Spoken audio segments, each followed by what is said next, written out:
everyone, I am Tacet, and welcome to the Gems of War Invasion stream, week 28, day 2. So today, we ended up getting version 4.75. This was a pretty small update to say the least, but we'll be reading over everything that ended up changing with that. Other than that, obviously, we'll be doing a little bit of invasions, and then for the rest of the stream, and by rest of the stream, I mean the next few hours after that, we are going to be doing Pure Faction. Fang Moor, as I mentioned earlier, 44,000 total Underworld renown will be required in order to get the +1 magic bonus that is coming with the next faction.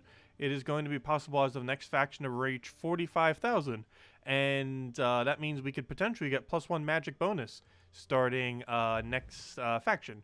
However, to be able to get that bonus, you basically need to have every single faction maxed in the entire game, except for about like 2 or 3. So we are going to need to go do 2 more of them, most likely. So we're going to go do Fang Moor, and then since it comes right afterwards, we're going to do Dark Pits.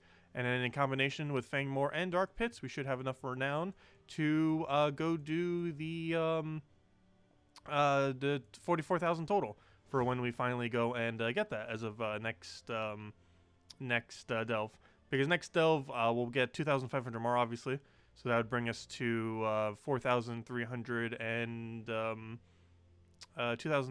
570.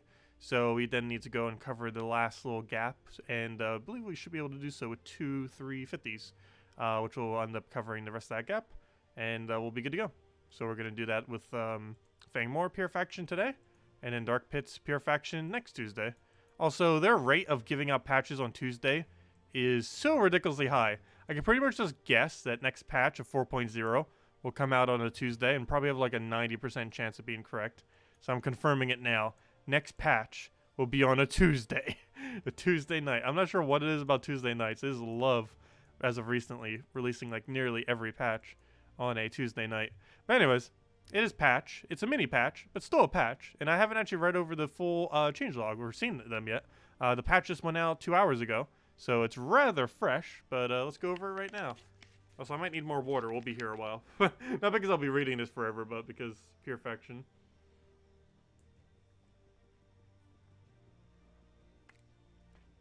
I'll end up doing it the week I got back as well. Okay, but before I do, let me go and say hello to everyone. Didn't even say all the hellos. Hello, William. Hello, Original. Hello, Isabel. Hello, Curtis. Hello, Clarence. Hello, Jellybean. Hello, Drock Savage. Hello, William, for dinner. Say hi. Hello, T3. Hello, Birdleaf. Hello, Tyranny. Hello, Gamora. Let's see. Hello, Starfang. Hello, Mobarashi. Hello, Zex. Hello, Steve. Hello, Foro. Hello, Humberto. Hello, Army X Tube. And hello, everyone else. Welcome, welcome. Yeah, they do it the Tuesday after. The main reason they don't do it on Mondays is because they don't want it conflicting with events. They've had an issue with that, some of the patches. Yeah, technically it's Wednesday. Depending on your time zone, it's actually a Wednesday, not a Tuesday. Actually, for most time zones, it's probably actually a Wednesday. Because it might happen Europe night, depending on how far east you are. But anyways, let's read over patch notes. So, Special Adventures is a new thing that I ended up mentioning that ends up coming in this patch. There's basically only 2 things. Special Adventures and Dual Color Storms. But as far as what Special Adventures are, we have confirmation on what on earth these are now. They kind of already mentioned it, but now here's 100% it has been implemented. Confirmation. So, we have added a new type of adventure task called Special Adventures. These Special Adventure tasks are custom adventures that can create... Or that can create, that's not proper English, that can be created for a special events such as Easter, Halloween, Luther's birthday, and of course Lunar New Year, hopefully, which is, I believe, in 4 days. I believe it's the 25th is the official date of it. I forget exactly, but it's very soon. When they appear, they will replace only one of the 3 daily adventures, the leftmost adventure slot. So it has been confirmed it is the leftmost slot. This is pretty beneficial because the leftmost slot is the cheapest slot, the one that is lowest rarity, the one that has the lowest value. So the fact that that's going to get replaced now is not really that big a deal whenever these end up occurring. So it'll basically be pure benefit whenever we do end up having these, rather than thinking we might accidentally lose some resources. We're basically not losing anything, unless they just happen to give out some kind of ridiculously bad resource. What exactly they'll be giving out for this, we don't currently know. We'll find out soon, TM, probably on Lunar New Year's. But, and if not then, on Valentine's. But, yeah, we'll figure it out once it happens. It's probably something different each time, and we'll just have to wait and see. Other than that, these adventures will be marked with a different with a red heading instead of a rarity colored heading. Basically, just to sell that it's a doom leveled task. No, but just to tell that it's a event related one that's special. But otherwise, they function the same way as any normal adventure. They'll just have a different loot than what the normal adventures normally have. Other than that, we got dual colored storms. This is the only real mechanical change that we end up getting for the most part this patch. And they have added a new spell and a trait effect, which I believe currently nothing has. But that will create a dual colored storm. These storms will increase the chance to spawn either of the two colored gems. For example, if there is a blue-purple storm currently running, whenever a new gem drops in, it will have a higher chance of a blue or purple. However, it may summon more blue than purple or more purple than blue, as both blue and purple have the same chance of being created. You will start to see this new effect in future troops, because currently literally 0 troops have it. There's no way to actually implement this effect as this current moment in time, but we'll probably see the first troops to start using it in a few weeks. I didn't actually double check to see when the first troop is coming that uses it, but I know it's very soon. That's what that one storm was as well, that we had no clue what it was. That one storm was a dual-colored storm. I'm not sure what color, but it was a dual-colored storm, most likely. But other than that, yeah, it's pretty much dual-colored storms. Generally, you're probably going to want to have a single-colored storm rather than dual-colored storms, just because it has more predictability. And similar to double spawning gem troops, it's generally better to do one of a single color rather than spawning 2 of a color as far as gem spawning is concerned. And storms aren't going to be much different. However, whenever you can go and do a mass explosion or something like that into a team that utilizes 2 colors heavily, it might be considered worth it. However, those storms are probably going to be very situational. I wouldn't really say it would make any troops worse in most situations, but it's I don't feel like it's going to be better than pure color storms, which is kind of weird. But yeah, I'm not sure how it's going to go down. Well, we'll find out. We got to mess around with it next time we end up getting a troop that has it. Other than that, general fixes. We made some timing changes, so players are less likely to click through the Orb of Chaos opening, because some players to miss scene when they are relevant. Though do keep in mind, even if you do spam through it, you do still get the orbs, of course. When added to help pop-up to the faction menu, this pop-up will display the faction's banner, allowing players to see what colors the faction uses. And the faction pet, okay. I'm not quite sure what they mean by that. I guess a help button where you can just click it and just shows all the info for the thing, just to put on one nice little organized page, kind of like where those question marks are for. We have made a change to the guild roster menu, so that after viewing, I actually do want to go check that previous one. I'm not sure what they mean. I'm pretty sure that's what that means. Let me go check it right now. I think that means if we go under here and we click this, yep, that's what they mean. So now if you go to a faction and you click the question mark, it tells you what the banner is, and it tells you what the pet is. Okay. I'm not sure why that is too relevant, but cool. Wish you would also tell what 4 troops are here. That'd be nice info to have. Or if nothing else, put it on the page over here. It tells the drop rates, but it doesn't say the 4 troops that are here. Well, technically it shows 2. But it doesn't show all 4. Like, there's plenty of room right there to show all 4 of them. But anyways. In other news, let's see. We've made a change to a guild roster menu so that after viewing a member's profile, the game will return to the same spot on the guild roster. Yeah, that was kind of weird that it didn't before. We have added a small highlight to a player's guild when viewing the guild league, so players are able to quickly find their guild in the list. Yeah, it was kind of a little bit hard to see it before. Let's see, how does it look like now? If we go into guild and click league. yeah, you can see it's kind of a little bit more highlighted now. Okay, so it's just a bit more obvious that that is your guild. Let's see. When selecting Gem Mastery after leveling up, the screen will now display the player's new level.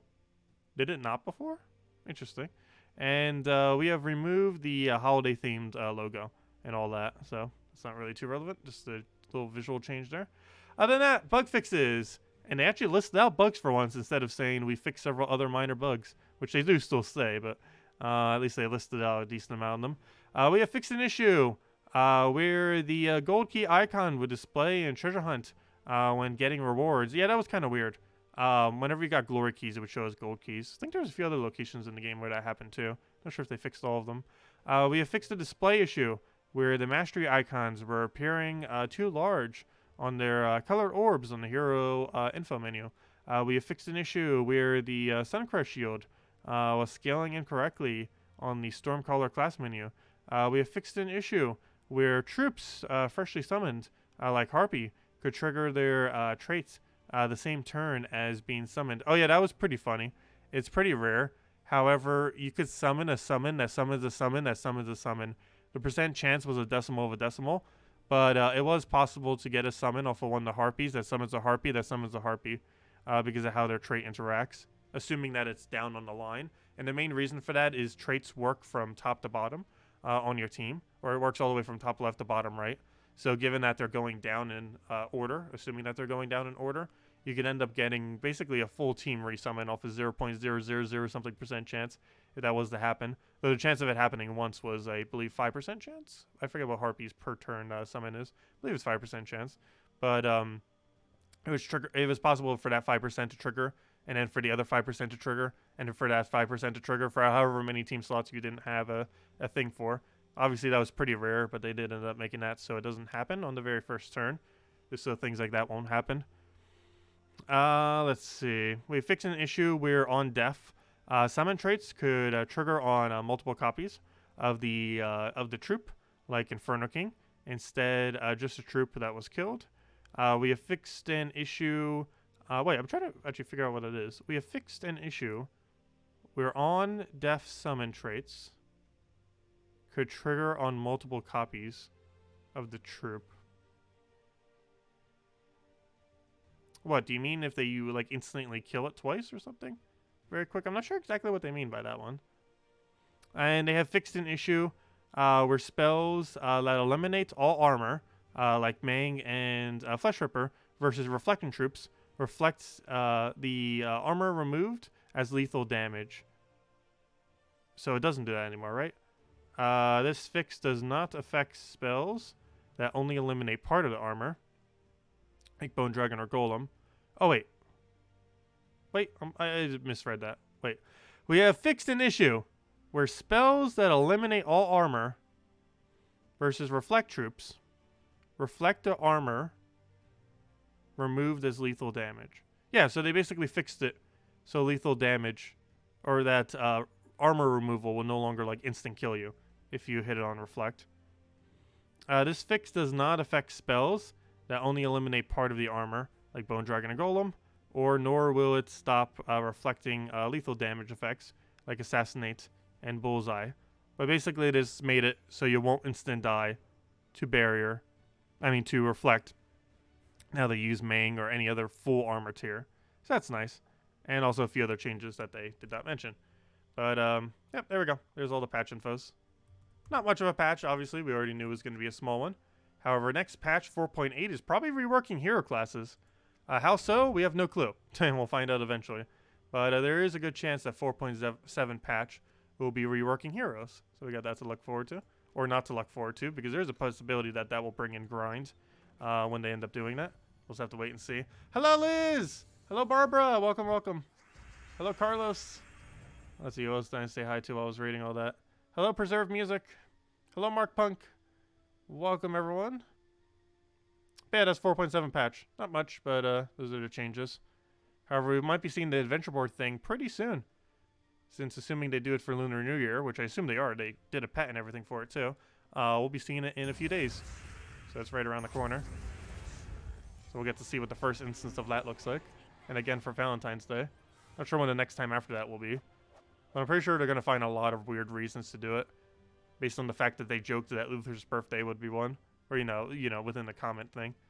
I'm pretty sure they aren't actually going to do one for that, but who knows.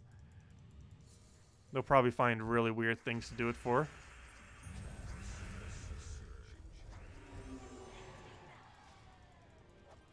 Like, they even give out pets for things like International Dog and Cat Day and stuff like that. I wouldn't be surprised if they do the adventure board thing, too. Find a lot of reasons, probably, to do it. Just for fun. I'd hopefully have some good loot.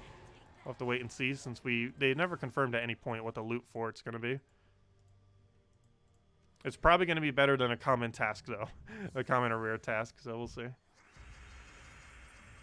Some Australia-only holiday. Oh no, when are Australia-only holidays? I'm actually not aware of any. Like when they fall. I wouldn't be surprised. They are based in Australia.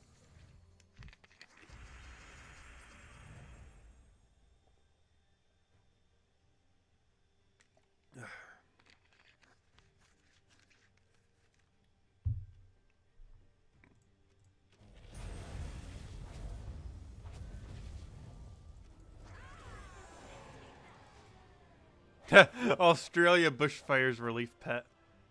Yeah. They're still on fire, aren't they?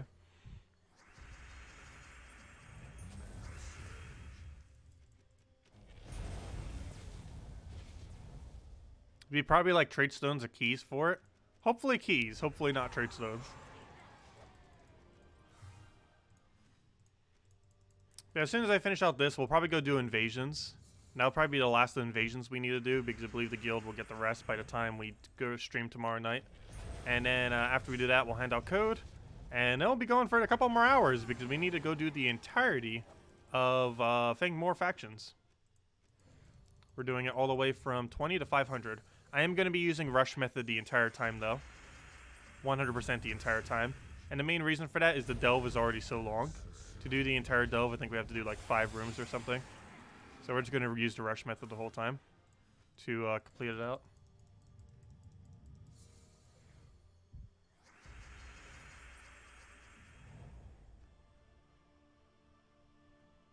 And I will get that done. And then dead.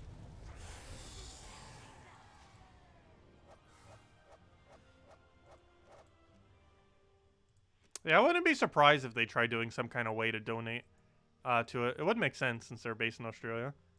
I'm actually surprised they haven't really mentioned something in-game for it. Try to get people to donate for it. They probably have to run it by 505 games and everything. And since that theoretically could take money away from their profits, I'm pretty sure they might not do it. To like literally advertise in the game, something like that. But that would be pretty cool if they did.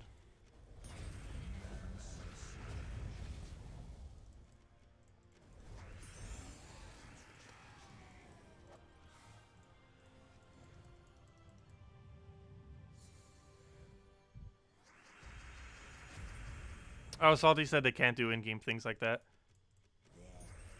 Which makes sense.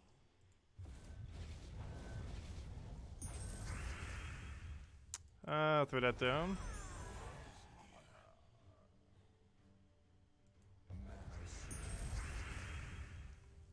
Oh, is that why they did the auction instead? Okay, that makes sense. Interesting. Very interesting.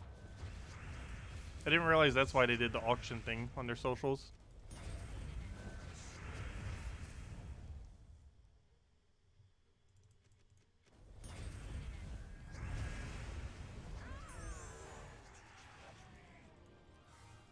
Yeah, I think they were selling a custom T-shirt design.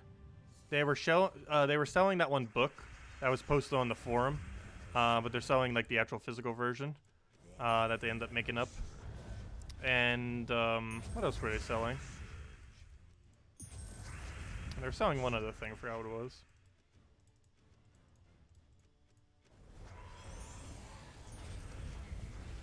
Hello, Marcus. Welcome.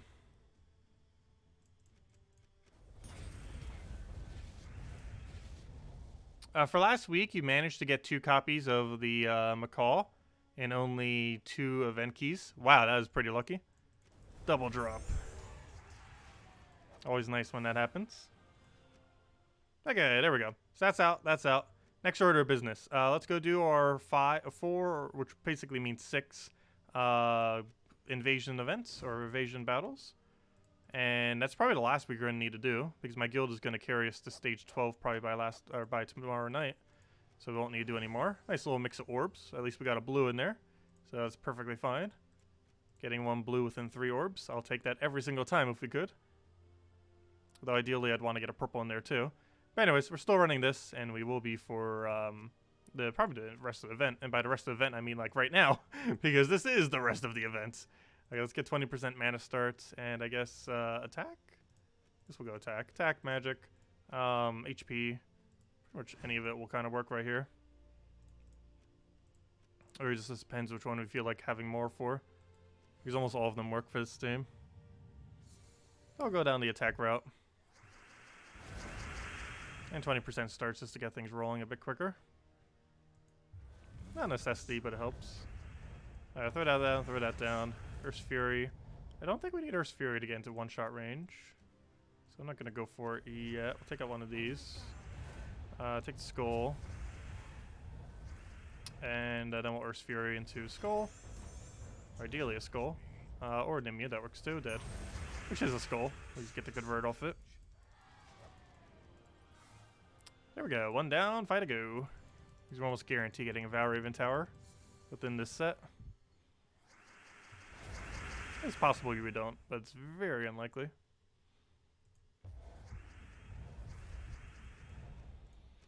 Oh, yeah, we'll kill that one out. And we are still very much so in one-shot range. Nice. So I'm going to go to get Nimue here then, if that's the case. Yeah, I'm just going to go for it. There we go. I knew to get a Cascade somewhere is most likely. Even though we didn't have any direct alignment there. Worst comes to worst, it's not like we get any penalty from hitting us. Yep, there's the Valraven. That will give us our 2 extra sigils. That was pretty obviously going to happen. Do we have alignment? No. What's our other convert again? Red to purple. No. Is it worth it?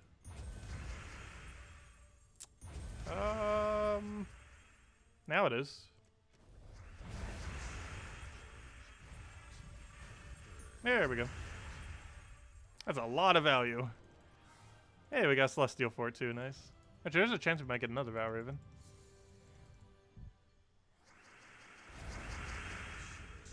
Okay, all that we'll ignore for now. I don't think we need Earth's Fury yet. It's kind of weird. I might as well just like change the weapon. Oh, why'd I do that? I gave him a lot of value, actually. But luckily, so do we. Did we already win? Pretty sure we just do that into Skull. There we go.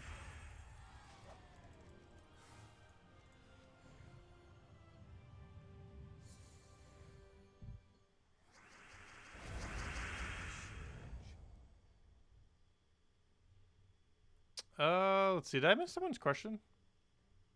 I see an answer to someone's question, but I don't see their question. Am I blind? But yeah, I see an answer to a question, but I don't see the question that was asked. Phil. Where'd it go? What question did you just answer, Army X-Tube?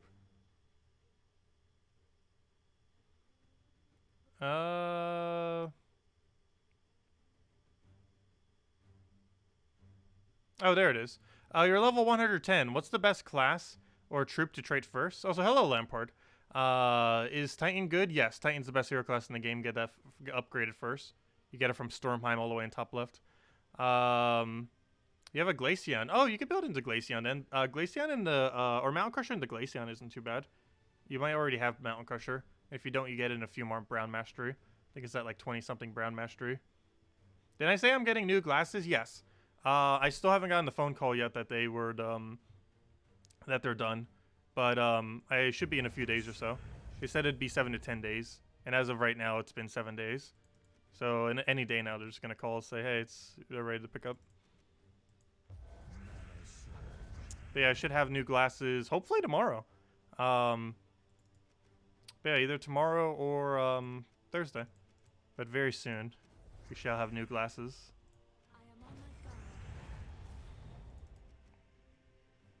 And they should help quite a bit more too. They also have much wider frames, so they actually cover my full field of view.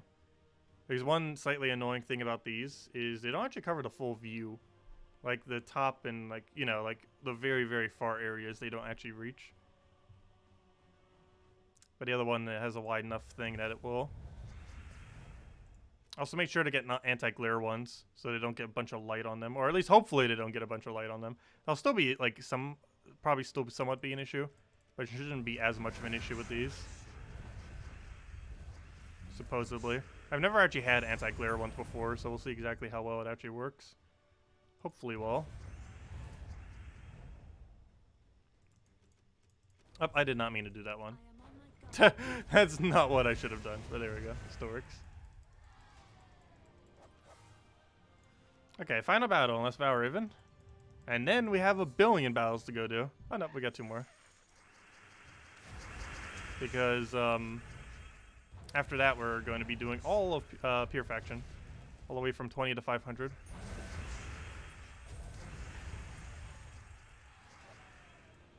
Okay, 2 more battles, and these will be the last 2 invasions we probably do of the week, unless someone throughout the week needs us to go over something with it.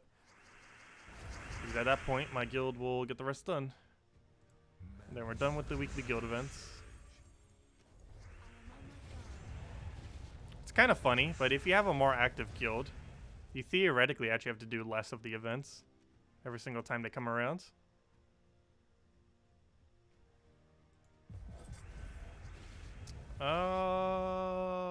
I'm gonna just poke it. And he's dead with alignment.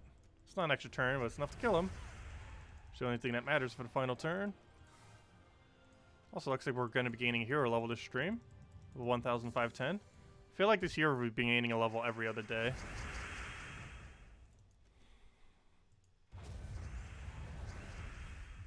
Oh, what do we grab here? Take a purple for now. Or at least on average every other day. When it gets added up.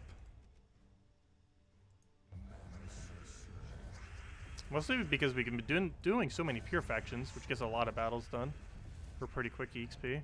Or at least the earlier ones are pretty quick, the other ones not so much.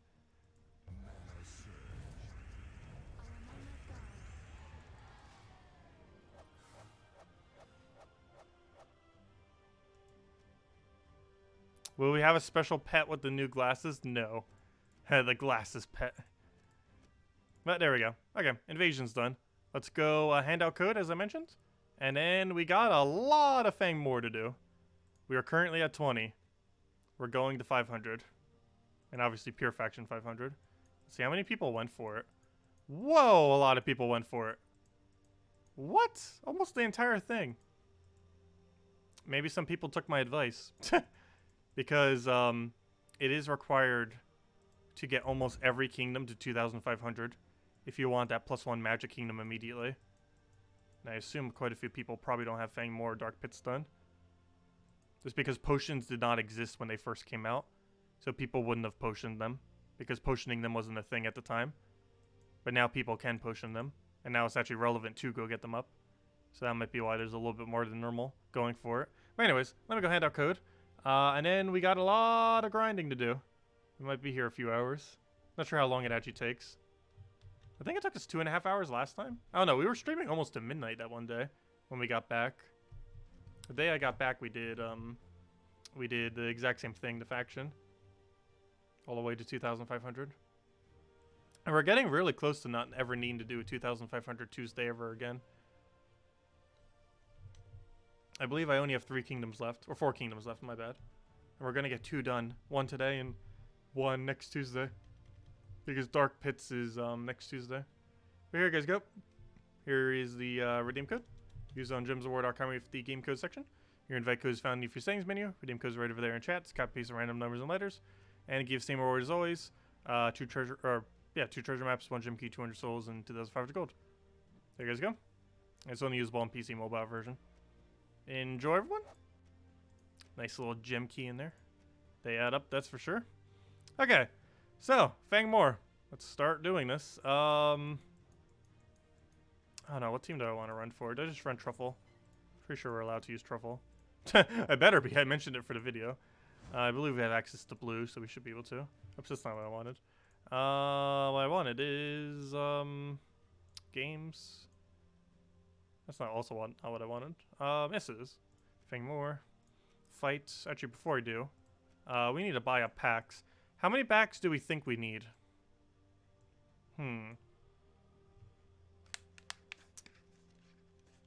I believe it's 2,110 if we do full rush.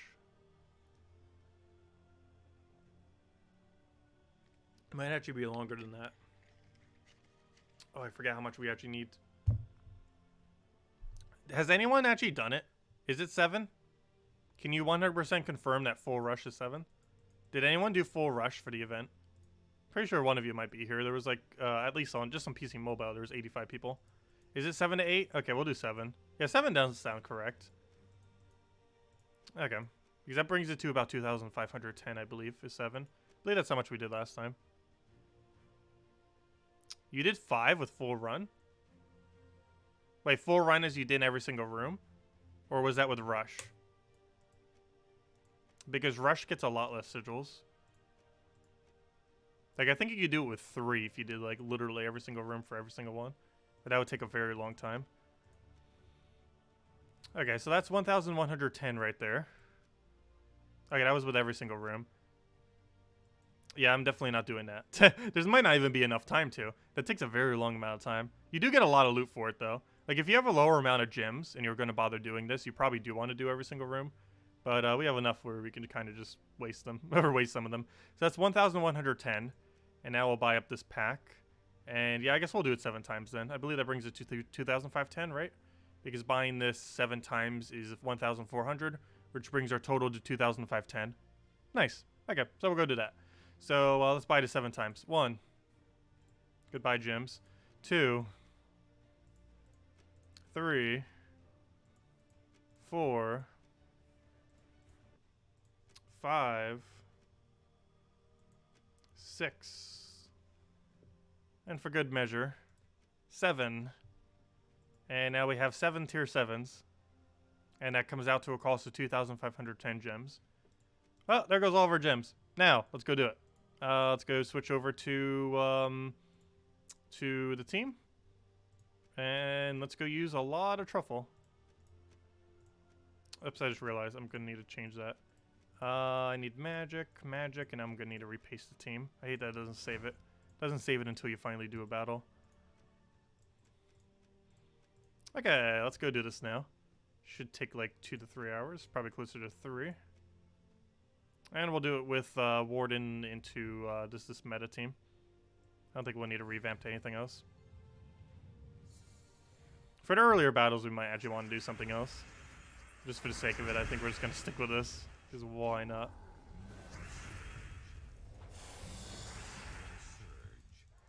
Though it might be a little bit more efficient actually running Leprechaun for these super early battles rather than Hero. No double Tesla? I am not a fan of double Tesla personally. Even though it was literally the first team I ever showed for Delves, being Teslas. But I believe the very, very first team I ever showed was Tesla related. But I don't know, I personally don't care for using Teslas in Delves. Like, it was good when it first came out, and still is, but I just feel like there's so many funner options to use.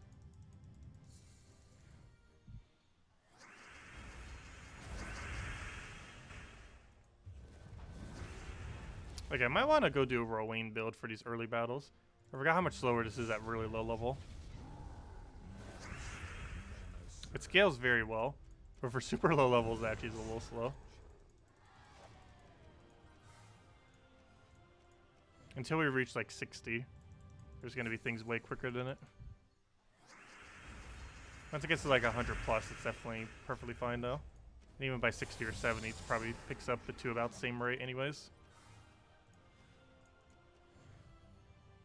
Pretty much whenever you need to start doing double Rowan.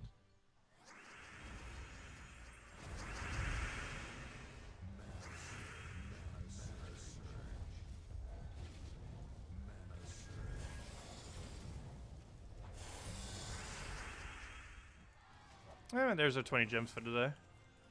After we just spent 2,510 gems. That'll help restore it ever so slightly. Okay, let me go change to Rowan real quick, I guess. Do we have a Rowan team set up? Let me just use the Marauder, this one. Is this one actually legal? Wait, can we even use Leprechaun? It's red-blue restriction. No, we cannot.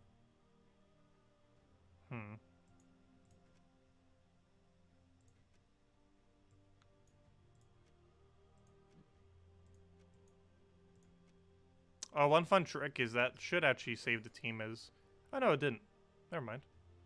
Well, let me put Leprechaun back in there.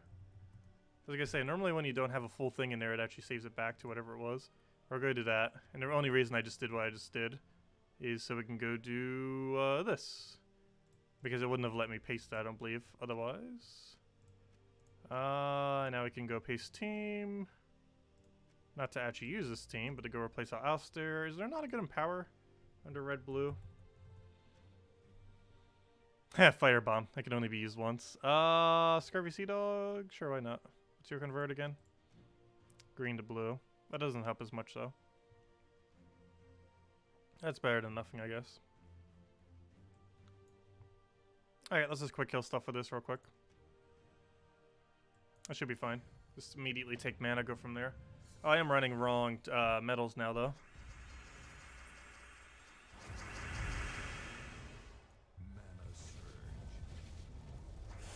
Also, we get some free Archmagus hero class EXP, so why not? Ferocity with 3 times Rage Weaver. Oh yeah, someone else was mentioning that a lot. I'm not sure if it was you or someone else.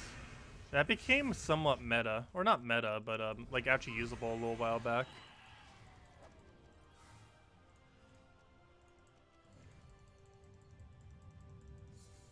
For now, this should be fine, though, for a lower level range.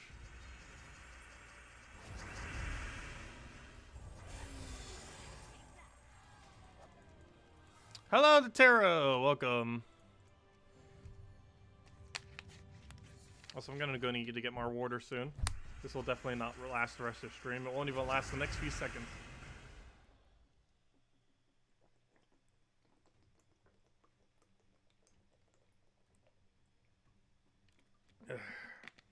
I'm out of water. That is problematic. Oh, I'll get more soon.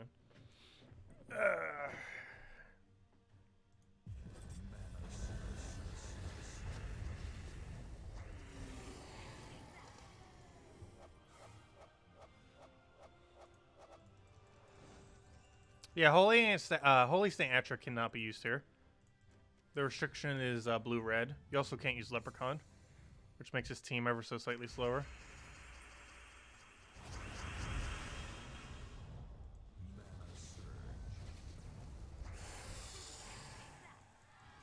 However, you can use the full Truffle team without any compromises. You can also use standard Iron Gut team here without any compromises for the higher level range. Obviously, don't use that at the lower level range. He was number 2 in PvP using Rage Weaver. Does it actually upscale all the way, though? I don't feel like it would. I'm trying to think of what Rage Weaver troop even is again. But you completely forget. I know it's the Ferocity that puts it together, though. Let me double check, because I actually completely forgot off the top of my head. Does it upscale? I don't believe it upscales. Like, it's good against your same level range, which is why it's so good for PvP.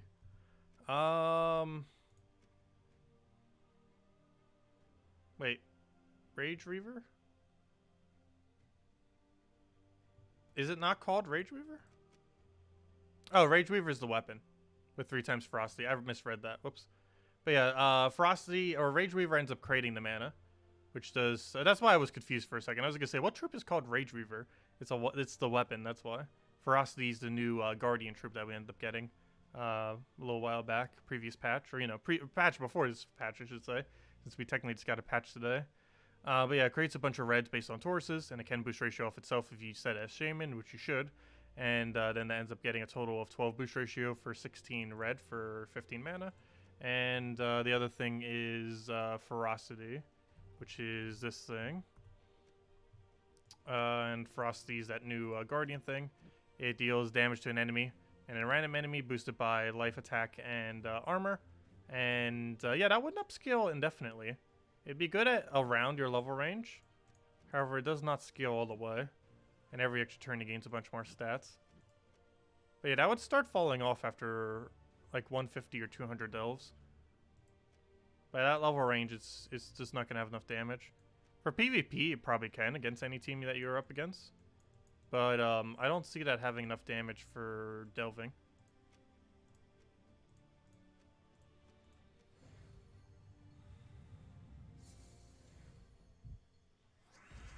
Yeah, you could replace in Ketris's. You could even just go all Ketris and just run a double Ketris team. Yasmin's chosen Apothecary double Ketris. I don't mention the team too often. Mostly because I feel like I use it more so for Tower of Doom than I do for Delves. However, that is an option that you can run if you want to run it. It does require Yasmin's Pride, though. But yeah, Yasmin's Pride, Apothecary double Ketris. Oh, also requires double Ketris, which is something that some people might not have. Because more often than not, you don't really need more than one Ketris. However, Ketris is one of the few mythics that is beneficial to have more than one of. Not the highest priority to have more than one of, but it is usable.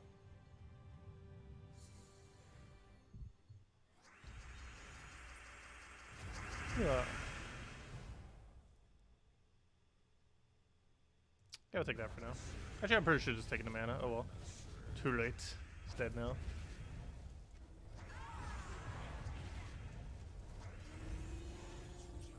What could you use instead of Rage Weaver in that team? I'm not sure if Rage Weaver actually has a replacement for that team. Because Rage Weaver gets all of their mana up pretty much. And even something like Mirror might not be good enough for mana accumulating in that way. Because you're going to get a lot of mana that you don't need. But if I had to guess, it's probably Mirror. The Mirror of Good. Or whatever that one Mirror is called. I just keep calling it Mirror of Good. But the good Mirror that you get off of Archmagus after 250 wins would probably be the closest thing you can run if you don't have that weapon. The old event weapon. In place of Rage Weaver. I feel like the team would not be worth it if you don't own the weapon, though.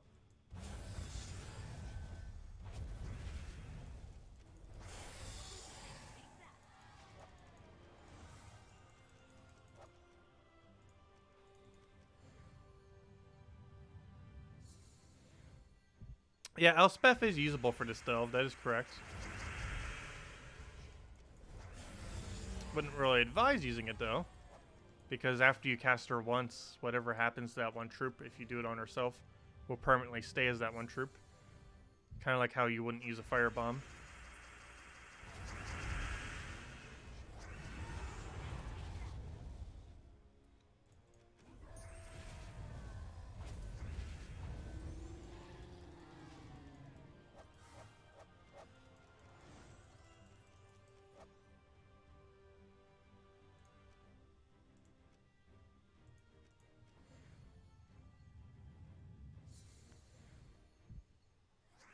Yeah, the Rage Reaver team I feel like would be really strong for PvP. This wouldn't be usable much else. There's a lot of PvP teams that don't correlate to another area. Just because PvP has a really specific stat line that other game modes like Invasions might not necessarily work for. For the earlier section of it, it will. It's why whenever you see me do teams for factions, you might notice that I generally do a different one for 200 plus, or sometimes even 150 plus, but normally for 200 plus. And the main reason for that is that starts to reach a section where it's so much different from PvP that you basically have to use different teams just because of how much higher the stats are.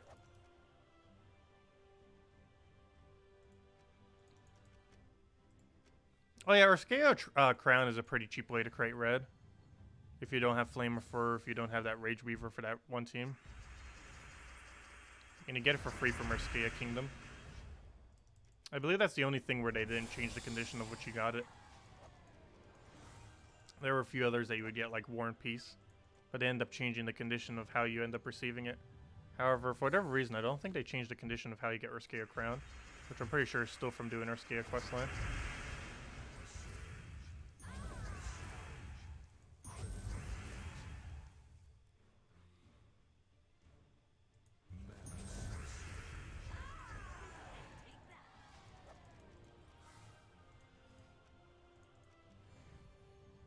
Well, a couple down, several billion more to go.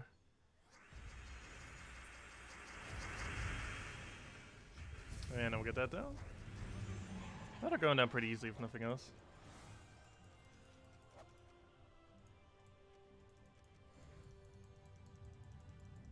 Hey, what time do we actually start doing these? I didn't keep track. Wanted to see about how long it takes us to go through it all.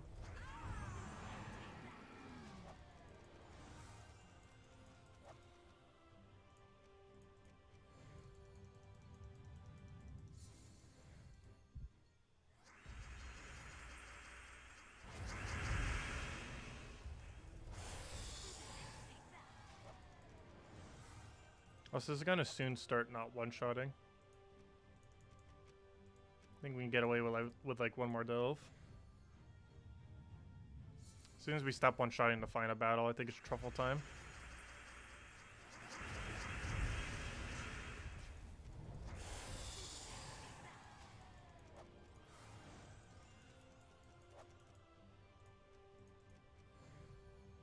Also, we're probably gonna give out another code this stream, because why not?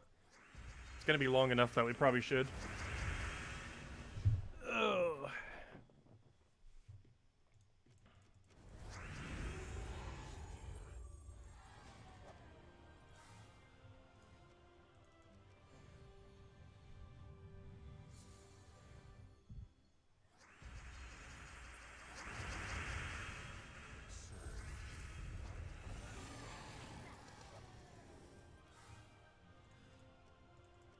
Two more here.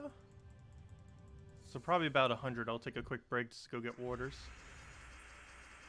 Because we're gonna need it. Gotta stay hydrated. Oh, it's already not killing. Truffle team, here we come.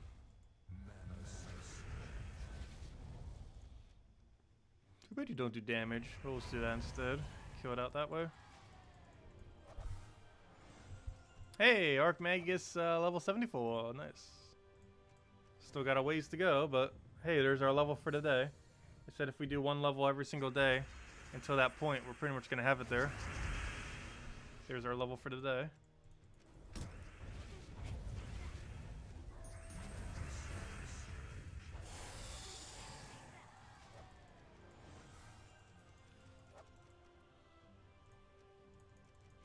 Okay, let's go Church to Truffle. I know we might mess around with another team. But for now, Truffle. Where's Truffle? Right there. Truffle time. I'm like trying to find a faction. But I need to go do this. This is how we find a faction, because we specifically have to do it here. Oh, we still don't have all rewards yet. We will soon. Obviously, we'll easily have all rewards. That's not a concern at all. We're going to blow completely through that. How far we're going to be going.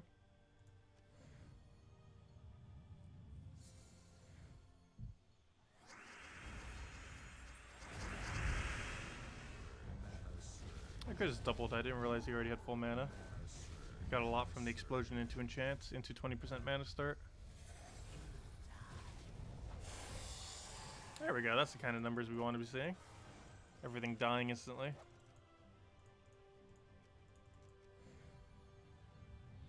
Hello, Calathos Twilight. Welcome. If anyone still has any other questions or anything you want me to go over, let me know. We'll make sure to do so, because we're going to be here a while.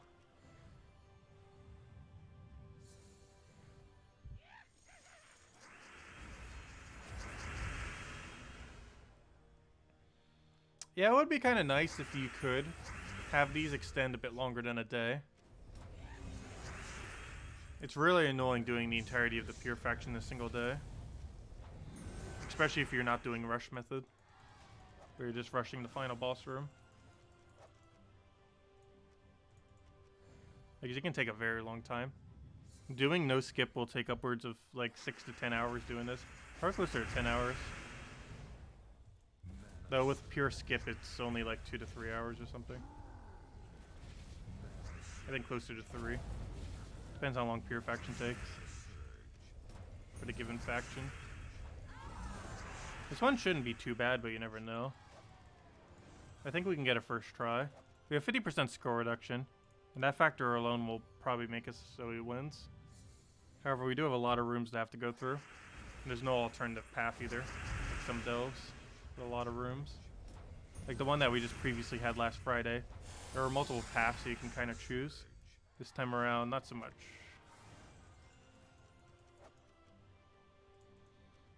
It's still just as long, but you only have one path to choose. Or one path to take, you don't get to choose.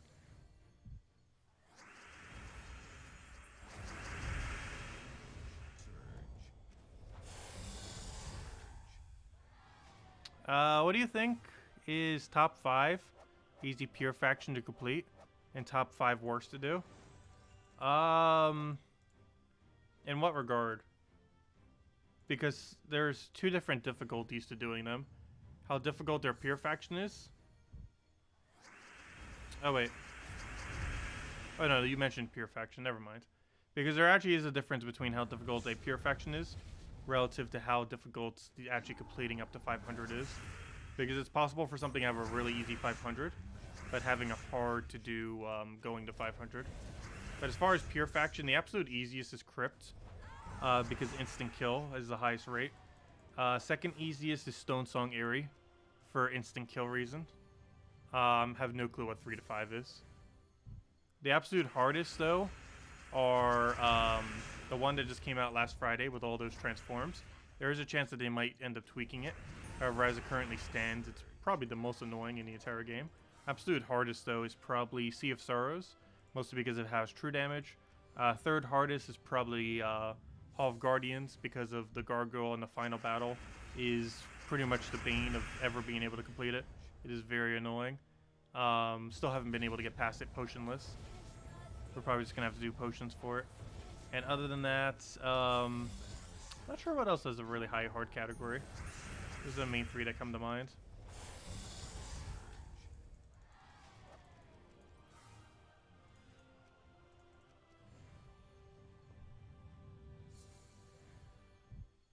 What do we take here?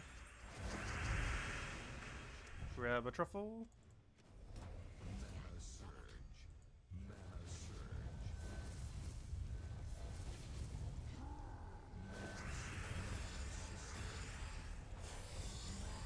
The only weird thing about Crypt, though, is even though it has the easiest 500 pure faction in the game, it is not actually particularly easy to get to 500. It's one of the slightly more annoying ones because the enemy has instant kill. And that mechanic is also what makes it the easier pure faction. It's kind of weird how that works out.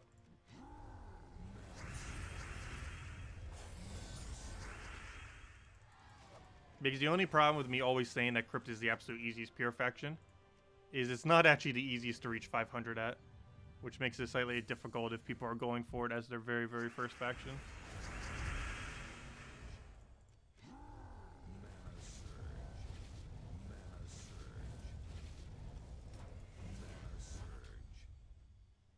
Because depending on your stats, it has enough true damage to one-shot you, and it has instant kill, which are both very annoying mechanics if you're running through it normally.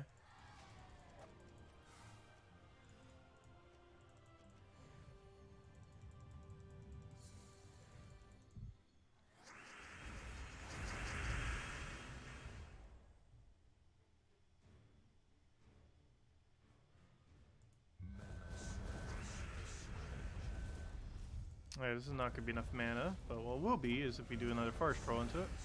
So with that, and he's dead.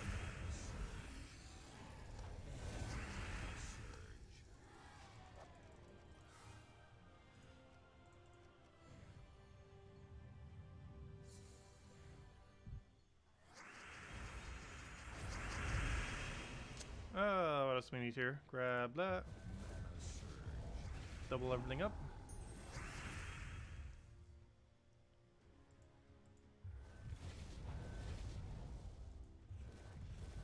And truffle to truffle.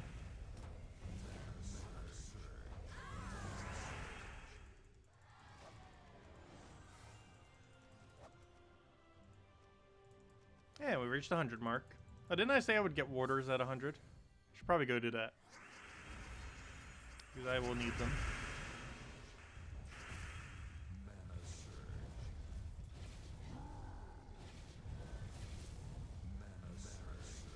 Which means technically we're 1/5 away there, not actually though.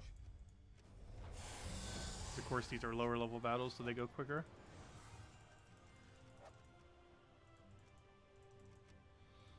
Okay, I'll be back in 1 moment. Water time.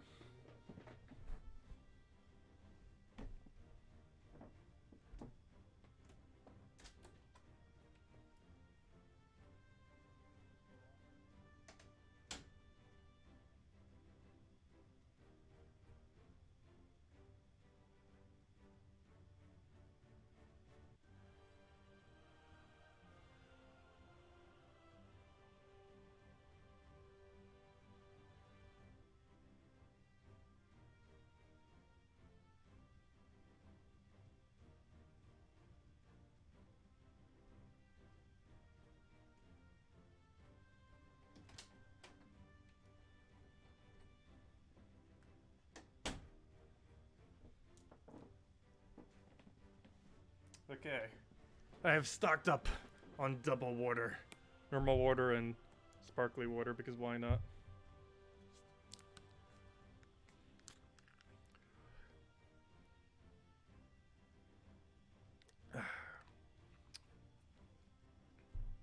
Okay, anyways. Where were we? Let's keep going. Anything else we need to revamp here? Nope. Let's move forward.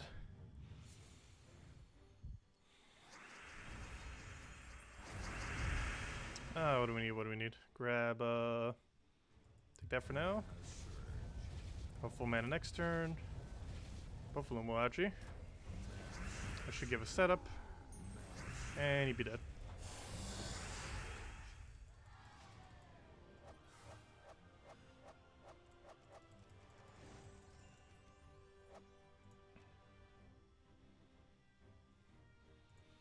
You haven't seen the new troop in PvP? I've seen it like once or twice. It's not that common because you wouldn't really need to defend with it. It's more so a hard counter to submerge or rogue teams, but there aren't really any rogue teams, so you really only use it as a hard counter submerge. And defensive wise, you wouldn't really need to set it ever, at least until we get more rogues in the game.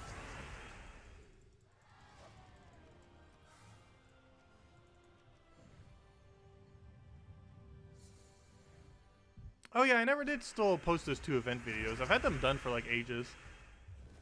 The ones for the past 2 weeks. And they're pretty much just overviews of what happened those weeks, just so we still have one up for every single week. They've been recorded for a while now, I just haven't posted them. Probably do that tomorrow or the other day. Because I did mention some teams with them. Which I already mentioned, I believe, on streams, but it was never in a video.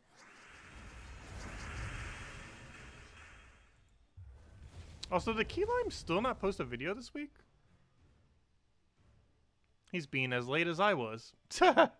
Let's see. Where's his channel? Let's see. Has he not posted one yet? I'm surprised. Because I believe this is the first time he's actually missed one. Interesting. But yeah, it gets really annoying having to do the exact same thing every single week consistently. Because anything can end up popping up, which makes it so that doesn't happen. And obviously, as of recently, I haven't a few of those times. And some of them have been a bit delayed compared to others.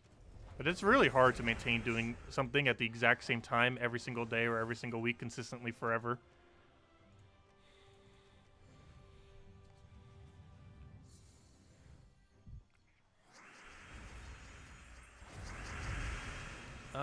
What do we take?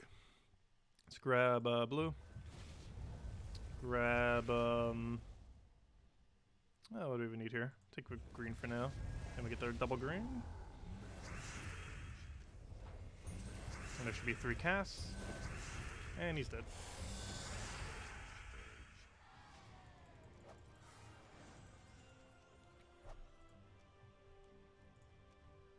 Oh, he didn't even stream earlier? I guess he got really tired from the 24-hour stream. This is why I don't do 24-hour streams. It ruins your whole sleep schedule, too. I know even from doing like a 12 or 13-hour stream, it does that.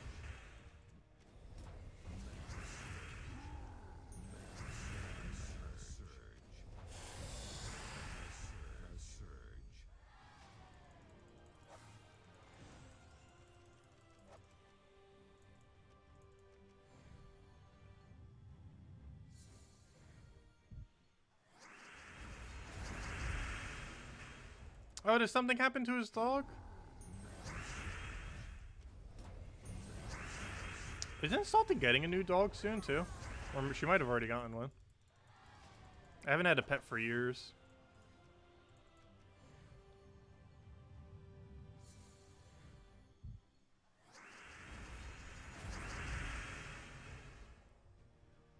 Oh, yeah, how much did he end up raising for the fires? Last I checked, it was at like 300 something. Though that was like halfway through, so I'm pretty sure it got a bit higher than that. I'd assume it would have hit like 500 to 1,000 or so. But how much did he end up hitting?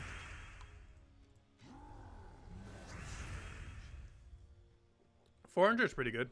500? Oh, nice.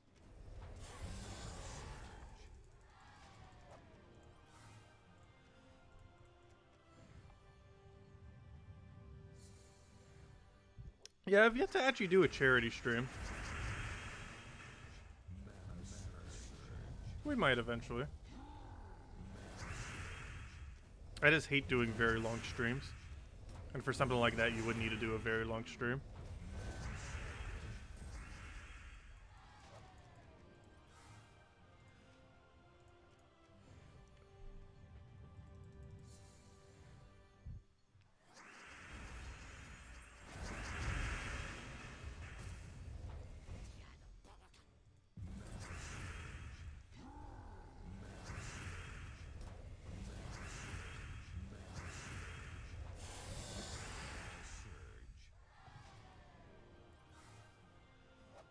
Maybe I can finally play some other games like Puzzle Quest. I know, right?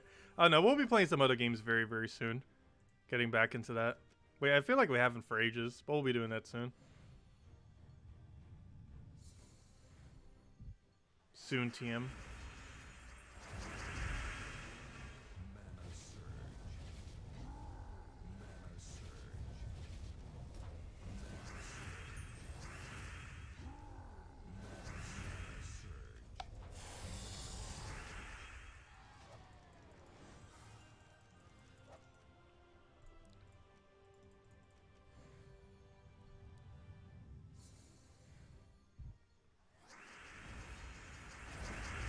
Also, I do want to play Smash when Byleth comes out.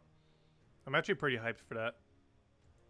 I know some people absolutely hate it because they added yet another Fire Emblem character. Yeah, this is the only Fire Emblem character that has even been added to Smash that I actually care about. So I'm happy.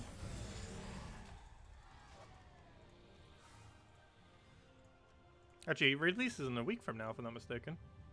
Next week's Tuesday.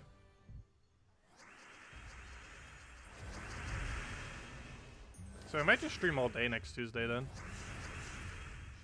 Also, we'll have better glasses then too by then. 100%. I should double check right now. Did they actually leave a phone call today and I didn't even notice? Because I have it on silent, so I might not even notice whenever it happens. Let me double check. Because I might be picking it up tomorrow. Let's see.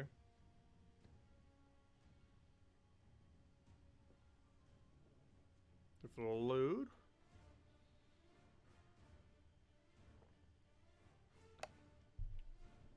Also, I still need to find an easy way to capture phone.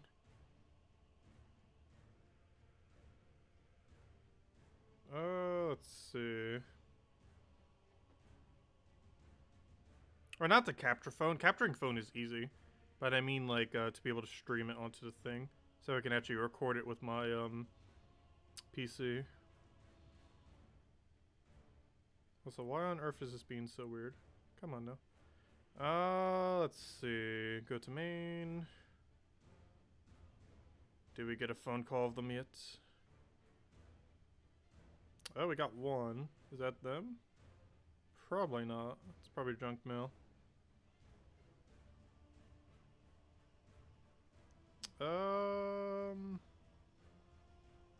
Yeah, that's not the right area code. So what is that number? It's been calling me every single day. Almost every single day. What is that number? Weird. Like almost every single day it's been calling. Not any number I know. But anyways.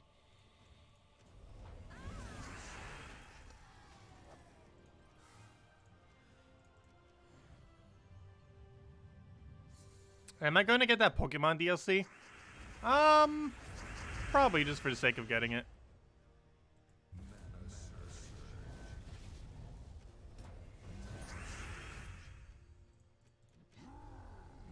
I'm not 100% certain.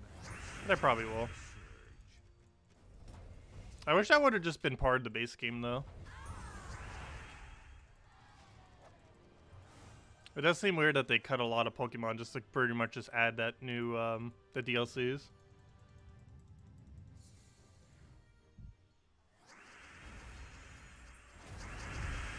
For something like Smash, it don't really matter as much just because they're actually developing something new. And they're priced pretty reasonably. Like, each character, I believe, comes out to like $5 with the pack.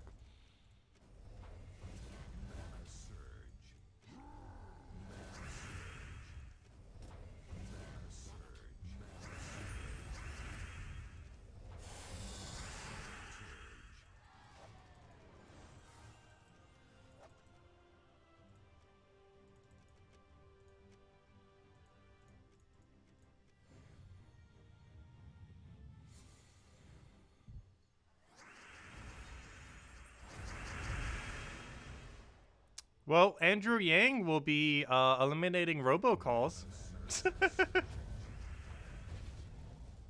That is one of his policies.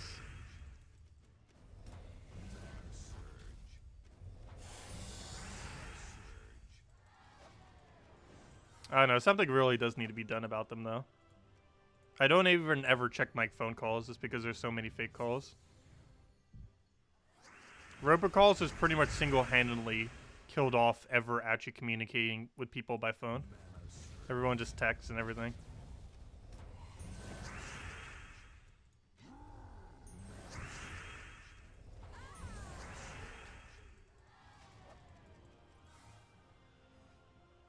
You kind of love getting crazy calls.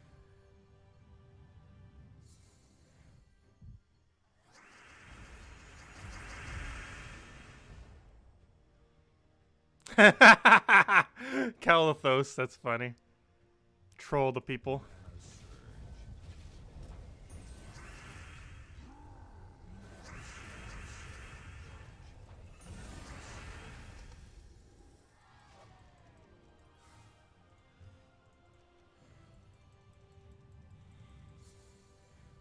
I said hello to that kid if I didn't already say hi. Welcome. With the big hellos.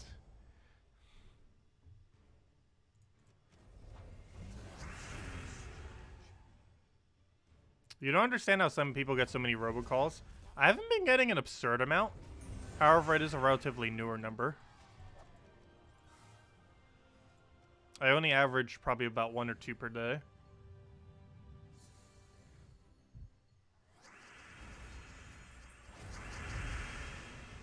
But the number's only been active for, what, 2 months now? Yeah, since November.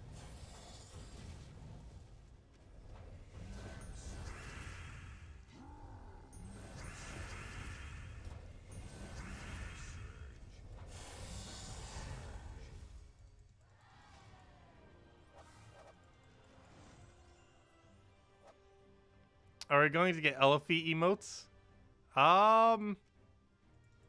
We could. We need to make them or commission them. I still have $95 stuck in Fiverr that I need to do something with.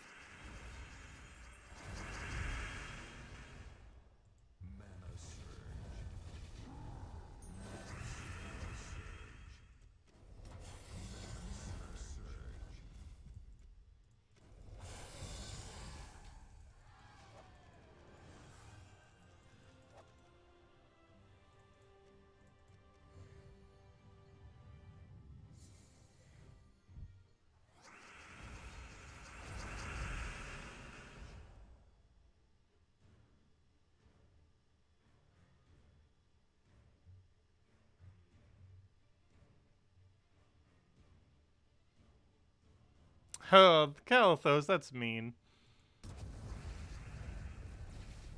That is very trolly.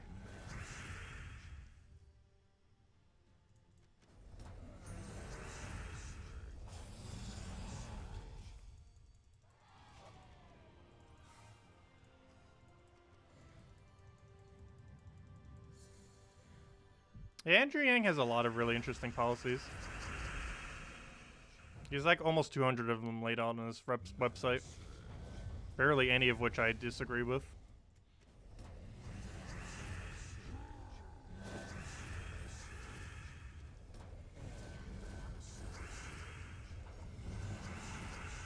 Yeah, we'll go for that for now.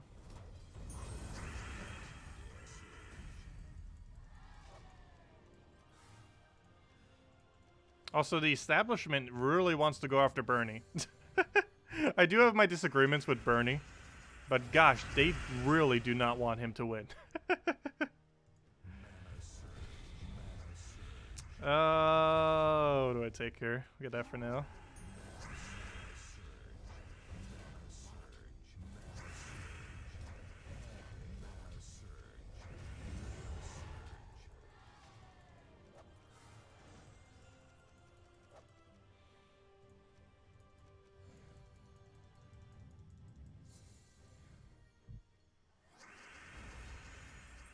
A 15 calls to 2 days to an elderly mother is meaner.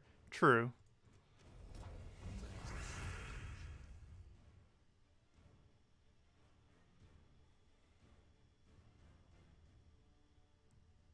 Most of his policies would be plausible.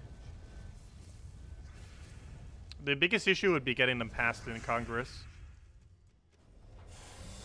Though some of them can be executive ordered.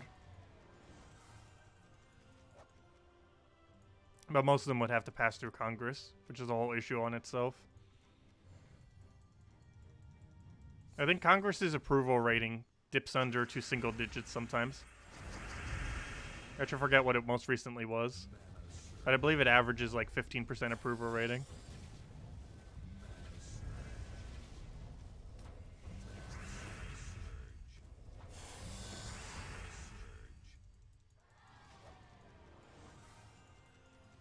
And by approval rating, I don't mean how many things pass, but how many things, like what people think of if they like or don't like how Congress functions.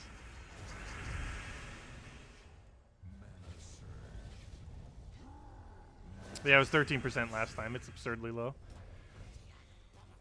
Because they never do anything.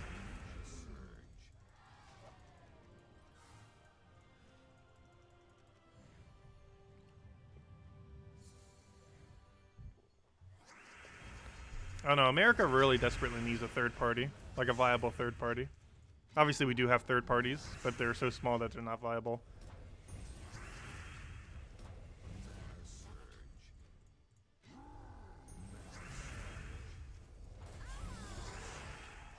Tacet 2020 though.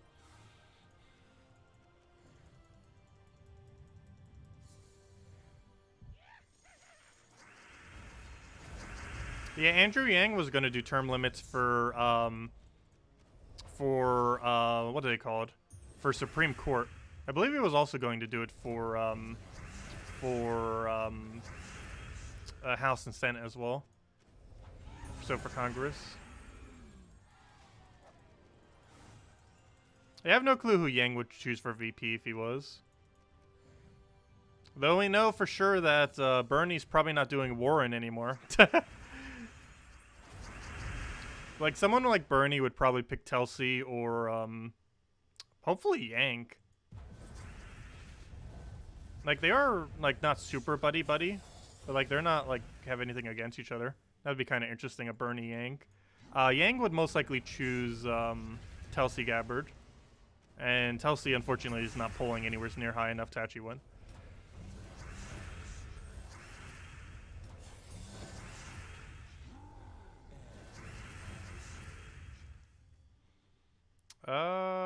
Let's see, we'll go for that.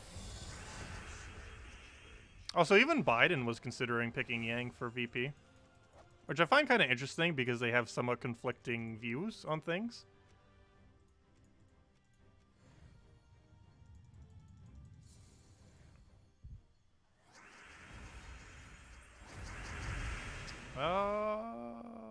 for that for now.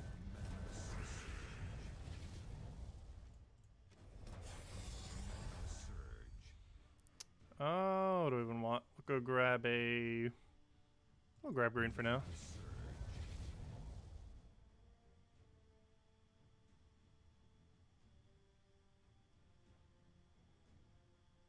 Supreme Core limit seems like a bad idea. But the main reason for it is just so it actually cycle rather than having lifetime appointees.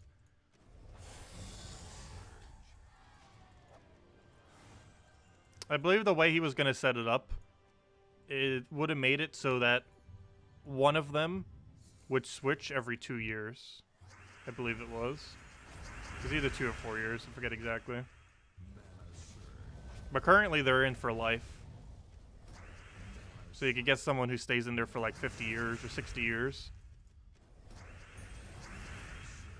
With how it's currently set up.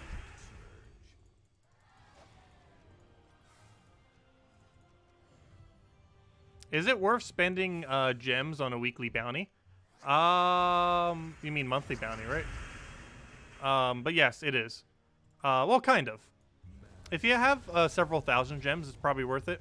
However, you get a lot of free loot from bounty for not spending any towards it. Like you get, I believe 75% of the rewards by spending 0, assuming you have full bonus going in the entire time. It's a pretty hefty amount of loot. And even without full bonus, it's still pretty decent loot. However, you don't get any major orbs if you don't end up spending gems. I believe you end up getting like 3 more orbs, 2 smalls and a major by actually spending gems. You also get the new troop max, which is decently relevant as well, because then you don't need to worry about it not being maxed. And that's very important for kingdom upgrades as well, if you're at the point where you're worrying about kingdom upgrades. Also, hello, Sir Teddy. Welcome.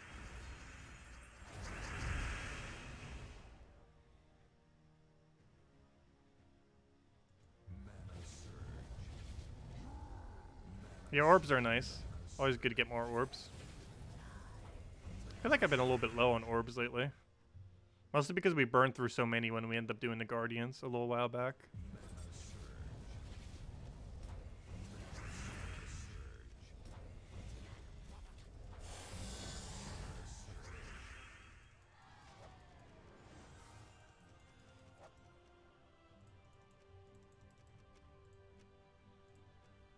Also, I didn't claim these yet. Let's go grab them. We probably had that done for a while, but we got a purple out of it. Pretty nice. 135 gems back. Not much, but it adds up. Given that we just spent 2,510 gems. Got to get some of it back. Nothing else. At least we'll make leaderboard, most likely, from doing these battles.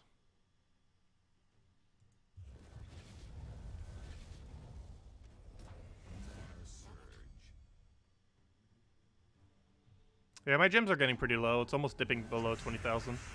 By next Tuesday, I believe it actually does dip under 12,000, or 20,000, I mean.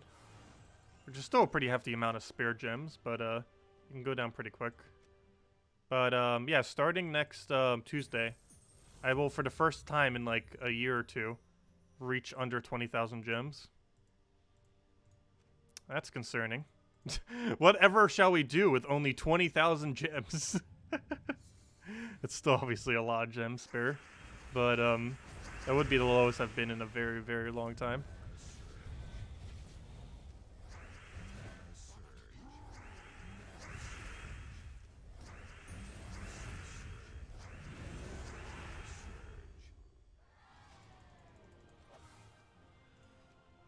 Yeah, 20,000 is still an absurdly high amount, though there are some people with over 100,000 that they all got for free.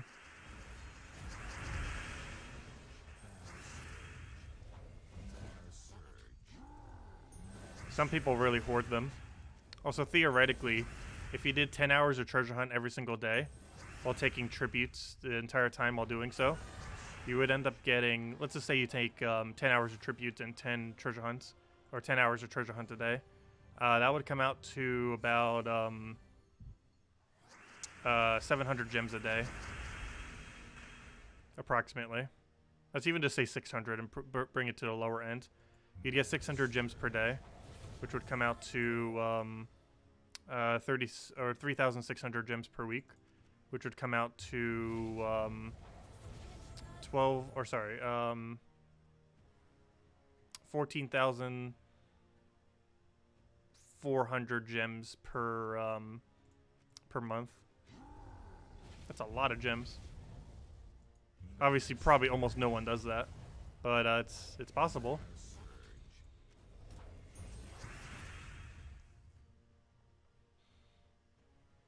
Which means within a year you'd have over 100,000 gems.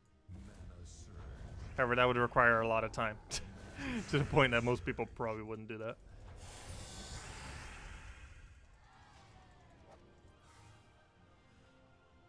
Realistically, you can do that for a few hours a day, though, and still get a pretty hefty amount.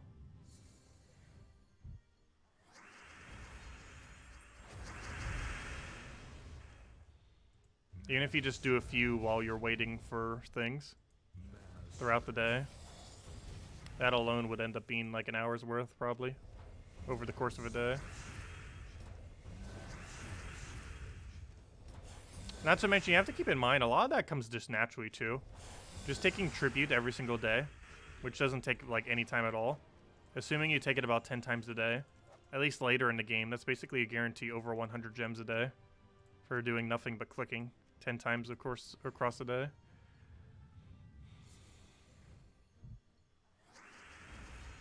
Are they ever going to let us sell our maps for something? No. However, they are going to be reworking Treasure Hunt later this year in a way that might make it enticing to actually go use all of your maps. Because it will be a buff to Treasure Hunt. How big of a buff? Probably not that big, but we are getting a change to it.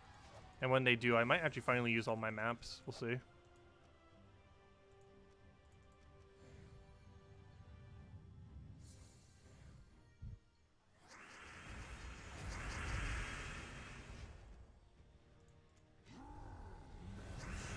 Yeah, realistically, no one would play Treasure Hunt for 10 hours a day, though.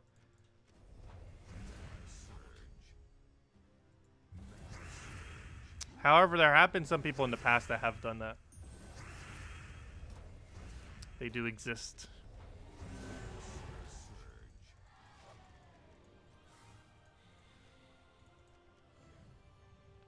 Do you think they should reduce the amount of diamonds that mythics cost? No, but I believe they should add more ways to get diamonds. I don't think their cost should be changed, but the amount that you can accumulate should be tweaked a little bit higher.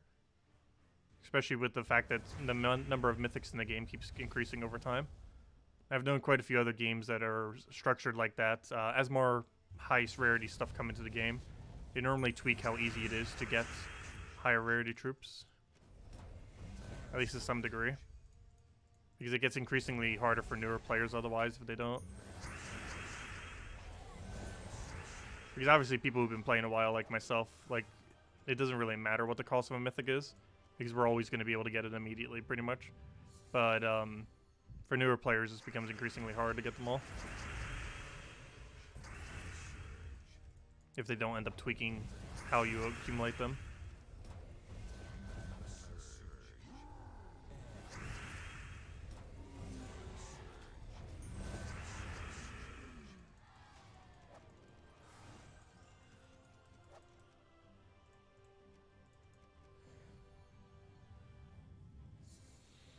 Oh yeah, that's something I never did the math on. How long would you have to play Treasure Hunt to get a mythic? I never did the math on that. Let's assume you get it within 1,000 gem keys. 1,000 gem keys cost 9,000 gems. Let's assume you can get 60 gems per hour from doing Treasure Hunt. That means you would need to play Treasure Hunt for, what is that, 150 hours? 100? Yeah, you would have to play Treasure Hunt for about 150 hours, and that's not even a guarantee mythic, but that's a pretty good chance that you would get a mythic. So if you want a mythic, go play Treasure Hunt for 150 hours. That sounds like a really bad exchange. But yeah, it would take about that long. That would give you 1,000 gem keys, which if you get exactly at drop rate would give you a mythic. However, that isn't guaranteed that you would get one, but it would be at drop rate. since they're 0.1% chance per key.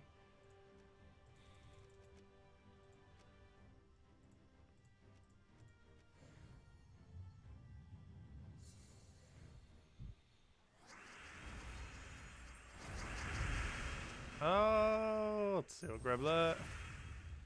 Take the other one there.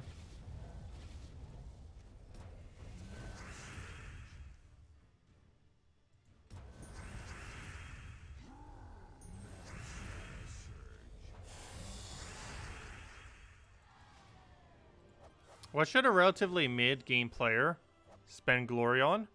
If you haven't already traded every single thing in the game, you should be spending it on the weekly glory troop, especially if it's an epic rarity one, but even if it's not. And you do this for the reason of arcane trait stones.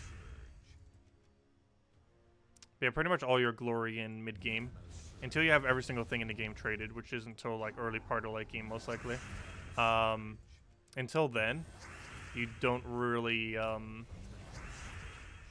you pretty much just go all in on the glory adventure thing, or you know, the thing that you get every single week underneath shop, underneath glory rewards, and whatever's right here. Oh, you also spend it for spoils of war every single week. You can get 10 of them. It's 1,800 glory. But yeah, whatever these things are, because you end up stocking up on the arcane. And you also get a bunch of copies of a newer troop, a bunch of minor trade stones, which tend to run out. Some gold keys, some glory. It gives a nice mix of everything. That's what you should be spending all of your glory on until you've traded every single troop in the game. And then at that point, you just spend them on glory keys in order to get mythics. Because glory keys do have mythic chance. It's a pretty low mythic chance, but they do actually have gem value because of that. And the fact that they actually have literally a gem drop. I believe it's a 2.5% chance drop to get 2 to 4 gems, I believe it is. The gold key has a 1 to 2 range. I forget what glory range is. I believe it's 2 to 4 though. But it also has mythic chance as 0.01, which means about 10,000 keys is 1 mythic. But it still has a mythic chance nonetheless. But anyways, let's keep going.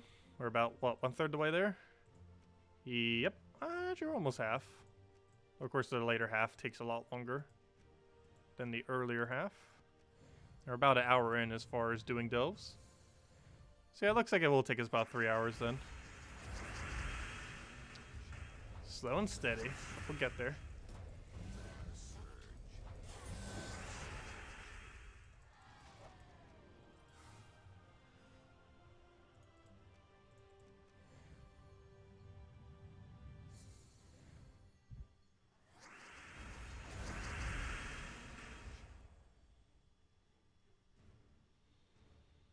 Yeah, we'll take that down for now. Before Soulforge came out, we were lucky to have a mythic. Too many people want things easier and don't realize what it used to be like.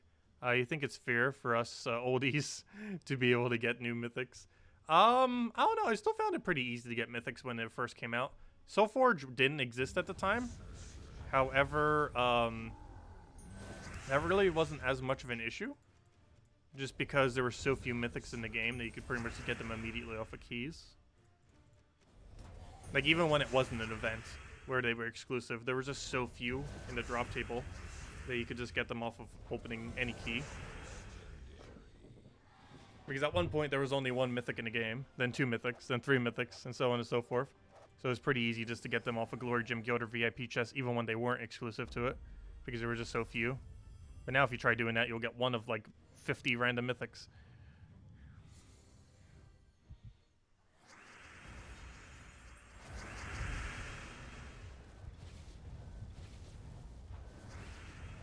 That didn't work out.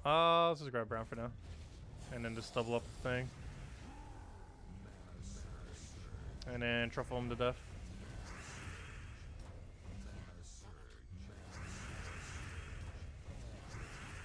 And he's dead.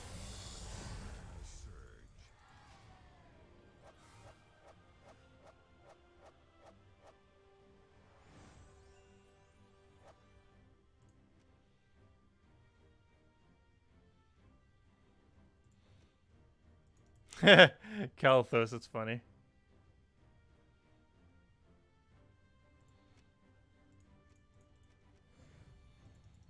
And I'm trying to think of something that's really old that I would explain to my children. Probably what discs are. Like, nothing ever uses discs anymore. Like, physical games, physical discs would probably be something you would explain to your children. Because they're going to be almost completely obsolete in another decade. For everything.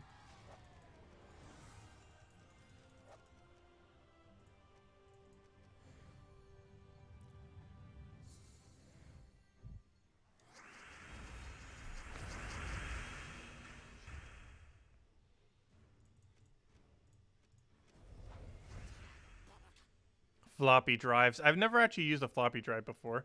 I have had a computer that had it, though. Back in, like, 2003.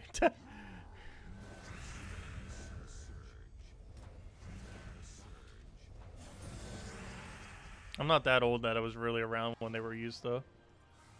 Can you explain to your kids that if the game didn't work, you had to take the cartridge out and blow on it to put it back in? Oh, yeah, that was funny. The only console I ever had that required that was the N64. That was actually the first console I ever owned.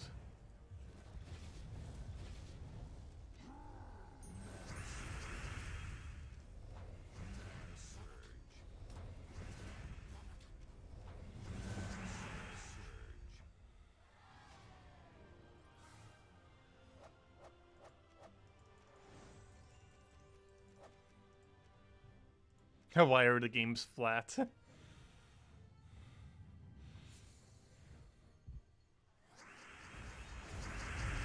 And now 2D is its own genre.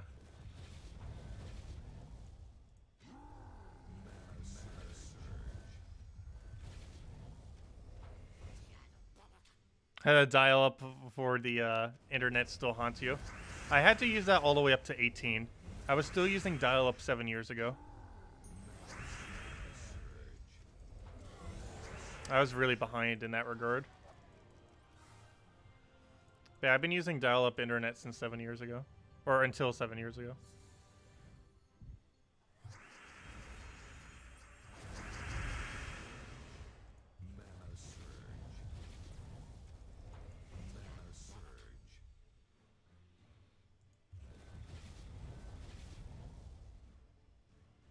Hello, Boo Cow! Glad I could catch a stream. And for a pretty long one as well. Because we're doing Pure Faction right now. So we're probably still going for like another hour and a half. If not longer.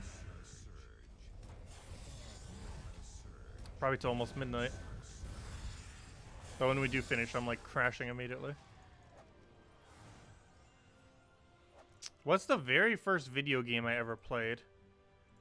I'm trying to think what that would actually be. I believe it was some kind of Star Wars racing game for N64. And the first handheld I ever played was the, what was that one really popular 2D Mario? Wasn't it the very first one that was on handheld? It was the extremely iconic one with World 1-1. I completely forget what the game is called, though. That was the first handheld game I ever played. The first PC game I ever played was it Worms Armageddon? It might have been Worms Armageddon, actually, which was released in 1999. So I would have been 5 years old at the time. That seems about right. The first online game I ever played was either RuneScape or Warcraft 3. I forget which. And what other firsts were there? I don't know, what other category would you really have?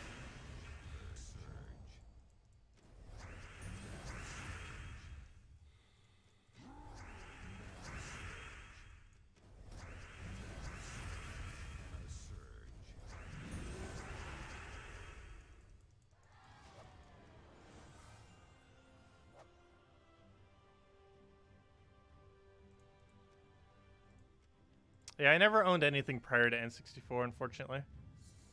Actually, I did used to own an NES that I had for a little while. But I had it after, like, GameCube already came out.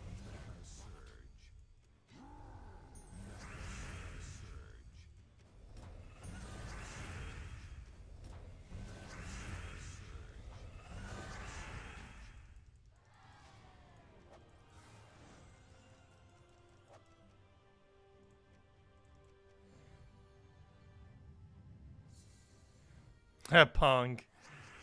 Nice.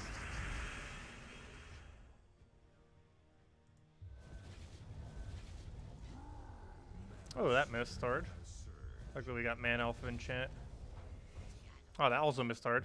This is a really bad battle. Please don't miss again. There we go. I feel like I'm not even casting the weapon. Here, have a weapon cast.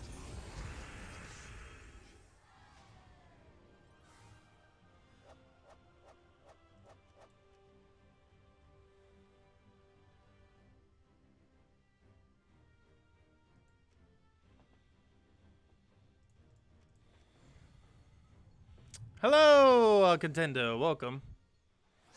If you could travel back in time, where would you go and why? Oh, I have not the slightest clue. Though probably to prehistoric times, because dinosaurs.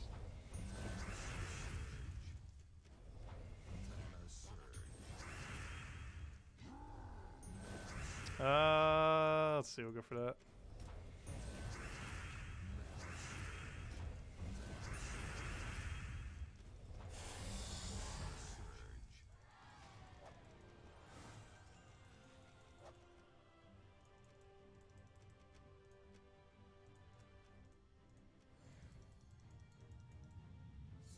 Is this for the Moor Delve that you are currently playing? Yes, we're currently doing Moor Delve all the way to 500 Purifaction. That is what we are doing.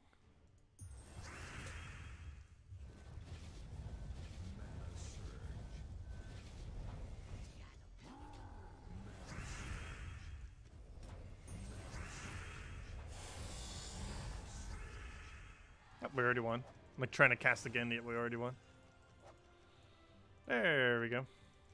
Almost halfway mark. Probably around 400 we'll give out another code. Or somewhere around there.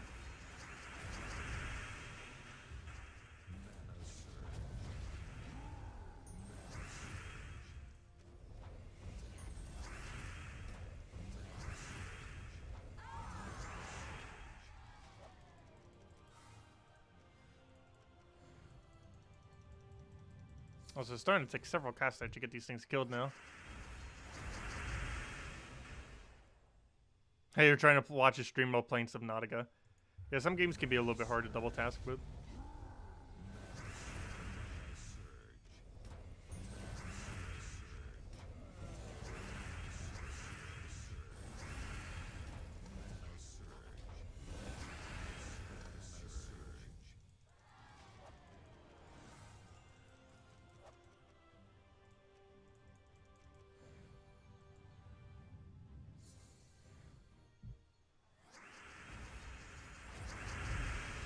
Any time period before refrigeration and soft beds would be a nightmare.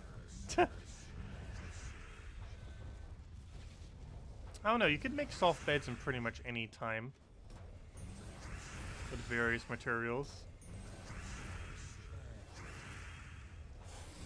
Just not to the same sense of what we have today.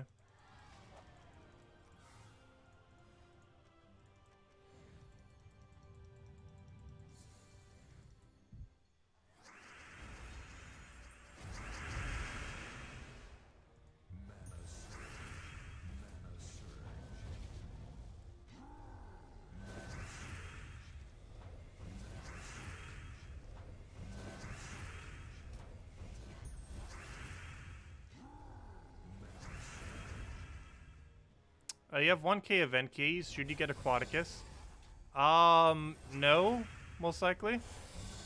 Because there's 2 mythics in the drop table. And it's either going to be Aquaticus or it's going to be Useless Undyne. And there's a good chance it might be Useless Undyne. I wouldn't really bother with it. There's still some events where you can get a mythic that only has 1 mythic in it. It's probably better to focus those at the moment than to go for one that has 2 mythics in it. Also, I did ask them a while back, around the time when they were starting to add 2 mythics to every single kingdom, if they would make it so we could eventually just choose from event keys what mythic we get when we end up opening them. They said no.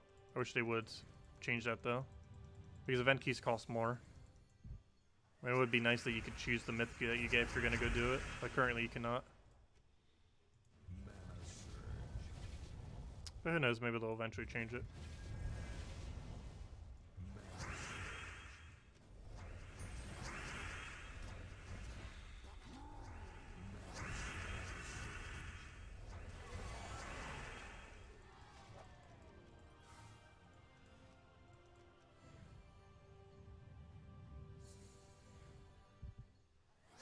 What medals am I using for the event? I'm using 20% mana start with 8 magic. Currently.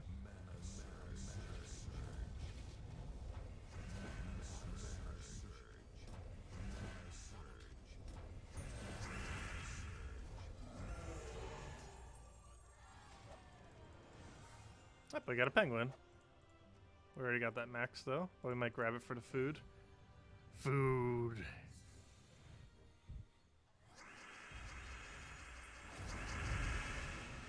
Oh, do we even need to move here? We'll grab, I'll take blue for now.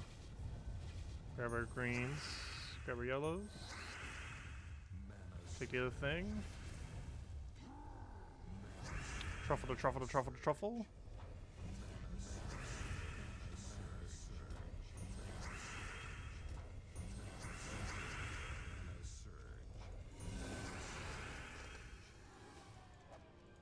Yeah, we got a pet rescue up. It's the penguin. Thanks for letting me know, though. But the game also let us know.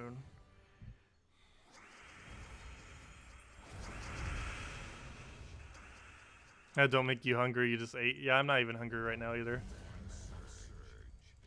I ate pretty much right before the stream. Which is good because now I'm not hungry.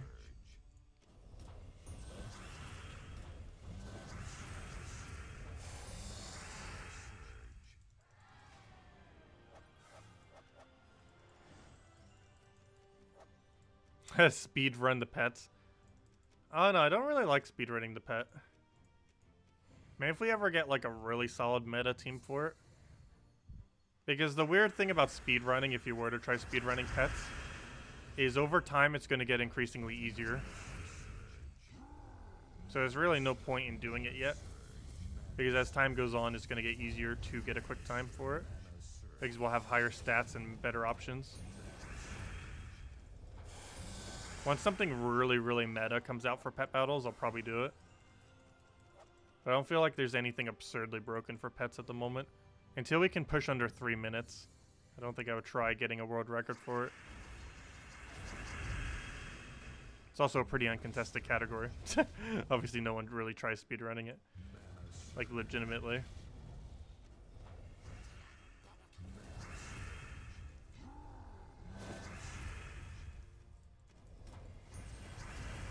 tends to be hard to really have speed running in a live service game, just because it's constantly changing.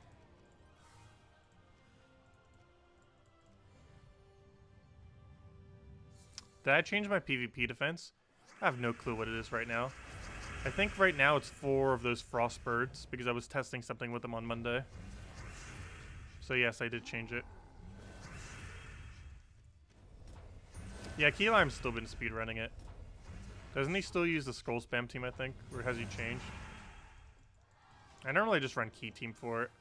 It takes about a minute, or 4.5 minutes. However, it gives you extra gold and maps, and wins at a consistent speed.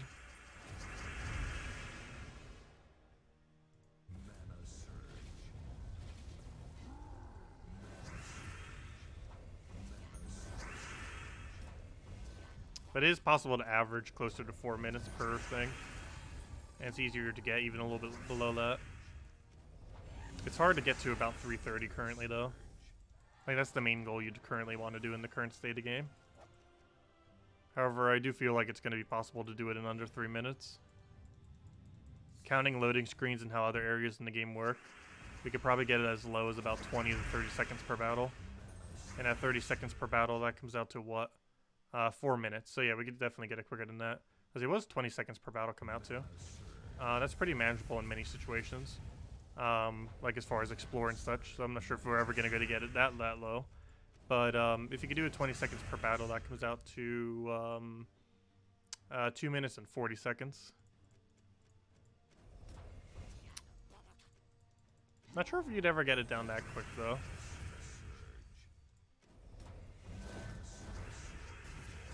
Because that means you'd almost have to immediately kill every single battle. Which means you'd have to Leprechaun into something that could instantly win. And Phoenicia can't go that far.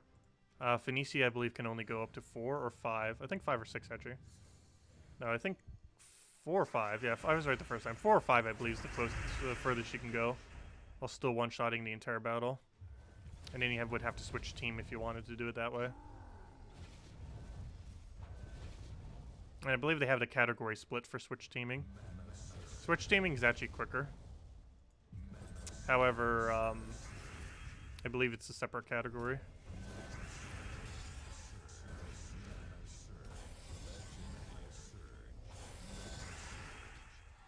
It's also annoying to switch if you weren't like prepared to do it.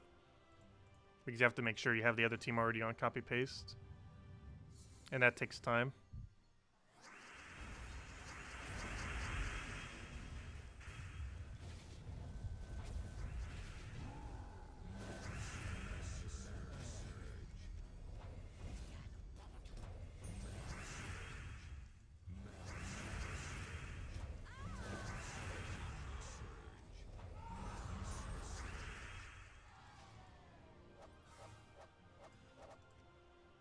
Yeah, he really likes Possessed King. I'm not sure why. Like, it's a good troop. But, he uses it for everything.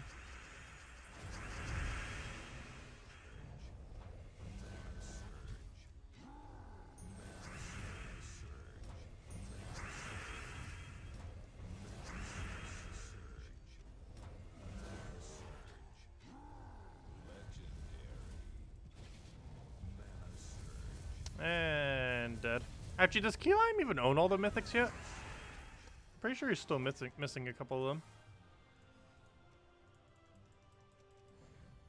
Maybe that's why he uses Possessed King. Does he even own Queen Aurora yet? I'm pretty sure he doesn't. Queen Aurora is worse than Possessed King in most situations. However, there are some really niche situations where she's actually better.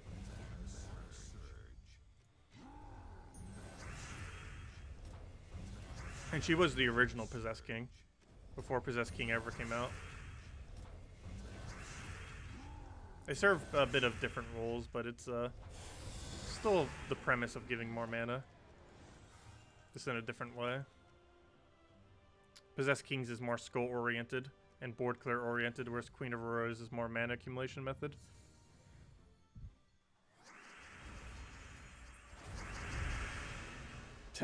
I do use Gob Truffle a lot. But it's mostly because he's one of the only few consistent 100% infinite loops in the game.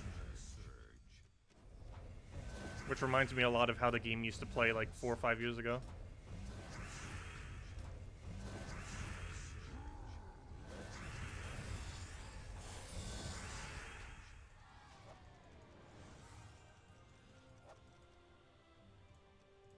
Oh, there we go. That's about the halfway mark.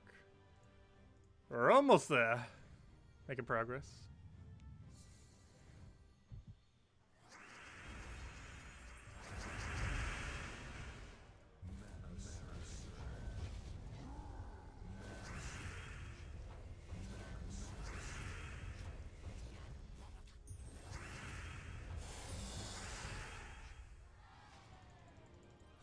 Do I like doing Pure Faction? I don't like having to do it all in one day. But yes, I do like doing Pure Faction. It's just a little bit annoying having to do it all within one single day.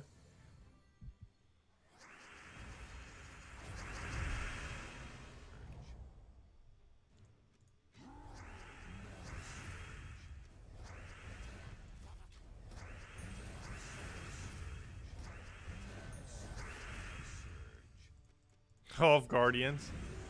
Yeah, we still need to try doing attempts on Hall of Guardians.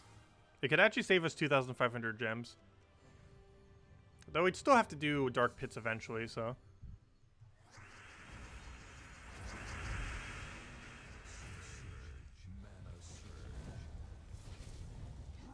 I'm probably still going to do Dark Pits regardless. And then that leaves us with only basically the 2 hardest ones.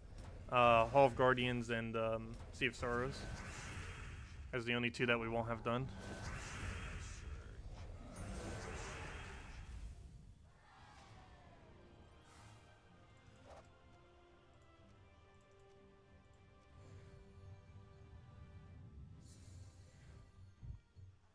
I don't know. I like pure faction when it's a new faction.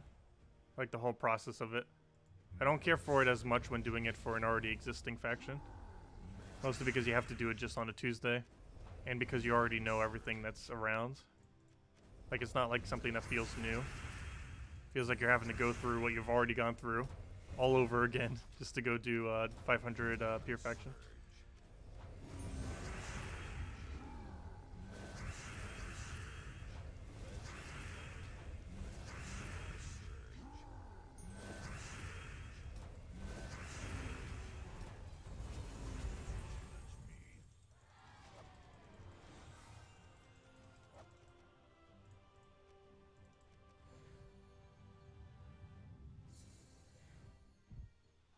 You're surprised to see that Merlantis already has 3 legendaries, despite being newish. Well, Merlantis isn't super new. It was added like, what, 2.5 years ago?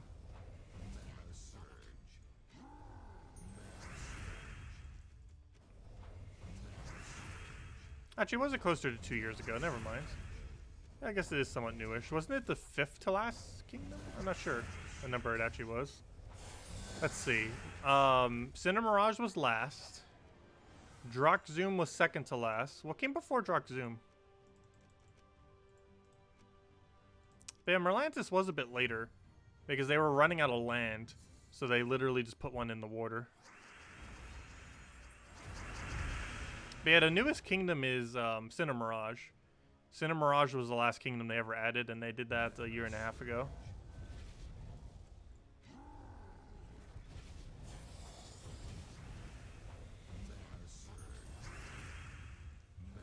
There's still a slight chance they might add more kingdoms in the future.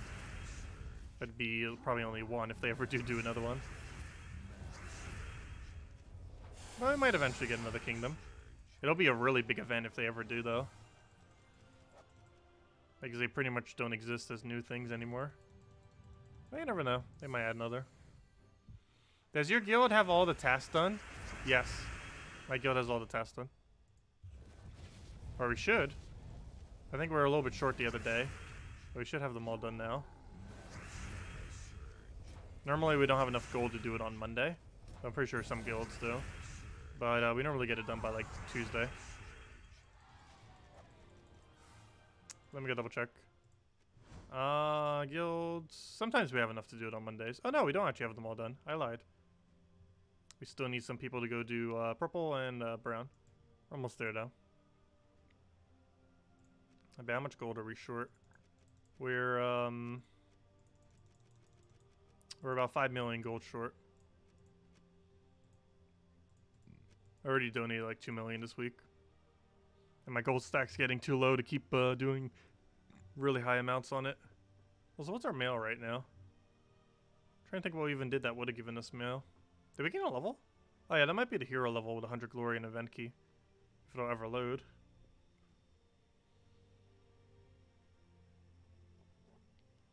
Loading, loading, loading. Yep, that's exactly what that is. Thought so. That's from when we gained level 1510. Anyways. Back to the faction. That's not faction. Back to the faction. Where are we at right now? 280. Almost there. Slightly past the halfway mark. Hello, Polly! Welcome. Yeah, this process is still going to probably take another hour and a half.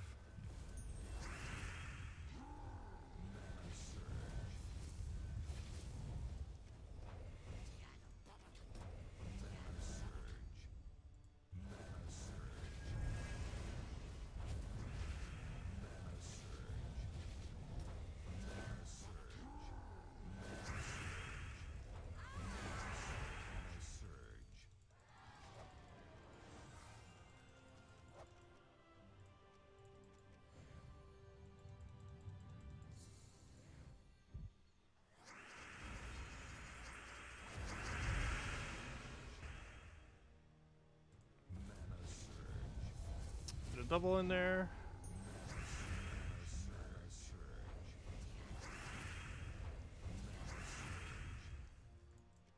Oh, I should have waited till alignment. Why'd I do that now?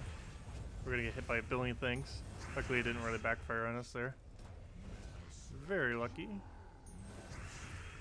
And he's dead.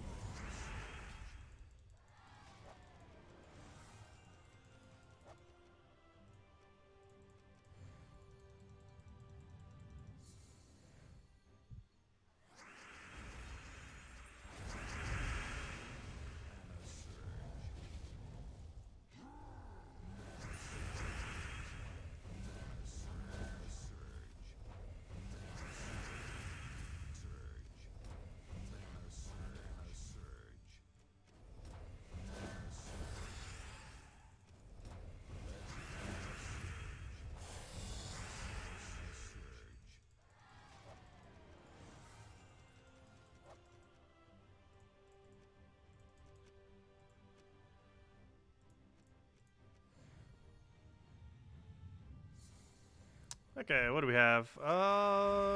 Nothing good. Get full mana next turn. Throw that into double.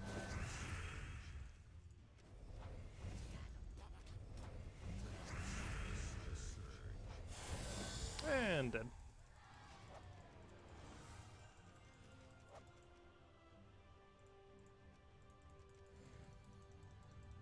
Okay, we still got 21 more delves to do. And we gotta go do Deathless. So yeah, we'll be here till midnight. Probably. Seems about right.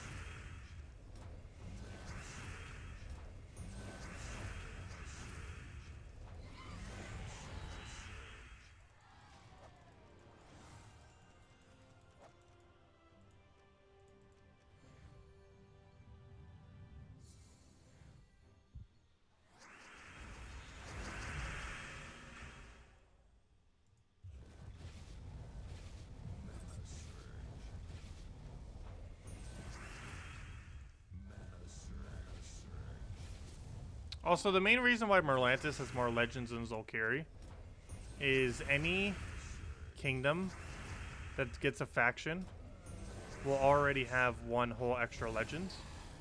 And if a kingdom does not currently have a faction, it's going to be lower than the kingdoms that do have factions. And Merlantis has a faction. And the main reason for that is most kingdoms only have 2 kingdom legends or so, whereas faction tends to make up that other one. I don't think there's any kingdom with 4 or more legends. I'm not sure.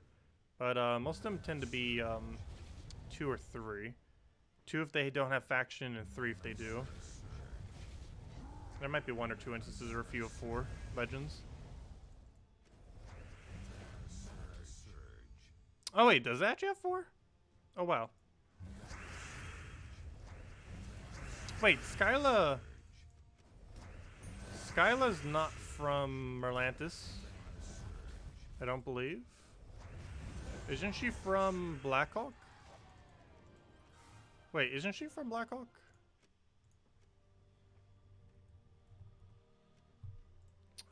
She's from Blackhawk. There's only 3. She's Merfolk, but she's not Merlantis.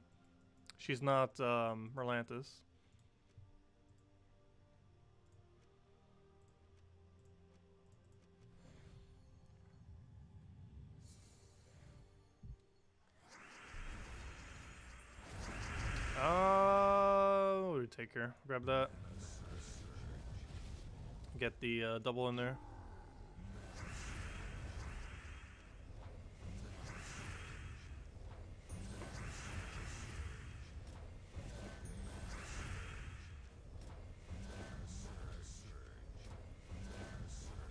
I never noticed that. Is there 0 kingdoms with 4 legends? That might be the case. I can't think of one that has 4. I think all of them have 2 or 3.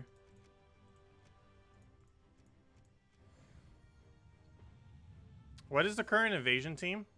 Oh, I used up all my battles. But it's the one I showed on Monday. It's the new invasion troop, followed by Nimue, followed by Earth's Fury, followed by... I forget what I run for last slot now. I gotta double check. But the whole premise of the team is Earth's Fury into Nimue. using the invasion troop in first slot. That's the whole main setup. It's some kind of mana generator. What is the troop? Here's the Mang version of it. But, oh yeah, it was Skyla. So you could use her for Skullstorm. I remember now. But yeah, it's Narita, Mang, or Earth's Fury, Nimue, and Skyla is the team. If you go Earth's Fury, you put it like that. Or you could have it like that. It doesn't really matter. You can just run it with Titan or with Tidecaller. Tidecaller has better stats this week, but if you want a better tank, still better to go Titan.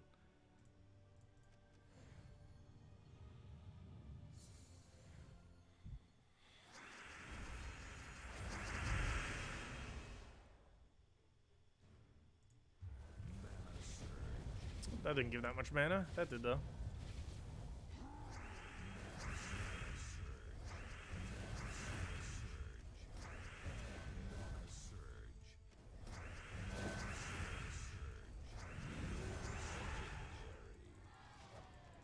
Oh, sorry, I didn't copy paste it, but there you go. Thank you, Isabel.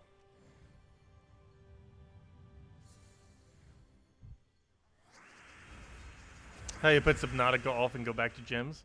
Good choice.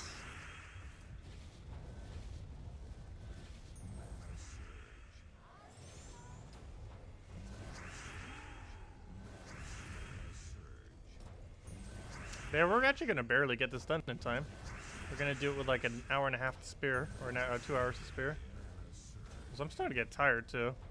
I ended up having a really weird sleep schedule. Not that I went to bed at a weird time, but because I just didn't want. Like I went to sleep, and then I woke up, then couldn't go back to sleep. And I was like, well, I guess I'm up now.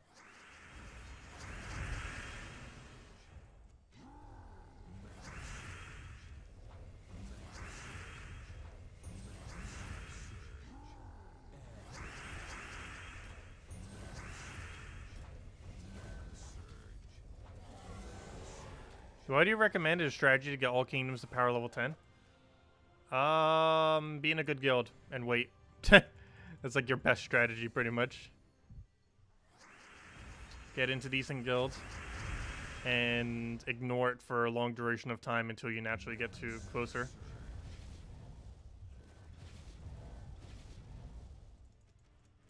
Because unless you're bringing in money, there isn't really like a really quick method just to instantly get it. You just naturally get it kind of over time. There are things that you can do to slightly focus it, like event keys for certain things at times, and making sure that you have one of every single kingdom's mythic. But pretty much just having more resources will bring you closer. And time and being in a decent guild are the two things that would bring you closer to doing so, naturally, without having to grind like crazy.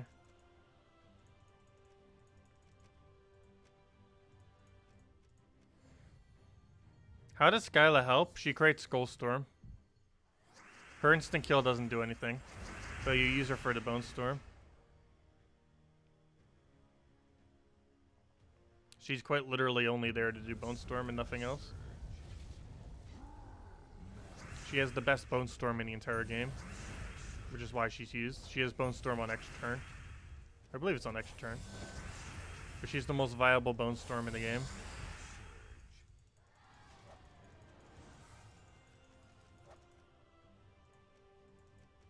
Actually, now that we have dual storms, I really hope we get a Skullstorm Storm.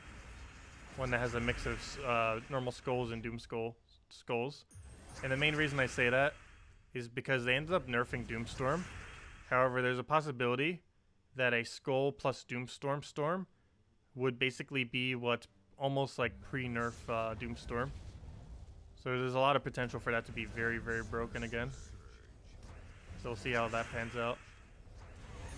Not sure when we'll eventually get it, if we'll even get it. But a Bone Storm Doomstorm would be really cool.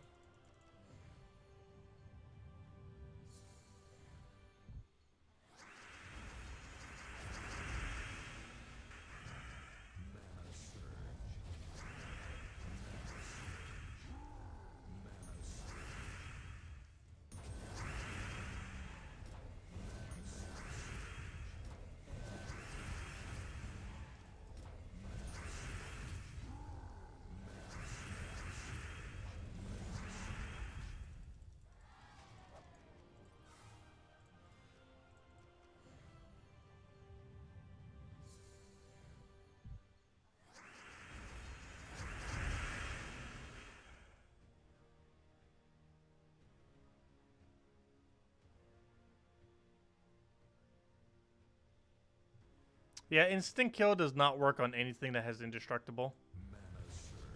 This includes the 6 Stormtroops, Zugoff, or at least the non-player owned version of Zugoff, and all the towers.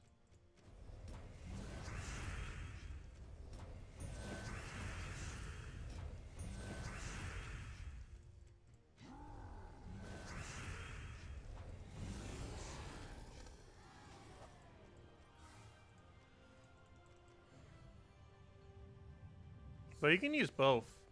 You're allowed to use both Nimue and Skyla.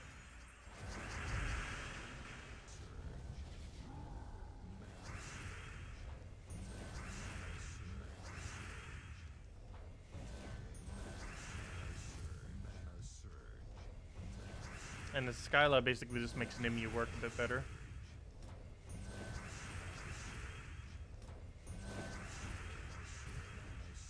Gosh, these things starting to get high stats.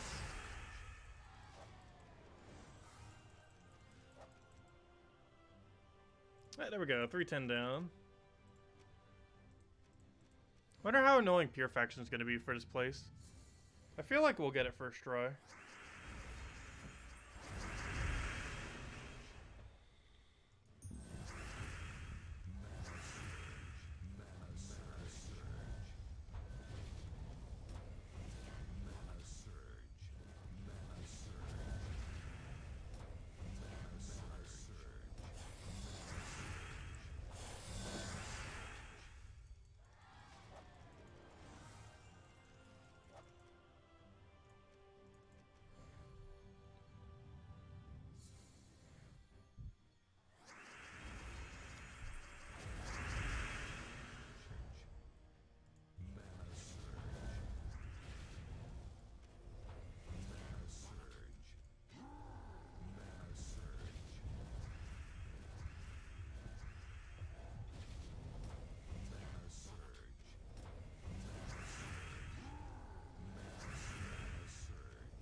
A 1 HP, really? There we go. Gonna make us waste an entire cast for 1 HP. Also, what doesn't help is that this place has so many rooms you have to go through. It's tied at the highest amount of rooms you have to go to get through to the final room, taking a total of 5 battles. If I'm not mistaken, wasn't this previous stove also 5? This with 2 different paths, so you have a bit of a change if you want to. But they're both pretty numerous. Yeah, Fangmoor's tied at highest at 5. Nothing goes higher than that. I forget how many others actually have it as well. I believe the most recent one that came in is the only other one that has 5. Wasn't it 5? Pretty sure it was. 1, 2, 3, 4, 5. Yes. Fangmoor and Werewoods, I'm pretty sure, are the only 2 locations where you have to do 5 battles to reach the end. And prior to that most recent faction, it was just Fangmoor, I'm pretty sure.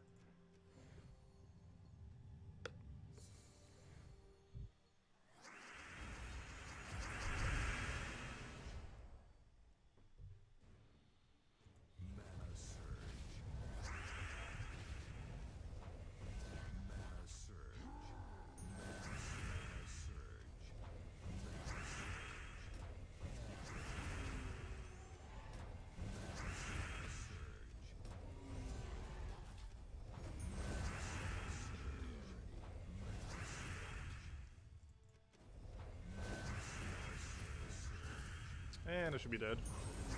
With super overkill. There we go. And take this, and then we have 18 more devils to go. So close, yet so far.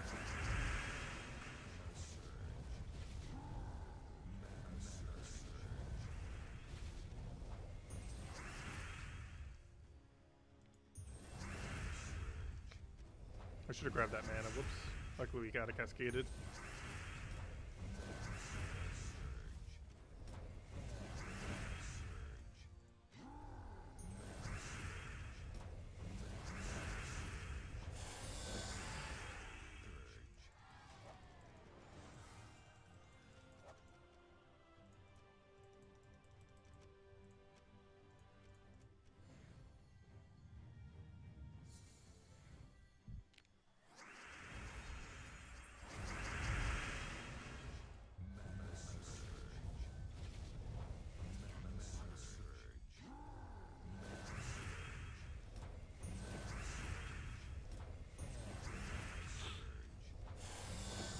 man dead already?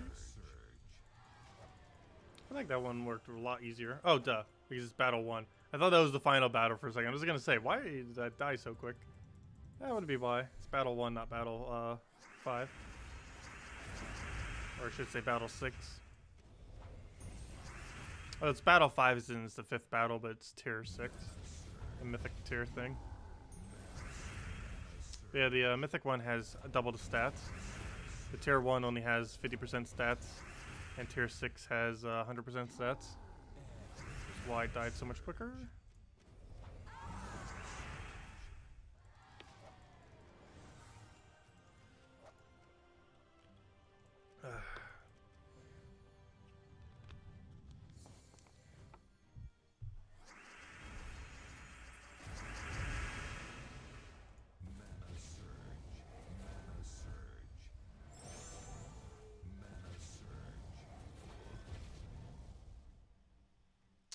Kind of want to double, but there's not really a good place to do it currently. However, after doing this, we should be able to.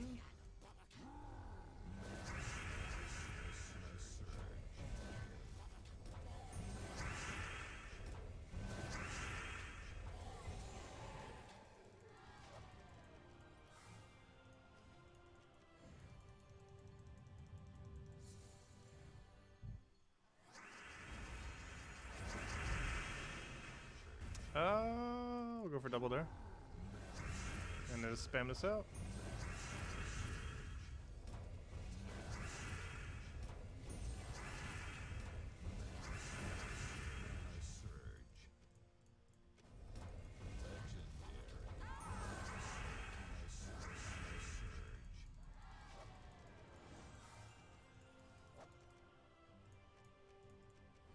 There we go. 16 to go. And then pure faction. So we'll probably hand out code at 400 like I mentioned earlier. Which should be pretty soon, kind of. I'll take that down for now. As soon as considered in delves anyways.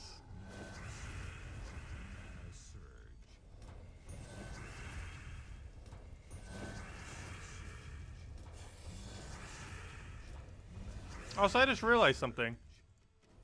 I did 3 pure factions in a row. Or technically 4. Because we did pure faction last week. For, oh no I didn't, never mind. Why do I think it's like connected? I did it a month ago. Then we did the one for last Friday. Then we did it today. And then we're doing it next Tuesday. So I guess not quite. But that's a lot of pure factions. That means we did 5 pure factions within 5 weeks, right? Yeah, pretty much. So basically 1 per week. Which is what I was thinking of when I said 1 per week. But yeah, I did average 1 per week. Because we did the pure faction for the faction prior to the previous faction, the one before Weirwoods. I already forget what it was called. We did pure faction for that. Then we did pure faction when we got back. Then we did pure faction last Friday. Then we're doing pure faction now. And then we're doing pure faction next Tuesday. So that means in 5 weeks we did 5 pure factions.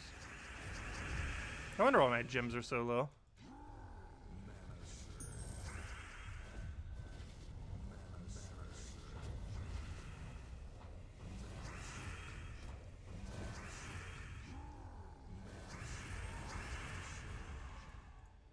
See you, Jelly. Have a good night. Thanks for stopping by.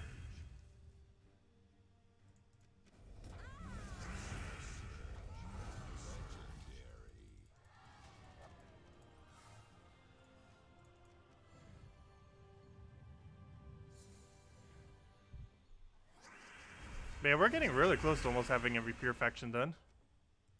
Because next Tuesday we'll get another one done. Which I believe leaves us with only 2 undone, if I'm not mistaken. I believe the only 2 I wouldn't have done by then is Hall of Guardians and Sea of Sorrows. Which the next time they roll around we're probably going to do. Just so we're finally done with all factions. We'll still have to do new factions, of course. But, yeah, at that point we'll have max renown.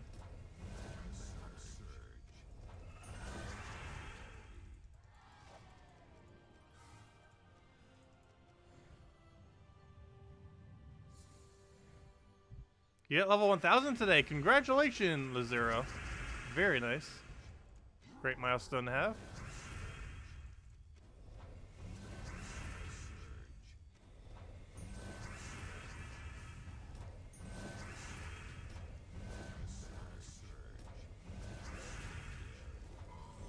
And dead.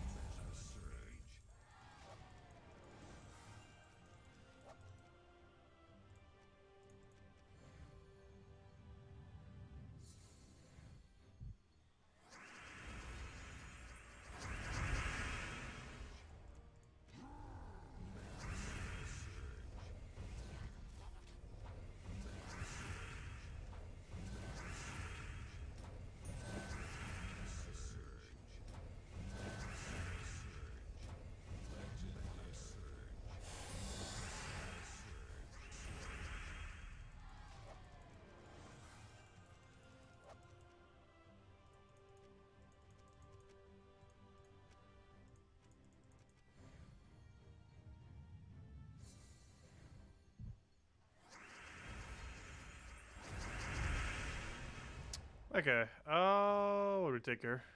Just grab a green over there. Shuffle it down, hopefully get our mana that we need. Not quite, we'll just manually swipe it. Hopefully that doesn't miss. Ooh, pure miss. Very unfortunate.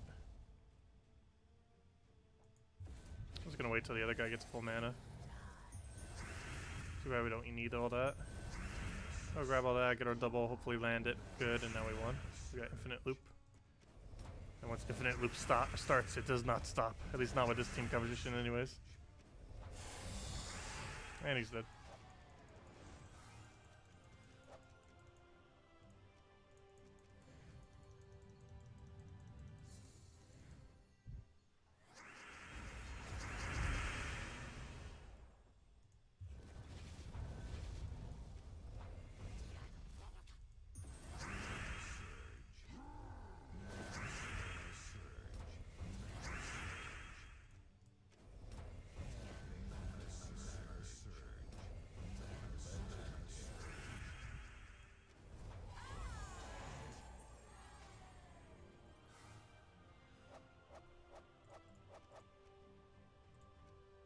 Or what are we on right now? 350. A little bit further than I thought. You got an Iron God of Gem Keys yesterday. Congrats. You've never been happier. That is a pretty good pull to get out of nowhere when you're not expecting it. Very good pull.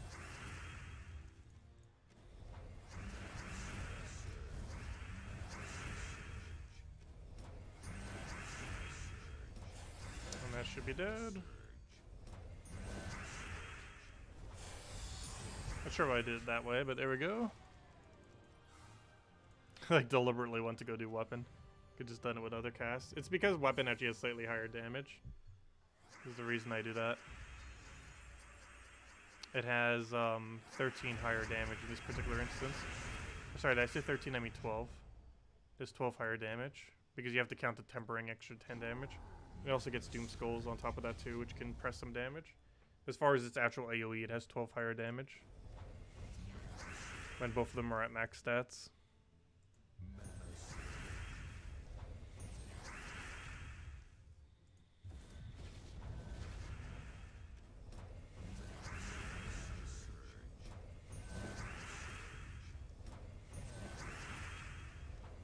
And it's not even counting Doom Skulls.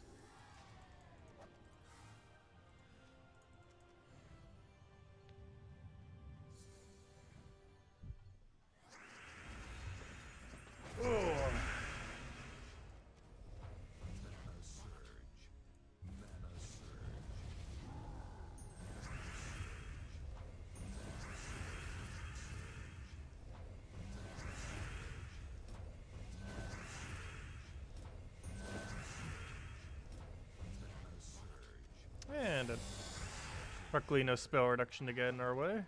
It does have an impervious troop, oddly enough. But nothing like spell reduction or anything. Oh, never mind. This one isn't the one with impervious. I was thinking of Dark Pits.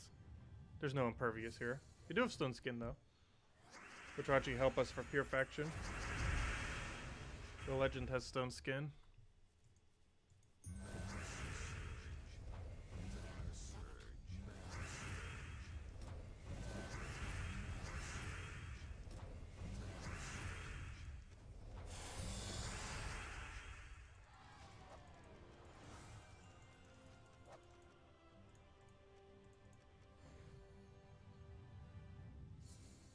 I want to do all of the factions because of the 1 magic bonus.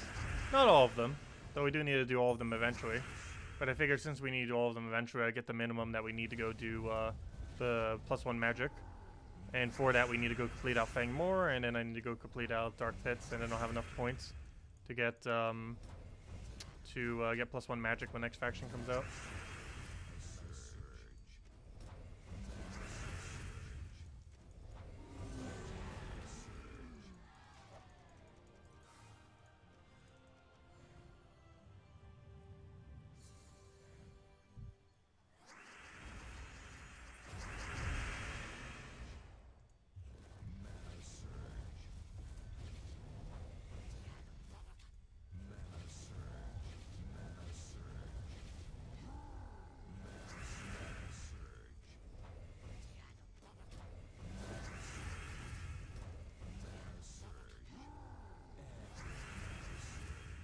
How many potions did we buy? 7. They cost 2,510 gems. That's how deep we are currently in. We had 2,510 gems. We bought 7 packs. 7 sevens. Lucky 7s.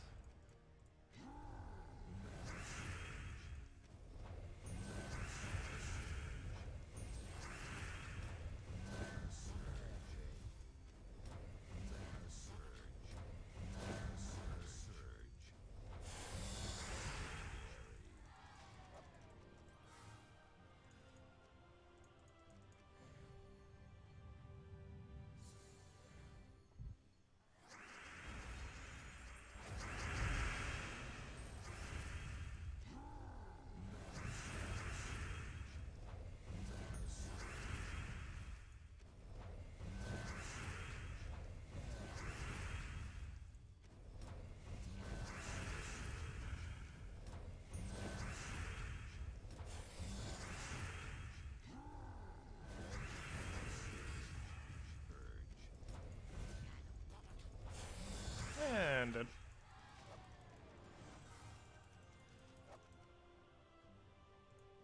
There we go. 370. 13 to go. Then Purification. Have a good night, Laura Zero. Catch you later. Yeah, we're still going to be here for another hour and a half, probably. Probably going to midnight. At this rate. Oy, oy, oy, oy, oy, oy. Ooh.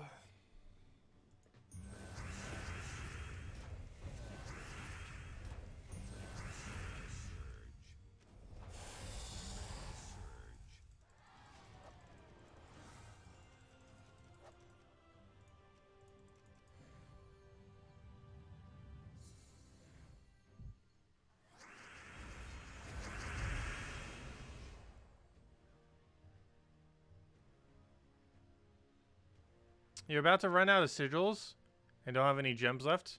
Can you recommend a pack to buy? What do you mean? Like as far as like actually buying gems? Well, there's currently no flash offer going on. So most of the methods are pretty bad value.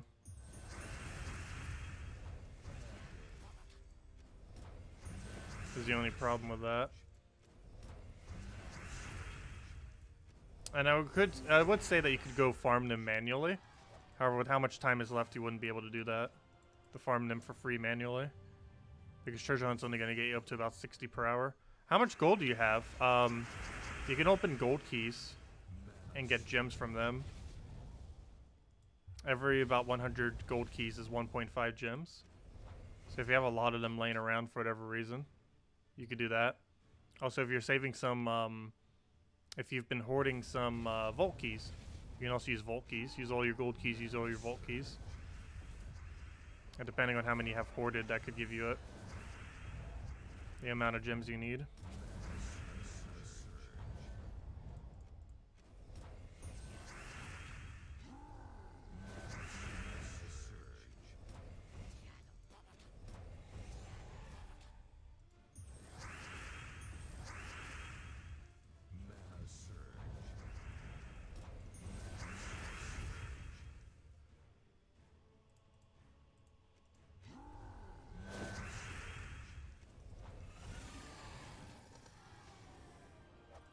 Well, there's no way to get gems directly from your guild unless you haven't completed out the blue gem task, which I believe gives 390. But most guilds do that one immediately. It's the most valuable of the normal tasks because it's pure gems.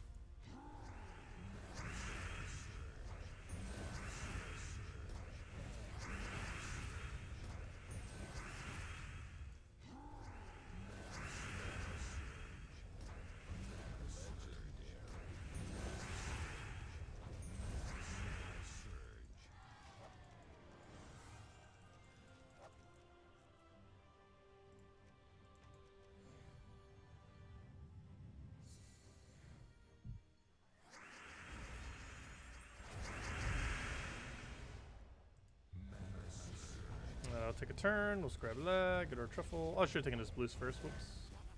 Hopefully this doesn't miss. Good, it doesn't. And we won. It's a matter of applying the damage, but we already got infinite loop.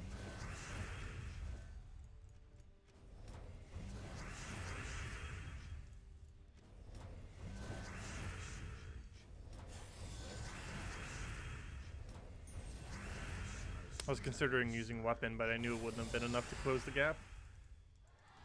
Not that much more damage. Only 12 or 13, whatever said it was earlier. 12 to go.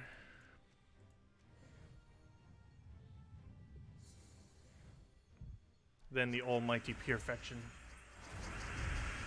Why is this so hot? Probably because I turned the heater on. I'm like both simultaneously hot and cold. It's weird. But more hot than cold. I'll take that down for now. Like, it's really cold tonight. But the heater's being too warm.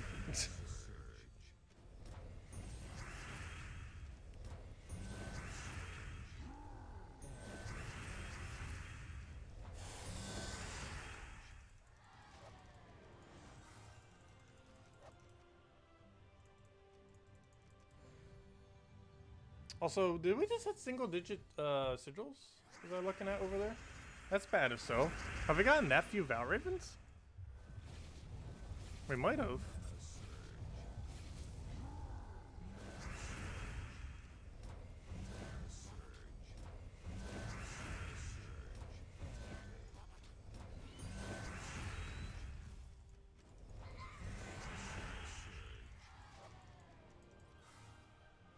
Yeah, that is single digits. We only have 9. That's problematic. We might need to buy another pack. That means we need to find 2 Val Ravens. Or we're likely only going to find 1.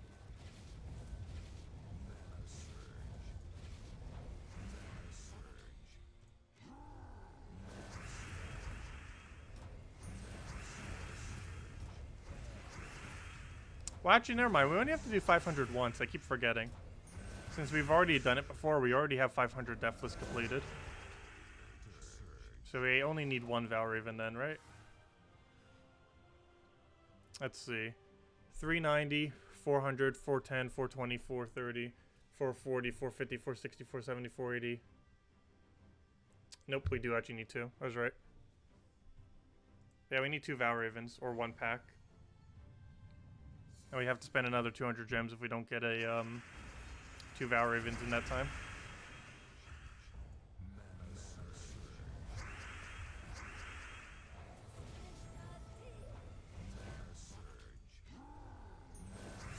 Which means that will bring up the cost to 2,710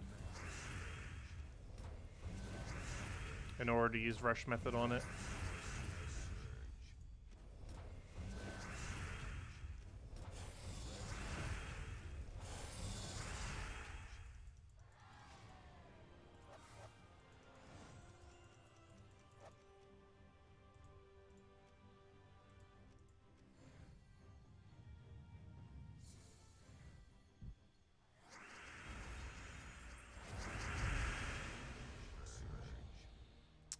Oh, what do we grab here? Take that for now.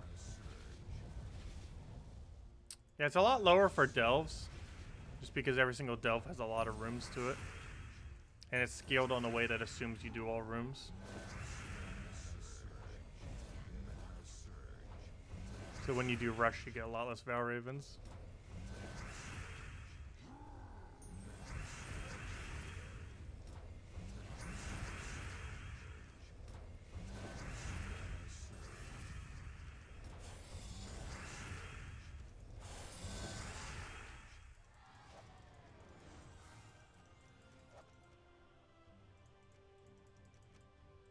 Come on, Val Ravens. Don't get 2, that's 200 gems down. Which is probably going to be the way we have to go. I'd almost get the stats right now, but I'm still going to hold out for 2 Val Ravens just in case. Because that'd be annoying if we actually do get 2 Val Ravens, yet spend the 200 gems. If we could save it, we definitely want to go for it.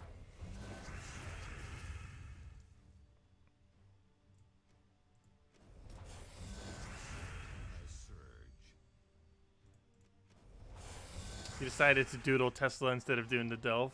Oh no. And that set you behind. We'll definitely make it in time. But we're cutting it pretty close, like last Tuesday, or last month's Tuesday, when I ended up coming back. It's kind of funny, like literally the very first night we came back, it's like, oh yeah, let's go do Pure Faction. Now we're doing the same. Alright, I'll take that down for now. Yeah, I think we finished by midnight that day. Which I think it might have been half past midnight. I don't remember. But we're on track for about the same, half past midnight probably. Maybe a little earlier. Depends if we get Pure Faction first try. Oh, so there's Val Raven number 1. Hopefully we find Val Raven number 2 as well.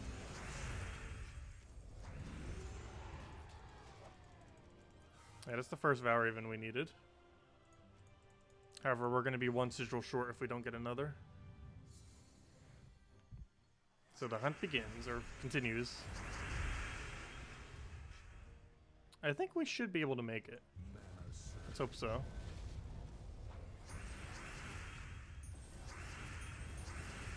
I guess 200 gems is not a small amount.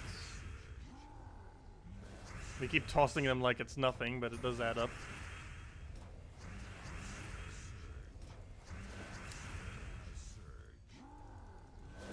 Take like 3 hours to farm that much manually. 200 gems, that is.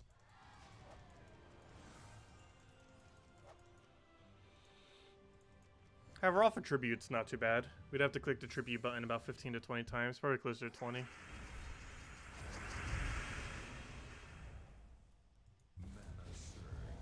So we have a lot of gems if we ever convert away all of our gold keys.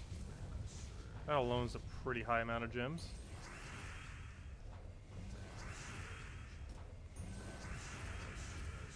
Actually, let me do the math real quick. I'm actually curious about how many gems we have in gold keys.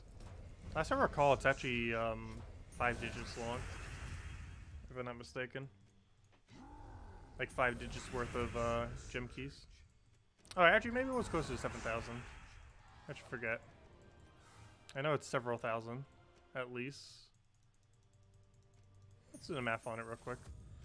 So, we have 159,461. Let me go bring up a calculator. Let's see. 159,461 divided by 100 times 1.5. Oh yeah, I was kind of right when I said 7,000. It is... Oh, I did that math wrong. Wait, did I do that math wrong?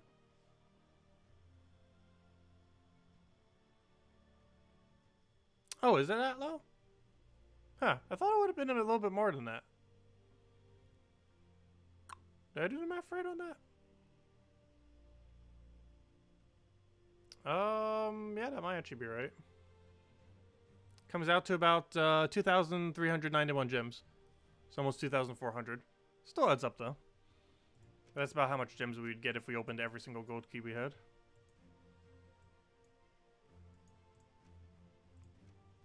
Which is pretty much enough to go do an entire Pure Faction.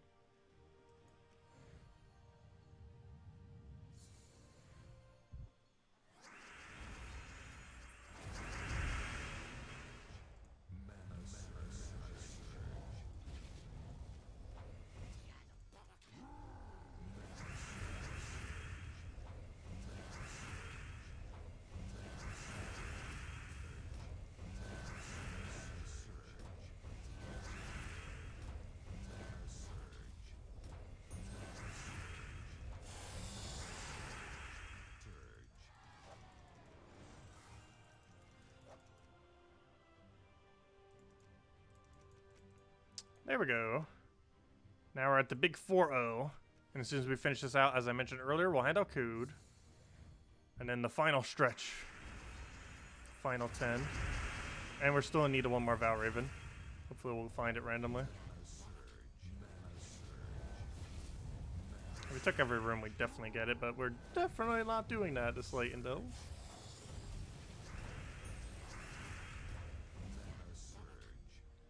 Yeah, we'll go for that.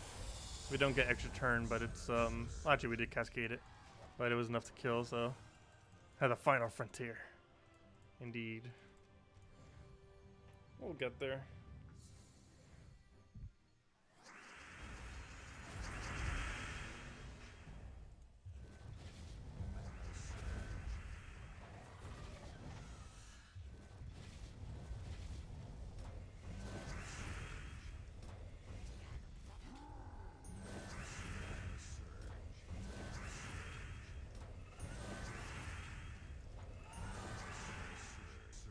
Three hours, 10 minutes to remain. There's no way it's going to take that long. Oh, yeah, that's how much longer is in the event, yes.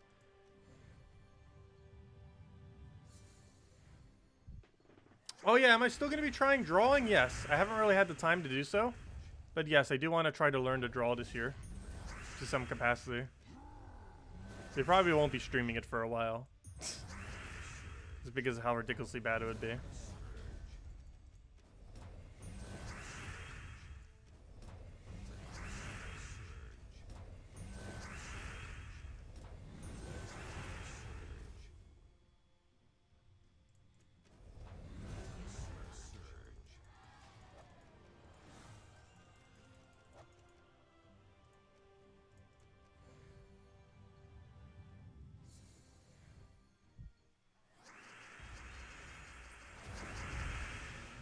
Oh, I would even grab here. We'll take that for now. Get a double on that.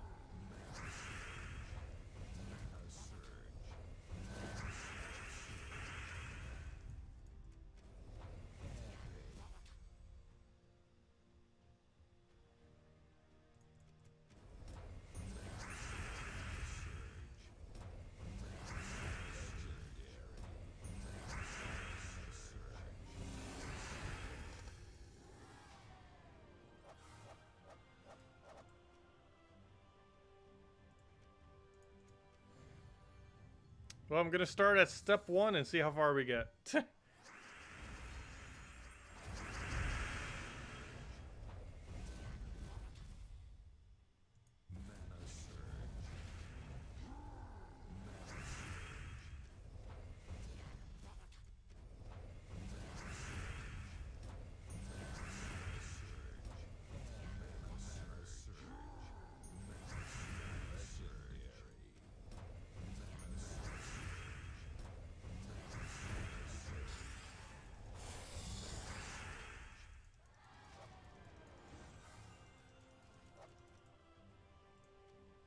There we go. And I said at the end of 400 we'd hand out code.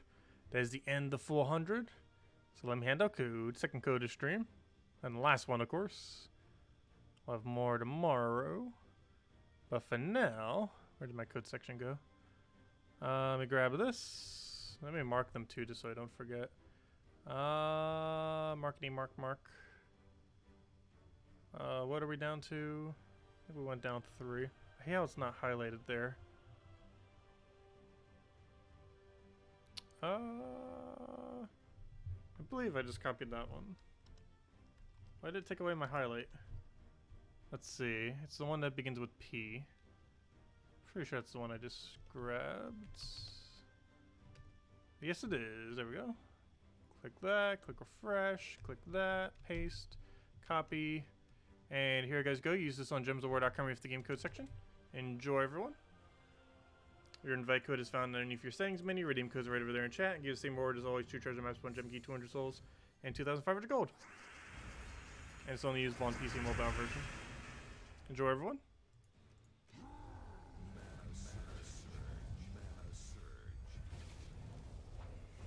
And now for the final stretch for Purifaction. We have 9 more delves left.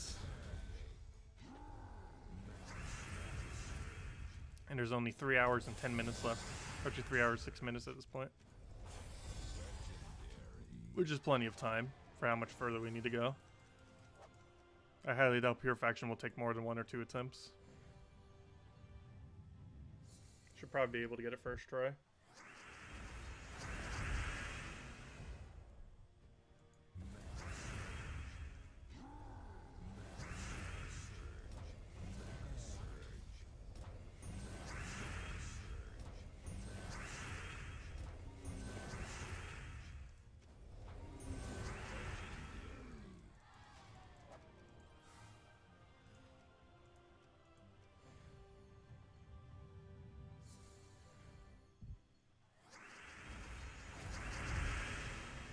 Okay, I'll take that for now. Grab a double.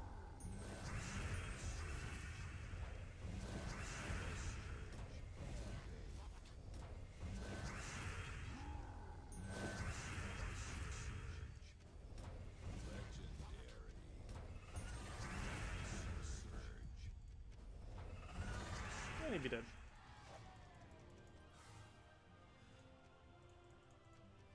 Why's my head so itchy today? I have lice. No, I was kidding. Might just be from the temperature changing. It's getting like dry or something. Shower would probably fix that. Probably take one before bed.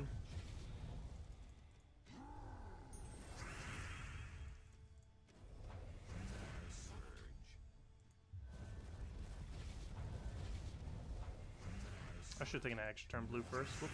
Oh well. Not too big a deal.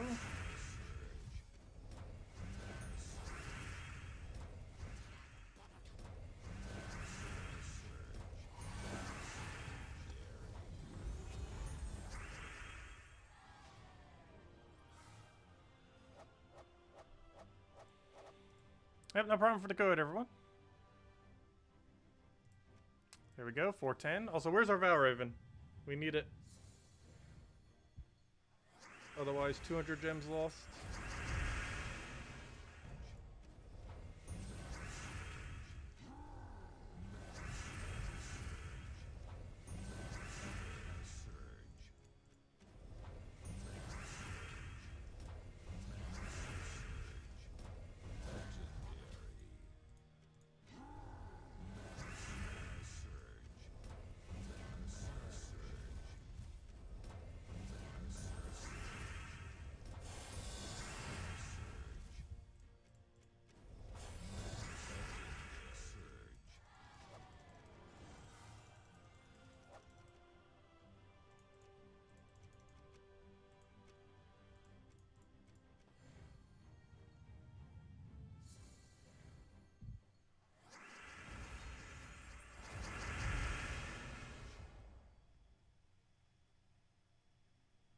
I always wanted to learn how to draw. Just never really got around to it.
Oh, did I never do the penguin?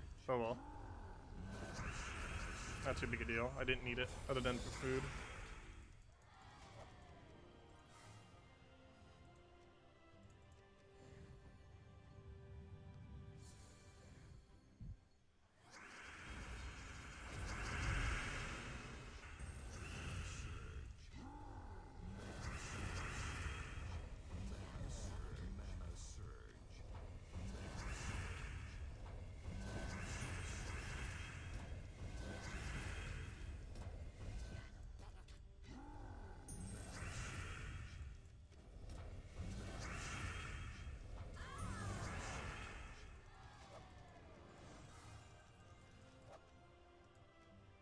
No, there was no troop balances with this. It seemed like they were going to, but they didn't end up doing any troop balance, no. Not this patch, unfortunately. They haven't really been doing much troop balance in general lately.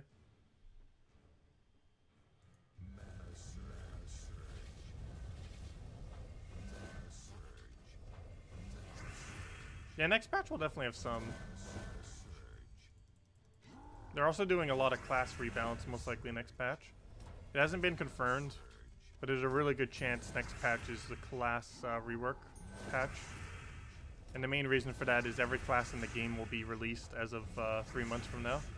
Which at this rate, almost 2 months from now. Like 2.5. So next patch is guaranteed going to be addressing hero classes in some way, shape, or form.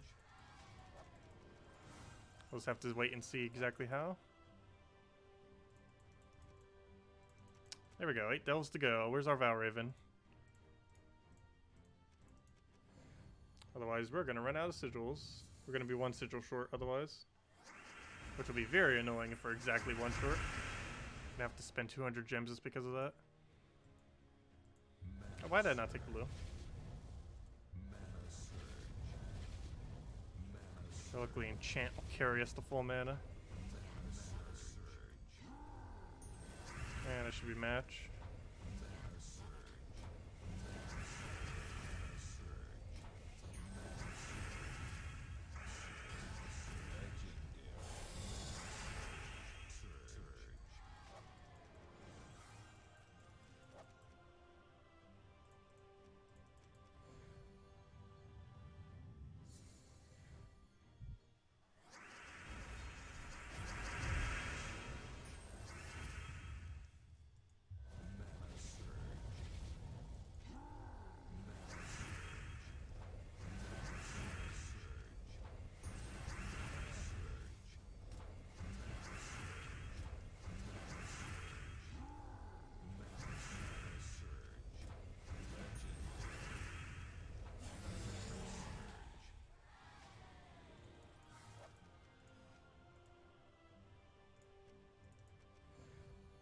You notice someone when you spend 30 gems, you'll get a Valraven on the last one you have.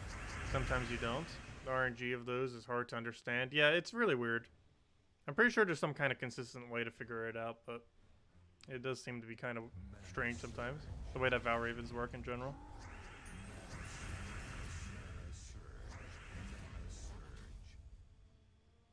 Like, it's kind of like a pseudo-random, but still consistent.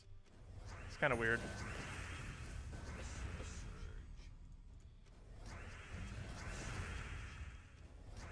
And the RNG for it is different per person where it falls. Like, sometimes some people might not need to spend extra for an event, whereas others do.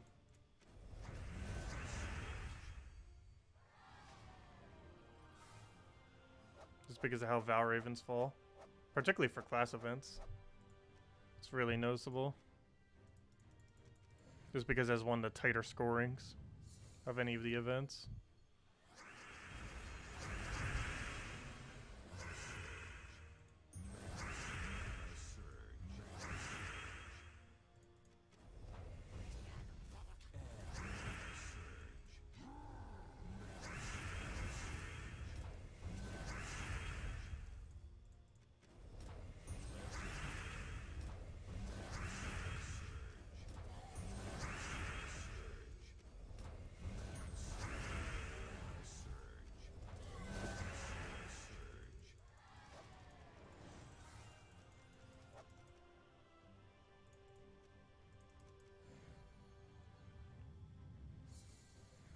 You ran away on the last sigil when you see the Valraven, really?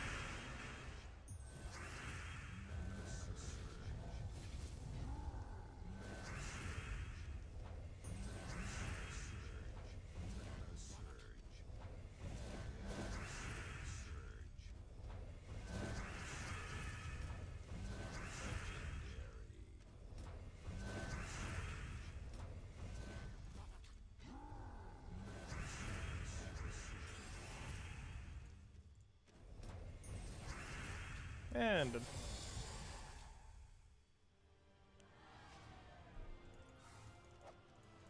almost there. So very close, yet so very far. 440. 6 to go.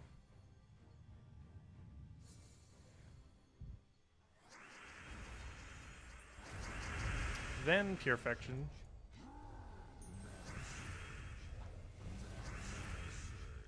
Yeah, that's right? Yeah, 440, 450, 460, 470, 480, 490. 6 and then Pure.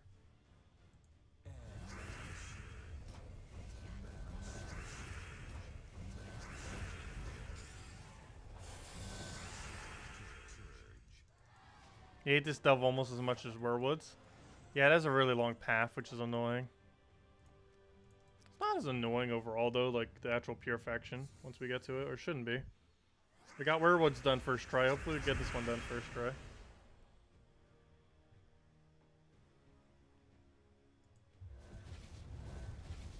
Everything on this board's awful. Stealing my mana. Luckily enchant will give it to us automatically. And we should be good to go. Assuming he gets full mana from it.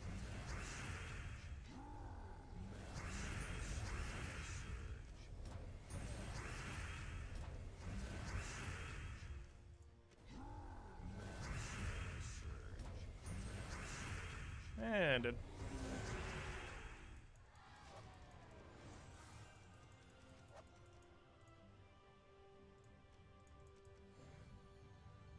Also, we still need to find that Valraven. The very elusive Valraven. Trying to hide from us. We know you're in there.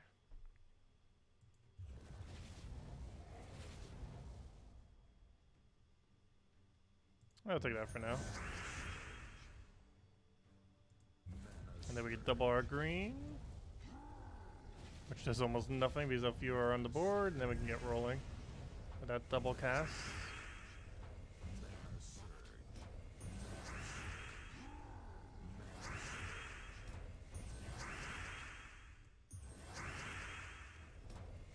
I was gonna say, where's all our Brown? We miss Brown so often there. And he's dead.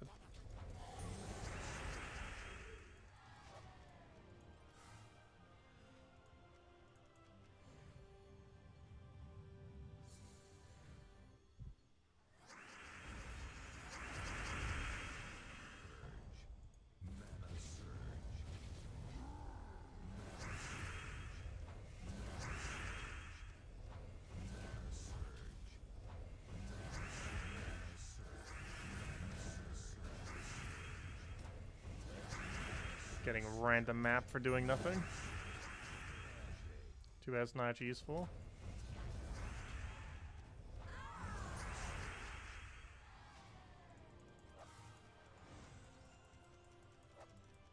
Three Runics off of that.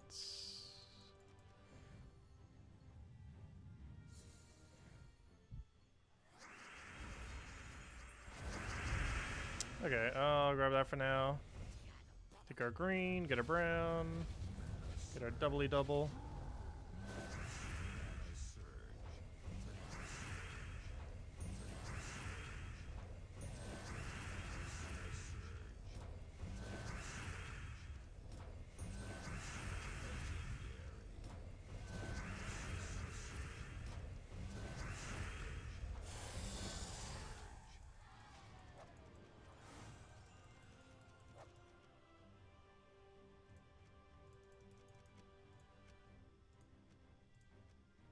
But yeah, still need that Valraven, otherwise we're going to be a sigil short.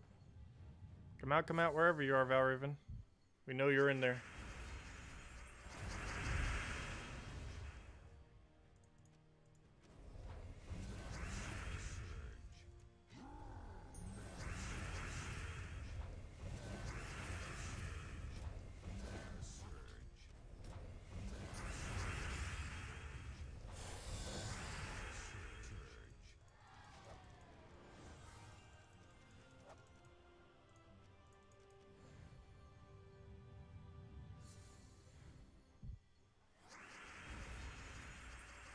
You needed tier 7 8 times for Pure Faction.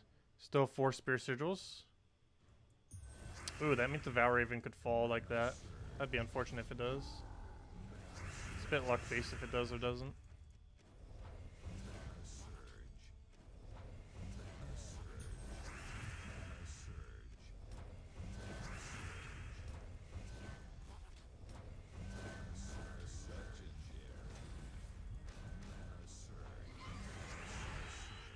Another useless map to go to our pile of over 15,000 maps. Actually, what are we at these days? We're at, oh wow, more than that. 19,709. Actually, we're coming really close to having 20,000 maps.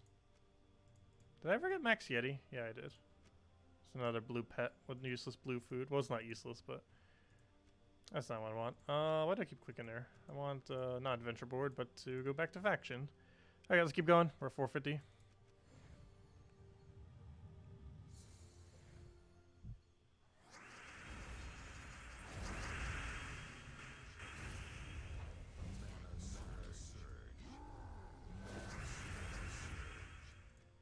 Had time to grind back some gems, I know. Though grinding gems is pretty slow. Unless you're just doing it slowly over time off a tribute or something. Because that relative to the time that it requires is very, very minimal. And get a really high payout for it.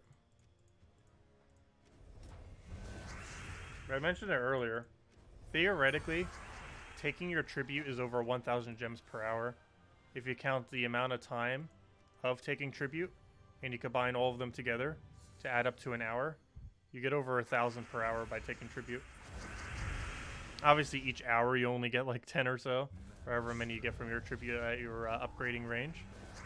But if you take the several seconds that it takes, even if you count as like 30 seconds each time to load up the game and everything, it still comes up to over 1,000 gems per hour.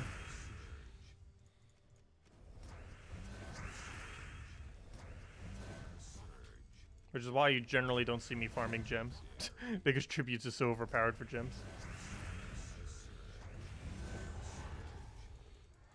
Relative to any other method. Though of course it takes over a week to do an hour's worth of tribute.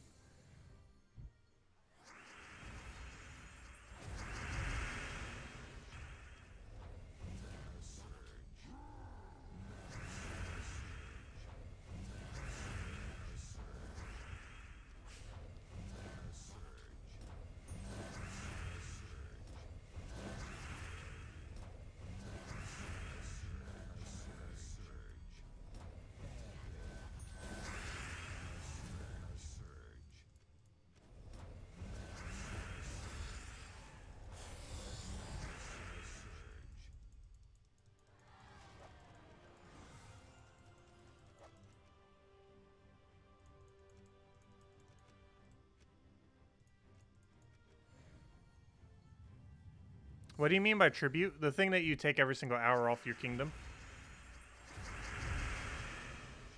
You can take it up to once per hour.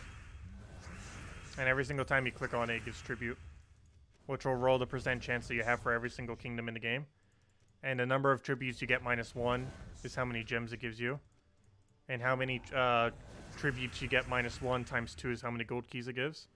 And the rest of the loot is whatever you get from your from each of the individual tributes, as well as however much you get from your hourly gold. And the only thing that stacks from not taking it is the hourly gold that you constantly keep getting. However, tributes do not stack if you don't take it. So if you don't claim it every hour, you just lose the loot from it. But the gold that you accumulate per hour does keep stacking. It's like that number in the top right. If it says something like 1,000 per hour, after 5 hours you would get a 5,000 if you don't take it every single hour. But your tribute you completely lose if you don't take it every hour. Obviously you don't need to be like literally taking it every hour, but the more you take it, the more it helps, particularly later in the game. Once you've gotten every single kingdom to like 8 stars or so, or particularly 9 stars, you tend to have pretty good tributes. You get almost all the value by the time you reach 9-star kingdoms. Every single kingdom at 9-star. It also requires no mythics.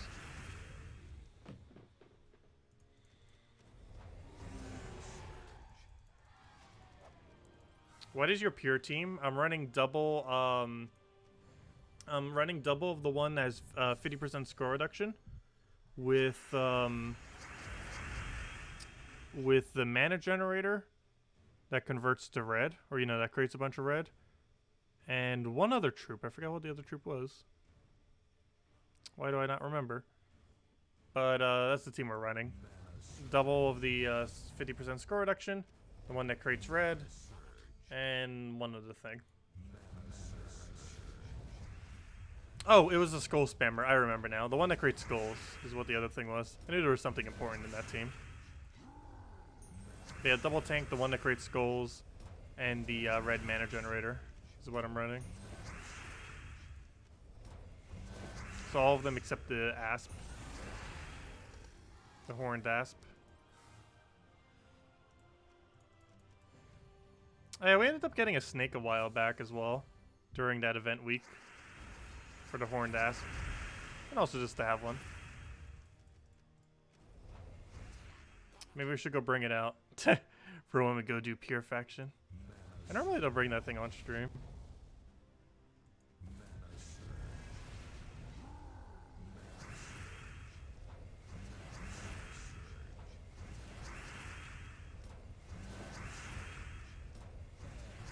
Also means the stealth came out around February of last year.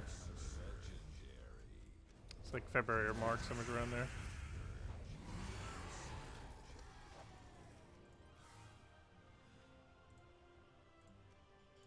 Also, where's our Valraven? Don't make us have to waste 300 gems. I mean, 200 gems. More than we need to. We already wasted 2,510 gems. Not really wasted, but you know, used up a lot.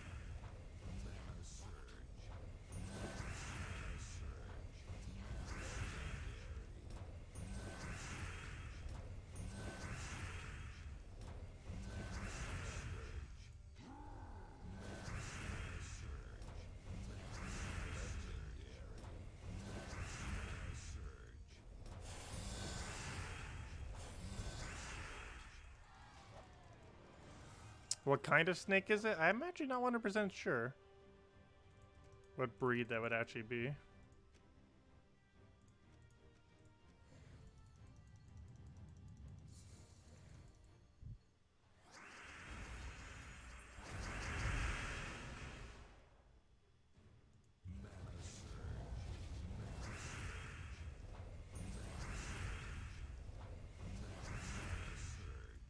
But it looks more like that.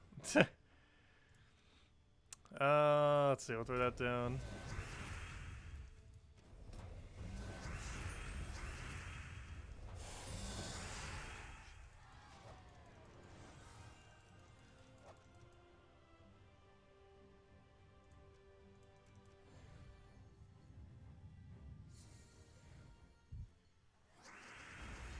Had a 2K gold key opening. Yeah, it's it takes a while to open every gold key. Doing it 200 at a time. It takes a very long time. I think it would take us like an hour to use every gold key I currently have. Doing it 200 at a time. It is very time consuming. Not as time consuming as keys used to be in this game. It's still time consuming nonetheless. At one point it took us 10 hours to open it took 10 hours to open 5,000 keys. That's how slow they used to be. Because you have to do them one at a time. And they also gave you 3 cards each per key.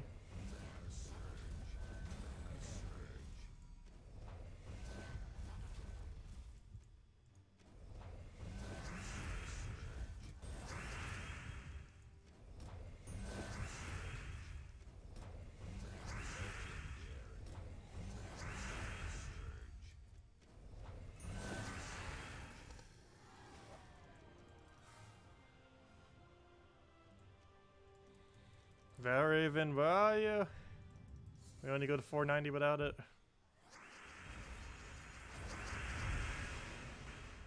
Oh, we didn't get full mana. We just pass turns until we do.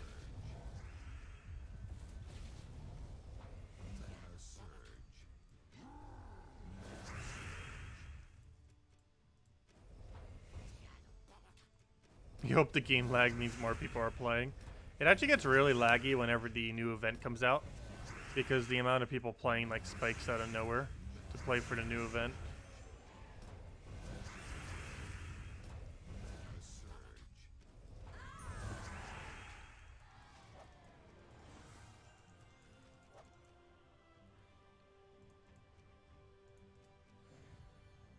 Same thing can kind of happen on Fridays too, when we get new content.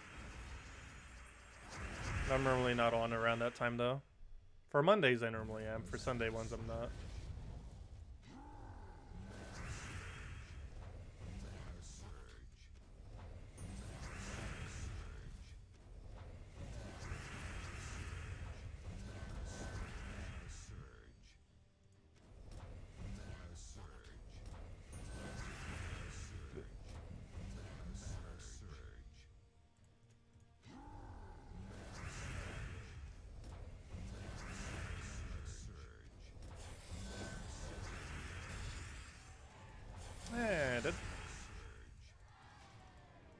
Yeah, Mythic release. Because everyone's trying to get that new Mythic to mess around with. But I'd normally wait a little bit longer than that. Not just because of the lag, but because you want to guarantee make sure it's in drop table.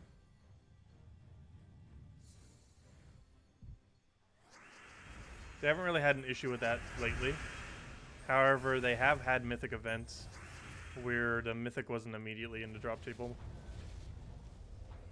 But they haven't done that for quite some time. I think it was over 2 years ago since the last time it happened. But it has happened in the past.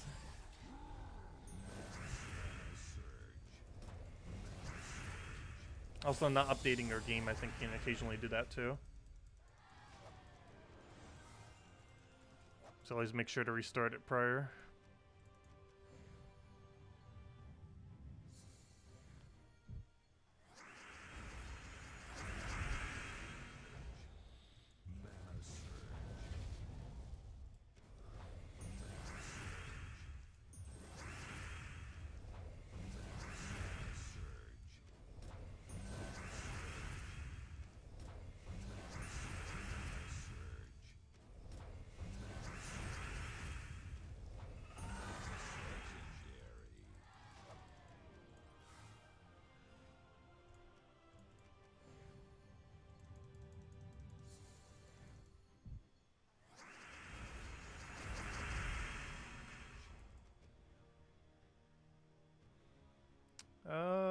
Let's see, move that over.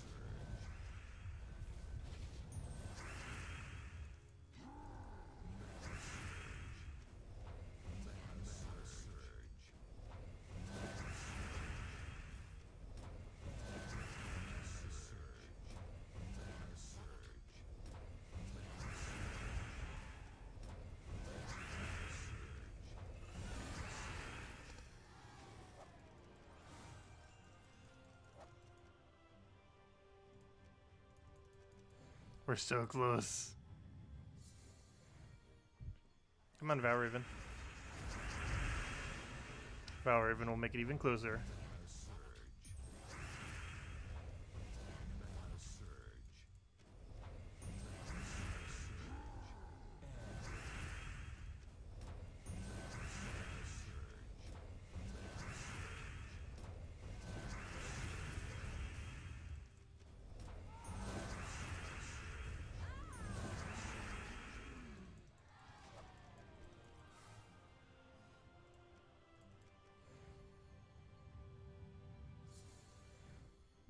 Hey, you wait until you see General getting spammed with mythics, pretty much. That works too. Because you'll see a lot of them, that's for sure. Like almost the whole chat will be it.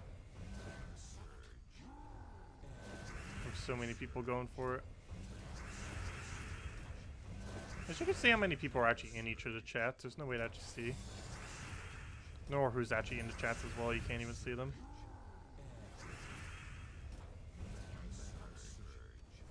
Oh, that wasn't within kill. Luckily that was extra turn, so it's fine.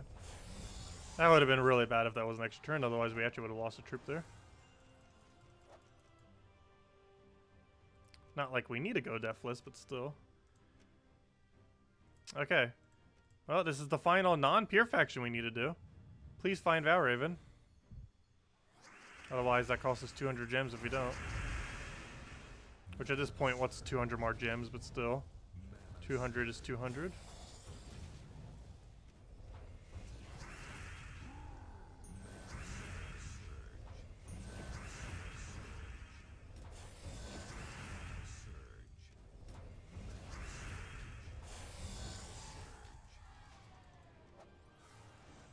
What's with the faction recommendations? Oh, never mind. What's it a dislike? Really? Some people are mean? What, do we have multiple dislikes? How could we? It's fine. Actually, how many dislikes do we have? Everyone go hit that dislike button. I was kidding. But feel free to leave a like. Helps out a lot. Let's see. Though technically leaving a dislike does help more than doing nothing. Let me double check. Why do they make it so hard to view your own channel? YouTube, what are you doing? Okay, so I have to go to here, open new tab, go to that, go to this, just to be able to click that. And then from there, we go over to here. Then I leave a like on my own stream. And let's see, what's that right now? It's at, oh, we only got one dislike. There's always going to be one person that just hits the dislike. That's like never going to not happen. The first dislike's going to be just because there's no dislikes. Someone will do it just to be the first dislike. But anyways, we'll grab that for now. Get our double.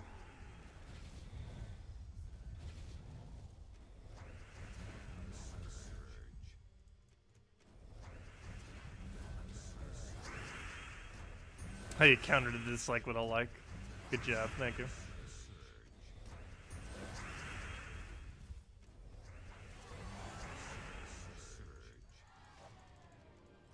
Come on, Valraven, you only have 3 more battles to appear in. Otherwise, we gotta spend 200 gems. This basically comes down to pure luck now.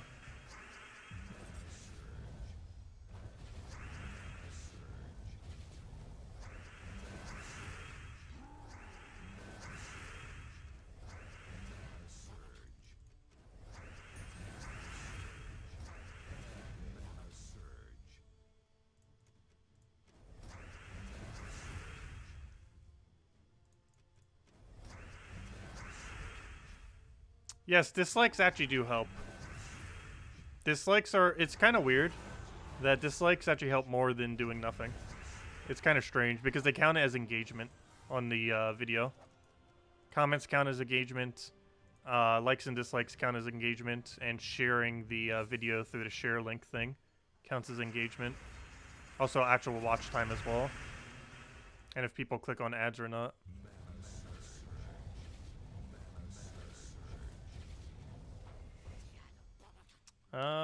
Let's see, we'll take that over.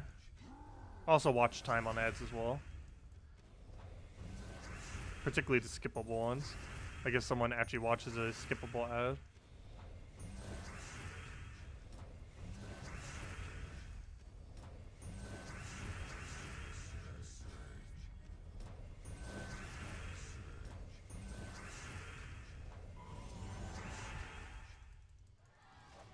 Okay, we only got one more battle where we can find a Valraven. Please have Valraven. It'll save us 200 gems. I almost feel like doing those other ones, but I don't know. I'd rather almost just take the 200 gem loss. No! Okay, no Valraven. Rip. That is unfortunate. Oh, well. Gonna have to buy a whole nother pack just to go get it. But if nothing else, it'll make Pure Faction even easier. Yeah, that means 2,710 gems for this event. Ouch.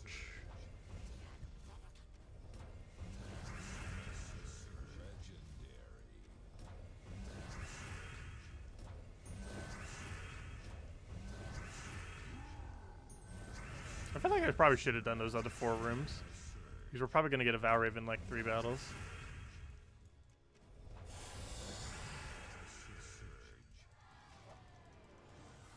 It's just really annoying doing them at level 490. But it probably would have saved us 200 gems. So probably was worth it. But oh well, if nothing else, we could utilize the stats. But yeah, that's 2,700. I can't talk. That's 2,710 gems spent on the event. Okay, let's go do Pure Faction now. But if nothing else, this gives us multiple attempts for Pure Faction. In case we fail first time. What am I looking for? I'm looking for... let's just go to the faction. It'd be the easiest way to bring them up. Because I forget the name of all of them. Where's Fangmoor? Fangmoor. Okay, we need you, you, and you. Is that correct order? We're probably there. I don't know. Do we want to block that completely? No. We'll want to have it like that. And for banner, we want to have I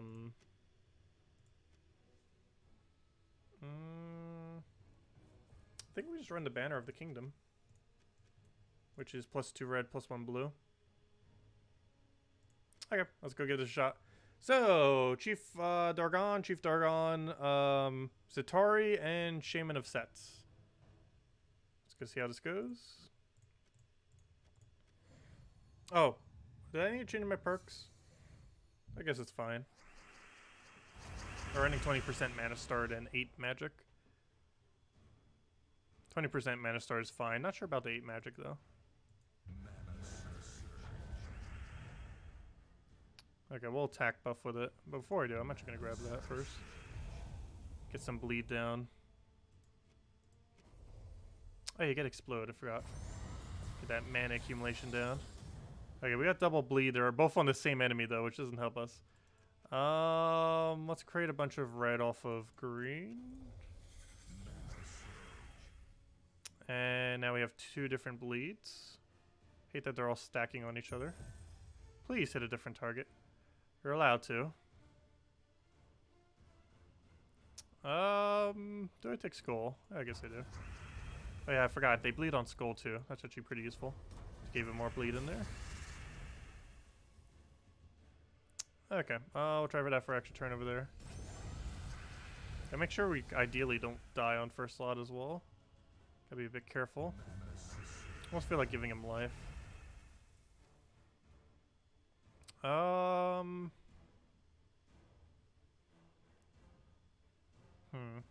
I guess we try for skull for Sky. I want to take it this way though. Just make sure I don't accidentally give him skull. Oh no, that still gives him skull there. Trying to do that in a way that wouldn't. But apparently every single way would have. How many bleeds do we have? 2? Not gonna risk it. Gosh, our first slot's taking too much damage. I'll take that for now. It's gonna be annoying having to go through this many battles. We got the stats for it though. And we can attack buff to 1-shot range and do and do stuff like that. Triple skull into instant kill, instant kill, instant kill. Can you do that every battle? That'd be great. I don't know, maybe we'll keep the magic. There's really only one thing using magic though. And it's these things. I don't know, I guess we'll go for life. Keep them alive a bit longer. 16 additional life instead of 8 magic. There we go. Okay, let's go back. Let's see a 50% score reduction. Wait, what was this redeem code from? Oh yeah, that was the second code we handed out. I didn't bother claiming it for myself. Also, Malin coming in and getting those tasks done. Which will also help us with what we're doing right now. Actually, how close are we to getting all of them done? Or was that it being completed? Oh, well, speaking of being completed, there's all of our seals for the week. Wait, why does this still show as, wrong number? Guess you gotta go out of the menu. There you go. Now it shows correct. But anyways, what am I looking for? I know we still got a little ways to go. But anyways, let's keep going. 1 down, 4 to go. Easiest one was completed. Now it just gets harder from here.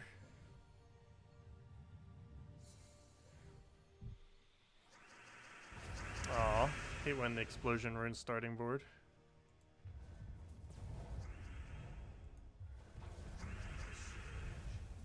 I'm gonna try playing this super safe.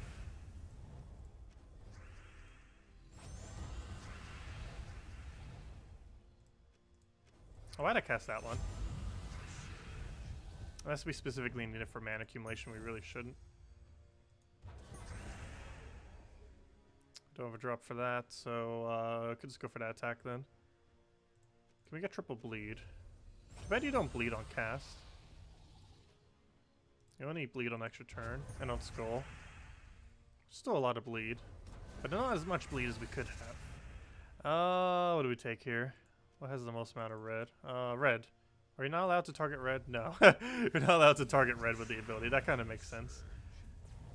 Okay, 1 more skull will do it. Now we just need to find 1 more skull. Good, 1 skull. There we go. Barely got the poke in, but it still did it. Okay, 3 to go. And then another pure faction down. It's gonna be so nice once we finally get caught up and got all of them done. Okay, we'll go for mana here. We'll do it off the top just to get rid of all that mess. Always keep him skull for that. Ooh. Ooh, he has Entangle. That's not nice.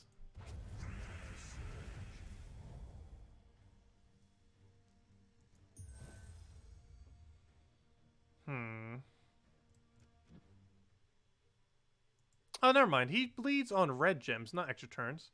I was gonna say, why is he not bleeding on that? But it's because he does it on red. Aha, interesting. Let's create red, actually. His red ability isn't too intimidating. Okay, I can't gain attack while entangled. Nor can I really do much with this team while entangled, so let's take a bunch of that. Grab that over. Oh, if nothing else, we got a bunch of bleed stacks, which will damage them over time. If you keep refreshing it, it'll just keep helping with that. Okay, got unentangled. I really need to kill his first lot. I'm kind of tempted to just create skulls here, actually. We don't get the full amount, but I think it still might be worth it. But I'm just going to go for attack instead. What do we need here? Let's go for...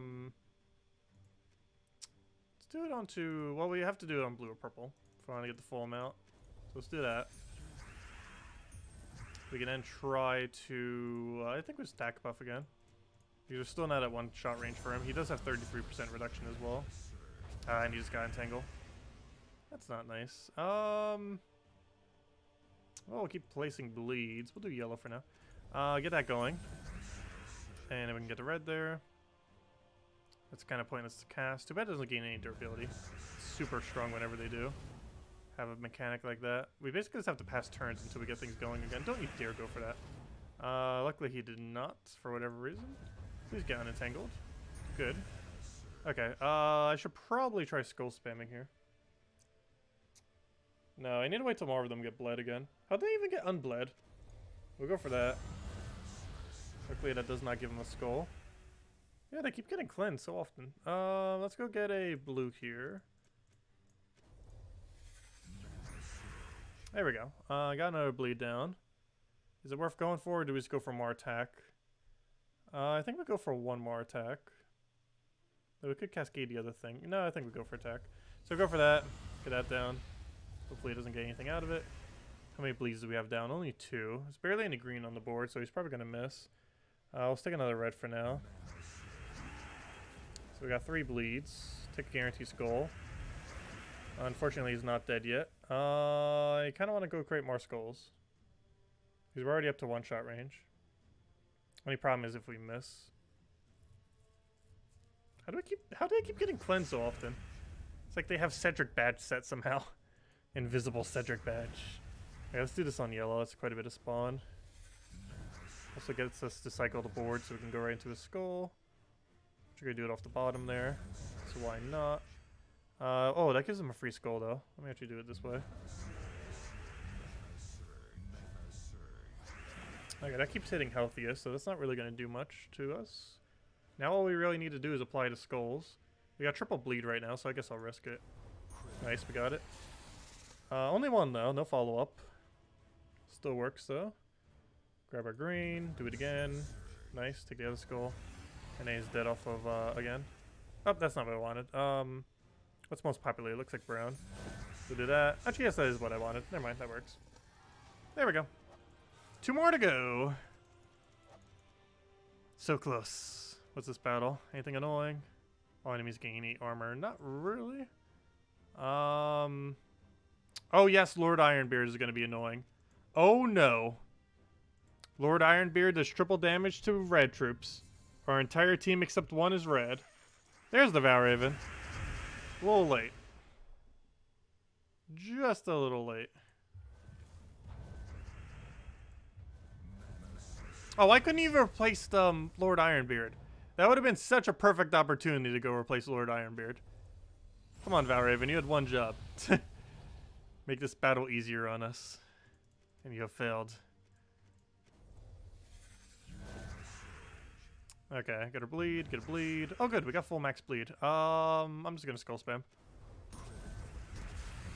Nice, Valraven dead. Problem. No, you do extra to monsters. Oh, problem. This is not only red, it is also a monster. I might just have to let Valraven do its thing. Because that is a problematic situation. Actually, you know what? No, I don't have to. You can do that. There we go. Nice. This is still a bit of an issue, though. I guess I take red and just try skull spamming him. He has 50% reduction, though, is a big issue. Okay, I can take skull there, then. I don't have a drop for it, though. But I can take brown. But we don't really need brown, but I guess it moves the board some. Surprised he hasn't bothered getting full mana. We'll do this just to try for skull there. Didn't get it. He pokes us with a gigantic poke. We're probably going to lose first slot on this battle. But we don't have to go deathless. As long as we keep one of these, which is why we have two. That is fine. Okay, let's take a blue and hopefully all those... Oh, one of them undid it. Two of them undid it. Oh, that's really bad. Do I go for skulls? Probably after that, no. I just have to hope he doesn't... He has to go for last slot. If he doesn't go for last slot, he kills whatever he touches. Actually, never mind. We still have barrier on everything but first slot. As long as he doesn't hit first slot, we're fine. Good. Good job, AI. Being your normal AI self. Okay, so I need to go bleed him somehow. We'll do that for now. I'll stop hitting him. I need that to live, ideally. Okay, I think we just risk it at this point. There's not that many bleeds. Let's at least get a little bit more going. Let's do some purple. Wow, that missed. That's unfortunate. Though at least he gives a skull follow-up. Do I have a drop for that? No. So I'll just take it with this purple so he doesn't get a skull follow-up. And do that. And then we kill him. Is that enough damage? No, that's a little short. Do I go for skull spam? I think I'll hold. He's gonna get Apothecary here. Oh no, maybe I do go for it now. How many how many skulls is that? 10? I do not have confidence in 10 skulls actually landing. However, do I have confidence now? No. But I'm still probably gonna go for it. Oh, that's why I didn't have confidence. Okay, we'll go for skull poke. Okay, I definitely need him not dying. That'd be great. Problem though, he dies in 2 hits or 3 hits. Hopefully 2 hits or 3 hits. I mean, we'll do that. Can it survive 2? Yeah, it can survive 2. Good, barely. Okay, so next plan. Let's try for sky blue, I guess. Did not get it. He gives a skull. Unfortunately, we're not up to one-shot range, surprisingly. Even after all that. I'll try for sky skull, I guess. Do we take the brown? Let's take that first. Do we take the brown here, though? Yes, because we have double extra turn brown right there, chance, so we'll go for it. It's very unlikely that we would have landed it, but it was an additional benefit that we would have had from taking that area compared to the other. So, do we go for this now? I believe the answer is yes. However, if we miss, we lose. Good, we didn't miss. Problem. I cannot kill it right now unless we Cascade Skull. Or if we extra turn red here. Nope, didn't get that. It didn't go for skull. Weird. There we go. Okay, we only lost 1 troop. I think we can manage. Final battle. Have our 1 troop down. Though their stats are so high, though, is the only problem. Not much of a magic difference, though, surprisingly. But everything else is the big issue, particularly HP and armor. Let's give it a shot, see what happens. Might take more than 1 attempt. Though we had a really unlucky battle there. That was like the worst possible battle we could have had. That one, Dwarf really hard counters this team. I can get Skull Spam next turn if I want, and I'm sure if I even want it, though. That might actually be more problematic than useful. So I'm going to go for mana accumulation instead. I will do this on yellow and hope it doesn't miss. So that's a pretty small amount of red on the board. But I kind of have to. Okay, we did hit extra turn. That's good. What do we want as follow-up, though? I guess we keep attack buffing like crazy to try to outpace them. Seems like our best strategy. Just outpace with mana accumulation. Okay, that's bad already, him getting a skull. Luckily we have 50% reduction, but still. I'll throw this down on yellow again. Get our bleeds down so we can go boost ratio the other guy, and also because we need this for skulls. Can you please stop taking skulls? I'm not going to skull spam this board. Doesn't seem worth it. Just going to go keep spamming this cycle, I guess. I need a blue or green. Neither of which are available. Let's take that for now, I guess. Grab that. Grab, downwards red. Could take red to green over here, too. Yeah, we'll take it. It gives him skull chance, though. Oh, of course he gets it. Luckily, he didn't go for it, though, for whatever reason. Hey, we gotta have Aspen to deal with, too. There's that splash damage thing. It's all the way in last slot, too. I will throw a pokety poke. Though, unfortunately, he also has 50% score reduction, of course. Ah, that double skull just helped out a lot. Very nice. Okay. I need to cast this a few more times because it's really important that we have attack for all of our things below. Because this gives attack not just to itself, but everything below as well, of course. So let's go take that. Keep farming up that attack because that's pretty important to have for when it dies. Because it inevitably is going to die. We're going to take that. As everything does. But, okay. Do we go for it now? No, let's go try getting that other thing bled. What's our best option here? I guess yellow. This also gives another attack buff, which we can go use if we don't get a skull here, which we don't. And then we can go attack buff with it. Okay. Hopefully we can get one more attack buff on it. Though it's fine if we don't. Okay, let's just go for this. Ooh, that's a big miss. Ah, that's a horrible, horrible miss. That was a really huge miss. Ouch. Okay, let's grab some mana. So we definitely need it. So we got a lot of attack buff from that. I still want to try skull spamming with this one more time, even though it could backfire. How many bleeds do we currently have? Only one. It's only an 8 gem spawn. However, this is the highest we're going to have it, since we can only bleed one thing. We can only bleed first slot with this team. Actually, no, we could bleed a random one with that. I think we still go for it, though. Probably going to regret this, but I'm going for it. Rip. Rippity rip. Oh, that's awful. Yeah, I think we lost. We'll need to play it a bit safer next time. And hopefully not have that dwarf battle again, gosh. It's still winnable, though it's very, very unlikely. One asp actually kills us. Oh, no, actually 2 asps. That is still winnable, actually. We just have to not get hit by any skulls for the rest of this battle somehow. Which is very unlikely. But possible. Okay, I need to take this in a way that doesn't give him an option. So we just take the skull. We can't actually use red mana, however, we can use it to control the board. However, I don't feel like I want to use it to control the board right now. Okay. And now we just need to not get hit by anything for the rest of this battle, and somehow get 4 skulls. And they don't have agile. So we have to get 4 skulls before he hits us once. That's the only way we win this one.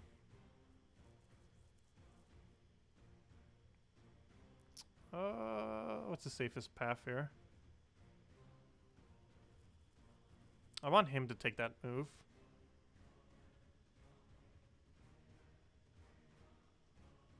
Everywhere gives him an option.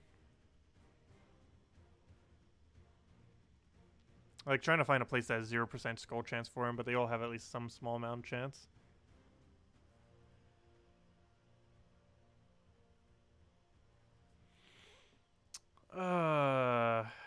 What's our safest bet?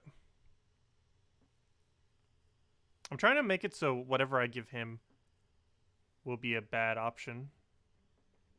I almost feel like I take red and just hope a green doesn't fall.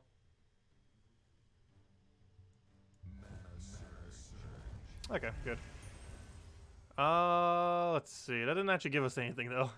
But it did seem like it was the safest move. So he's about to create a bunch of red. However, there's so few reds on the board that I'm not too intimidated by that, I don't think. So I'll probably take this purple, hopefully cascade into red to give him even less option, and then hopefully we can find some skulls. Okay. Do I create red now? To create red or not to create red? I still feel like it's a pretty bad board for it. I want to try baiting him out still. So we'll probably take this brown and then try baiting him for the skull over there. Okay, he's going to asp us. We already lost. I have to take 4 skulls right now to win. 4 skulls, go! Yeah, this is lost. Go, triple skull drop. Nope. Dead. Well, round 2. She tries again. We got 2 hours and 3 more attempts. We got this. Or 4 more attempts, I mean. Okay, do we have a dwarf here? Good. We did not get the super annoying dwarf room. I think we can win just by not having super annoying dwarf room. Because the only reason we lost a troop on the 4th battle was because of that dwarf. That not only has 2 times damage against monsters, which this is, but also 3 times damage against red, which is nearly our entire team. And now that we know how to use this team, we should be just performing better with it as well. Okay, so let's go and take everything. Grab a red. Grab an attack buff like crazy. Yeah, on the final battle, that's probably the most important thing. Is attack buff, attack buff, attack buff, attack buff. And don't even worry about anything else. Just spam attack buff. Because your first lot's going to die regardless. So just use them all you can to attack buff your entire team. Okay, we got 2 bleeds. Could use this on yellow for now. I should have taken that yellow extra turn, I guess. Before I did that, but oh well. We'll go to this. Do it over there just to try for red there. I should have taken that blue, but there we go. We got extra turn, so it still works. Not up to 1-shot range, but we can be. Just take another attack buff and be good to go. Okay, he creates a bunch of skulls, so we can counter that by creating a bunch of skulls. How do we not hit an extra turn there? Ouch. Ouch. Ouch, ouch, ouch. That is so bad when that misses. It's like almost auto loss. Which is not what we want to be seeing in something like a delve where we want to play a bit safer.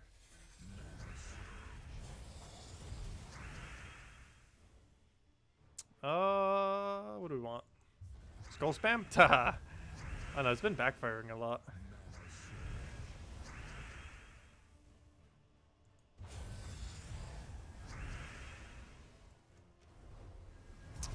Case in point.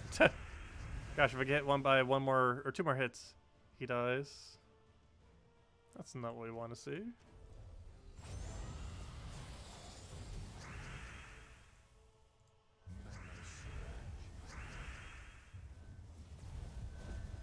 Hey, come on, you got extra turn on that? Yeah, we are very close to death. 2 hits will do it.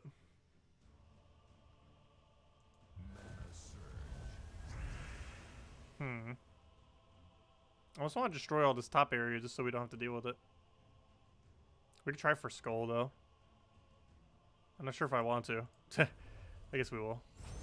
Didn't get it. Oh, that still gives him guaranteed skull there? Didn't realize that. Whoops. We have a problem. He's 1-shot range. Might already need restart. Did we skull spam? Probably not. It's only 6 gems. We'll take that for now. We got a skull poke. Good. Can you magically hit another skull poke for us? That'd be great. What's the game plan? Well, he doesn't have full mana yet, so we could probably just bait him into killing himself. So where's our red or purple that he can take? Nowhere's. So I think we just hold, because there's no way I'm doing a 6 skull spam. That's not even skull spam. That's like, here, have a free skull for enemy. It's such a small amount. Okay, I say that, but now we're up to 8 skull spam. With this board, I think it is worth putting an 8 on. Because we win if a skull appears there, there, there. Let's see, there, there, there, there, there. And then any of the other doubles that exist. I like those chances. That is still somewhat risky. Good, we got it. That was almost bad. Let's keep going. Yeah, the patch notes are also in description. First link in description, I believe. I ended up updating my description for it already. Yeah, patch notes are on forum. I also mentioned it at the beginning of stream. And they're also in first link in description.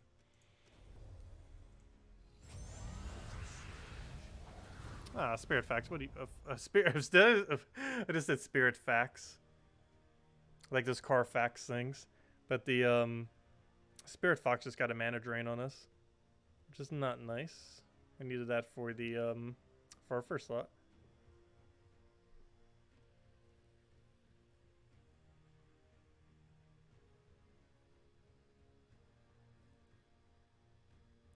What do we even want here? Oh, so what were you mentioning about Infernus?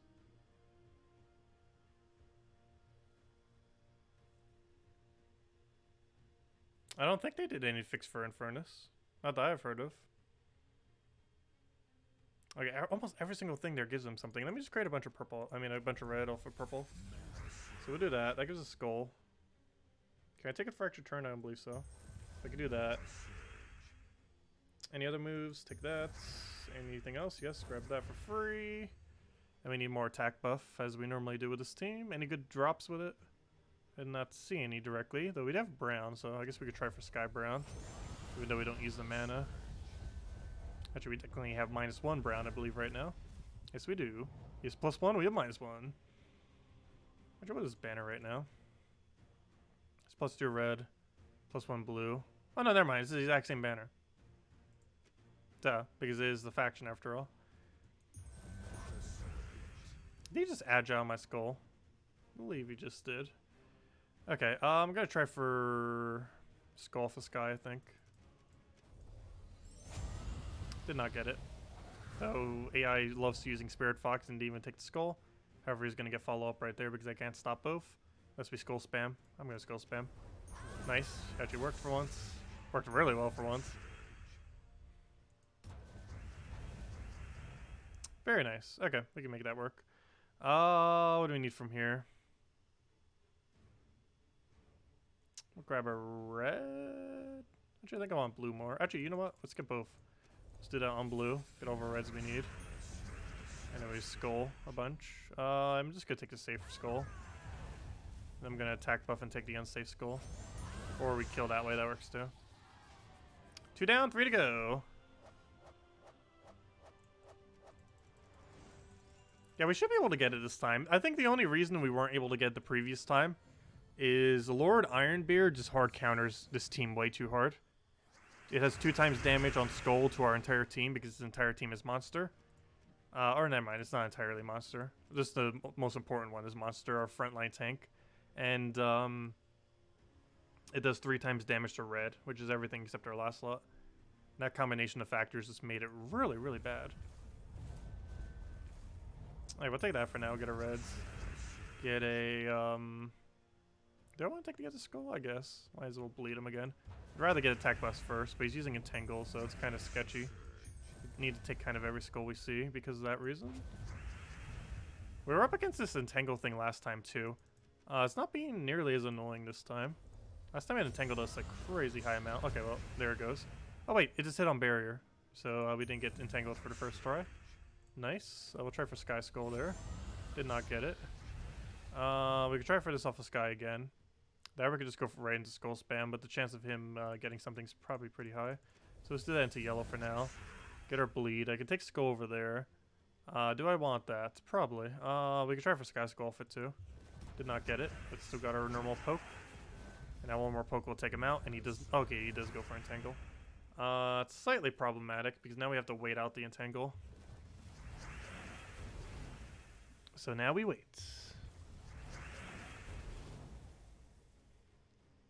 Yeah, we just have to keep waiting. There's not much we could do otherwise while we're entangled.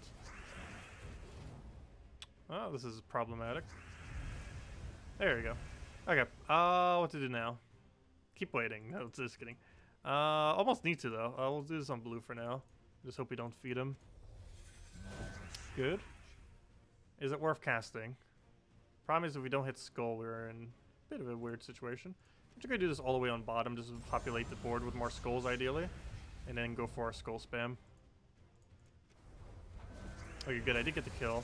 Unfortunately, he does get follow-up on the skulls. Can I guarantee move anything to go get skull? Doesn't look like it. So we'll probably just grab blue for now, or we could do nothing. Or we could go explode here. Try for it off the sky. Oh, oops, I didn't see the Doom Skull explode in the other thing. Whoops. I guess we go for blue here, unless we want to go create a bunch more red. But these reds are almost helping him more than anything. That we keep doing.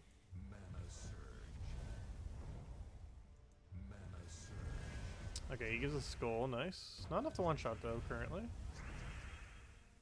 Well, if we die, we will. I don't think we want to do that. Do I skull here? I think we hold. I gotta be really careful not to give him too many skulls. We're in a situation where we easily could. He already has full mana on everything, so I'm actually gonna create red here, I think. Nothing else to get an attack buff, so we can actually get into one-shot range on the other ones. We do not have a Cascade for that.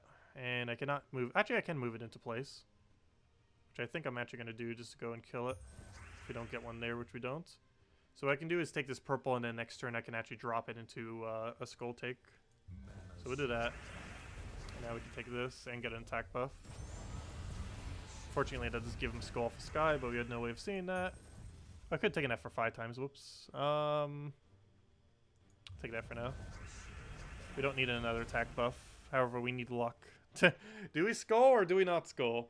How many conditions do we have that's actually viable? Not that many. I think we hold. Ideally, we'd want to take a red here. I guess we'll stick whatever. Grab that. Come on, I need more skulls on the board. Grab some green. Can I not move that? No. If I can get the guarantee skull there. Oh, so that wasn't enough damage? That's unfortunate. Okay, I don't have any way to drop that. I think our game plan here is almost skull spam. The board's set up much better for it now. There we go. Nice. And so it is. Okay, this 4th battle. Let's not die this 4th battle. Though what we're up against is way weaker than our previous 4th battle, so we should be fine. Lord Ironbeard just carried that battle last time. And now we don't have to deal with him. That is the most annoying thing here. Pretty much nothing. We don't have Submerge. He does extra blue, which... Oh, actually, the triple to blue. Oh, come on! We replaced 1 triple damage for a different triple. Except this one can only do it to 2 rather than 3, but still. Okay, they need to maintain their barrier. I need to make sure that thing's not really casting on them. Not like I have much control over where it goes, but... that's the main thing we need to focus on. Okay, I'll take that skull just because we get a bleed out of it. Which we could use to boost ratio the other ability. And for now, we'll just keep spamming first slot as that seems to be biggest priority is to stack up a bunch of damage. And go from there. What else do we want here? Let's grab a, I'll take yellow for now. Grab, I think I want blue. And get the red out of that, of course. Also, the less blue he has would be nice. Not like that denies blue, but we get the thing based on it. The amount of gem spawn. And just destroy some skulls. I should probably keep the skulls on board. Rather than destroying it all. Like, we have a lot of red on the board right now. Not sure what I actually want for ability cast, though. Because I think it's too early to try skull spamming him. He's blocked on every mana, so we're kind of fine in that regard. He's blocked on both purple and blue. I still should deny his blue when I can, because the other thing spawns blues. Take skull from sky. Not gonna go for the other thing because we don't have cascade. He like tried for it, but the AI didn't realize there was a double thing there. Okay, this is attack buff. We need the attack. Grab all that. I think we skull spam now. Only problem is if we miss it. Maybe I get a little bit more attack before I do. Oh, we could have taken that blue. Whoops. Oh, good. Whatever tried mana draining had bless. Perfect. We'll try for sky skull right there. Did not get it. And I think we finally go for skull spam. Because then we could two-shot him. And then we don't have to worry about his tank. And then we can actually do pretty decent damage. Okay, that just hard missed. Luckily we have double skull here. Okay, how much HP is on our first slot? He has enough to survive 2 hits. That is not ideal. I guess 2 hits does not last long in these battles.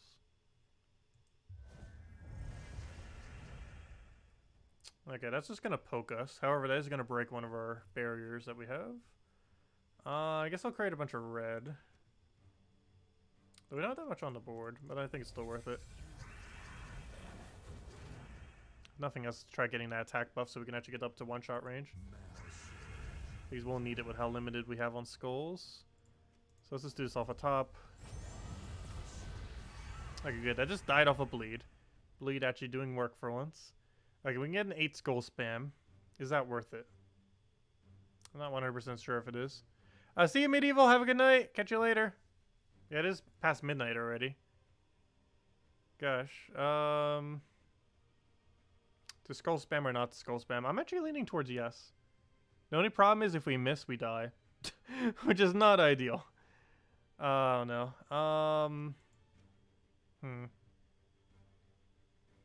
I'm going for it. We semi-missed. Oh no, we actually completely missed.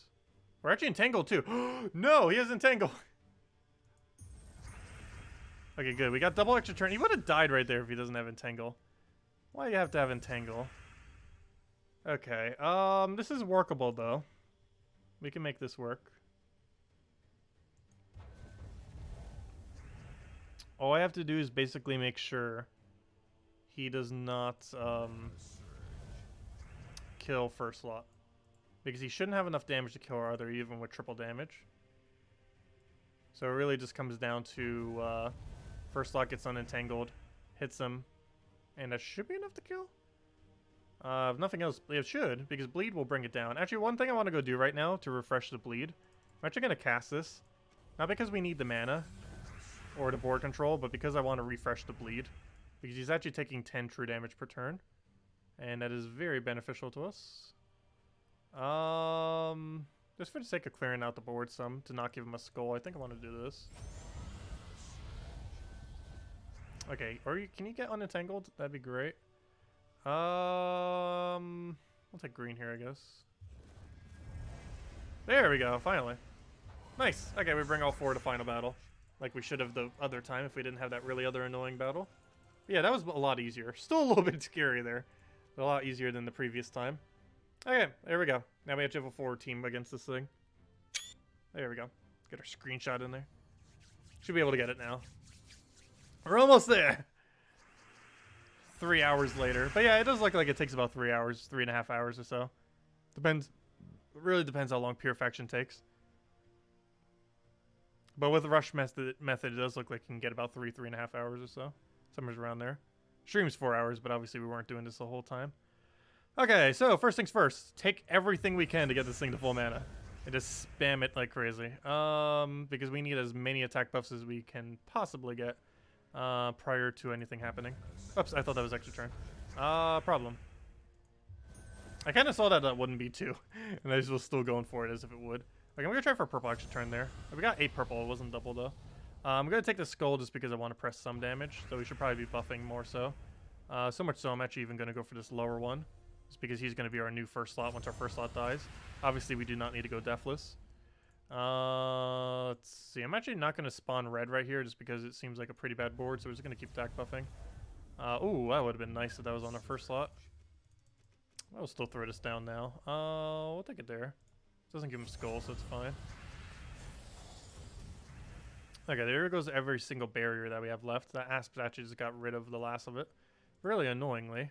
I kind of want to go for red spawn here, but we have the guarantee mana, so I'm just going to go for that instead. Take the skull poke. He's about to attack buff his entire team. That's a little problematic. They already have pretty high attack. I don't need it being even higher. I could try skull distracting him, but I don't think that's going to be worth it for how much damage we'll take in return. And he still manages to get the skull anyways without even skull distracting. Good job, AI. Okay. Well, we got quite a few bleeds. We could probably go for skull spam soon. I'm just going to kind of keep doing this at top. Try for green here, I guess, off of Sky. Did not get it. Oh, but we randomly got a 4 times blue out of nowhere. I'll take it. Skull spam. Are you worth it? Kind of. Biggest issue is missing at this point. I think I go for a red spawn first. And then we'll probably go into skull spam. There, we'll just randomly get a skull.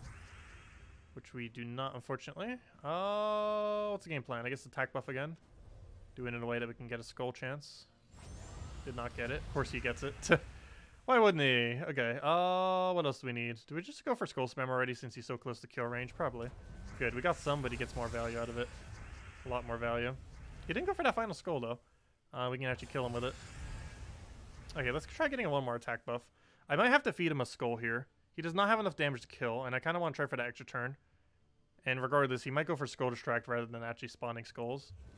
Good, we actually got it. Nice. Do I go for attack buff or to guarantee skull? Guarantee skull does not kill him. I think I'm going to take the skull and just hope he takes us downward so we can take brown. One other thing we could do is spawn red. However, the chance of that missing is problematic, so I'm just going to go for that. He does fall for the skull distract, so that works. I could do this on brown instead of taking that extra turn, which I believe is the better move to do. So we'll do that. And now I need to skull him. And the only way we could do that is to cast our ability and hope it doesn't miss. Or we could attack buff right now. Well, we lose first slot, pretty much guarantee. Ooh, that's a big miss. That's a really problematic miss, actually.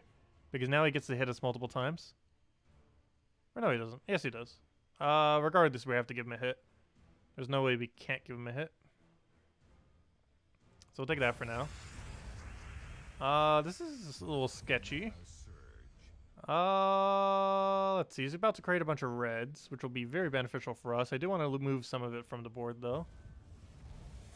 So there's not as much. Gosh, he might still win this.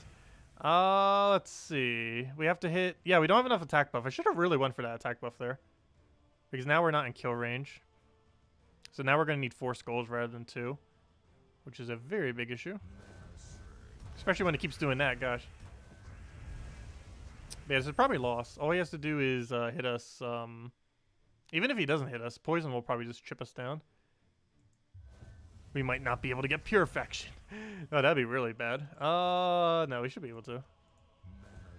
Getting some really unlucky final battles with that skull spam. I need to stop just using that skull spam. Go to like 1,000 attack or at least one shot all range, and then just go from there. Yeah, this isn't looking too good. We'll do some purple for now. Need to get something rolling on board. We'll have to take that just because. And the skull will kill out the other one. The only big issue here, though, is I cannot one-shot him. So we're going to need a double skull before he can kill us. And the problem is he's just going to get full mana next turn and then kill us. So unless I can get 2 skulls next turn, we lose. So I'm going to try for a skull here. Did not get it. We somehow have to get 2 skulls right now. Good job. Let's see. How on earth do we do that? What is our highest chance of somehow randomly getting 2 skulls? Or at least something where we could follow up on. Blue to triple red. Blue to triples purple. Any other move? Yeah, blue search or triple triple purple is our best chance here. Did not get it. Oh, come on. We were 1 purple short. We actually almost got it. Rip. Okay. That's not good. Let's see. As long as this isn't an annoying battle, that's fine. Oh, no. It's Lemia's, though. Lemia's annoying because it's going to do damage based on our attack, and we're going to have absurdly high attack. Actually, that Lamia might even be more annoying than the other battle we had. But oh well, let's try this again. Gosh, this Purification is being annoying. What do we grab here? Let's take... oh, I could have taken red to get extra turn there. Whoops. Oh well, not too big a deal. I'll take that for now. Yeah, next time we're in that situation, I think we just keep attack buffing until we're in one-shot range, regardless of the situation. And don't stop. Yeah, Lamia is going to be super annoying with this team. For the very obvious reason that we're actually using a full attack buff team. Which is like the only thing she's actually good against. How did that miss extra turn? And AI at least didn't go for it, if nothing else. Maybe because I missed the extra turn. Let's see. AI's being nice to us. Do we have any good cascade here? I don't believe so. I don't think we need it for anything, so let's take that for now. I probably should have kept the skulls on board, but oh well. Oh, maybe I shouldn't have. Never mind. Good. He gives us value. And now we can just do it right back at him. Nice. Hey, we get good value for once. Shocker. I didn't see what the highest mana is. It's probably brown. There we go. And he's dead off of any skull. Here, have a skull. Oh, I didn't mean... literally. There. And there he's dead. You should just restart this delve to save time. I think we could take Lamia. We'll try it.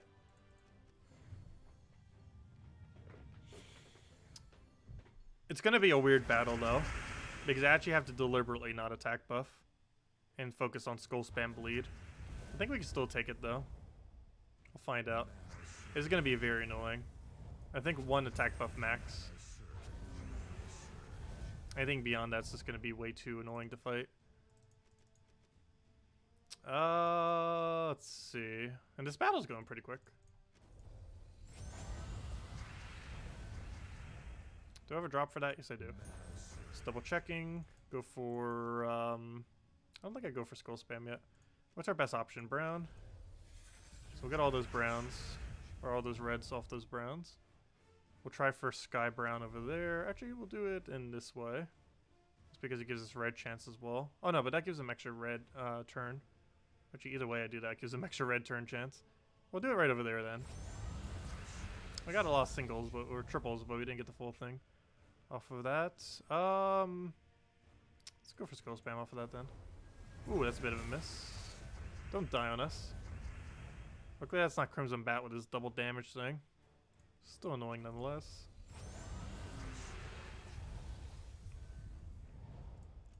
Okay, we'll get that then. Nothing good off the Cascade. Are we in one-shot range of attack? No, I still need a little bit more to take out his last slot. Which we definitely need.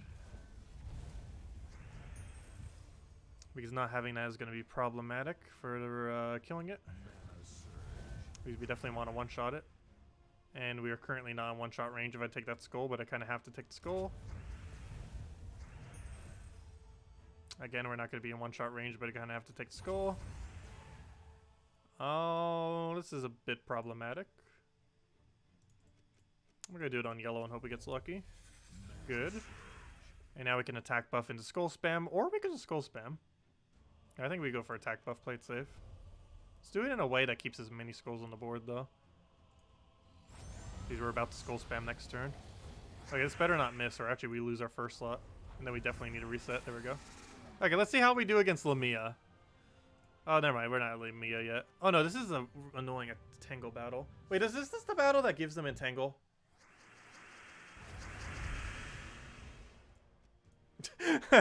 That's definitely not one we ever want to fight. That's auto retreat right there. I didn't realize that was a thing. Wait, we need to make sure we don't get the Entangle room. Okay, can we get none of the annoying rooms, please? Good. Waterbrand, that's fine. Life and armor, that's fine. A flame, that's, I guess, fine. Okay, and that would be the same one always. Okay, let's try this again. We would have probably lost that Lamia anyways. But we definitely cannot take them having Entangle. That's just way too strong. Given that this team is 100% attack-based.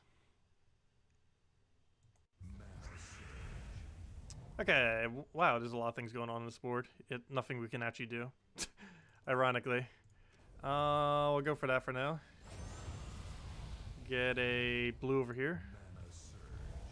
Take skull because skull. Gotta get more attack buffs. Let's go feed some manas. We'll do it off of yellow. Not that good of a chance, but we'll still go for it. You get skull. I need mana for first slot, so we'll just take a red to get surge. Unfortunately, no surge. Grab our another red probably. I can actually skull spam him here. Now would be a pretty good time with the board set up. Even though we don't have particularly high attack. But the board was set up nice for it. Okay, I can't try for Sky Skull or anything, so I guess I just try a random location. Just to deny him some. Of course he still managed to get a skull out of that. I tried to take that in a way that will give him a lower chance for skull, and he still gets a gigantic skull out of Cascade. We shouldn't die though.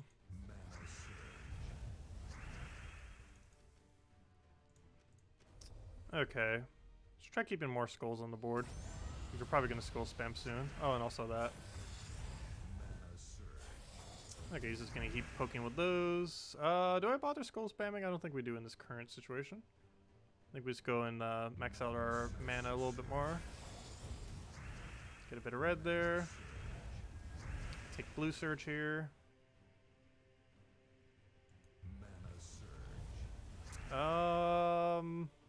Skull spam or not? I think we hold.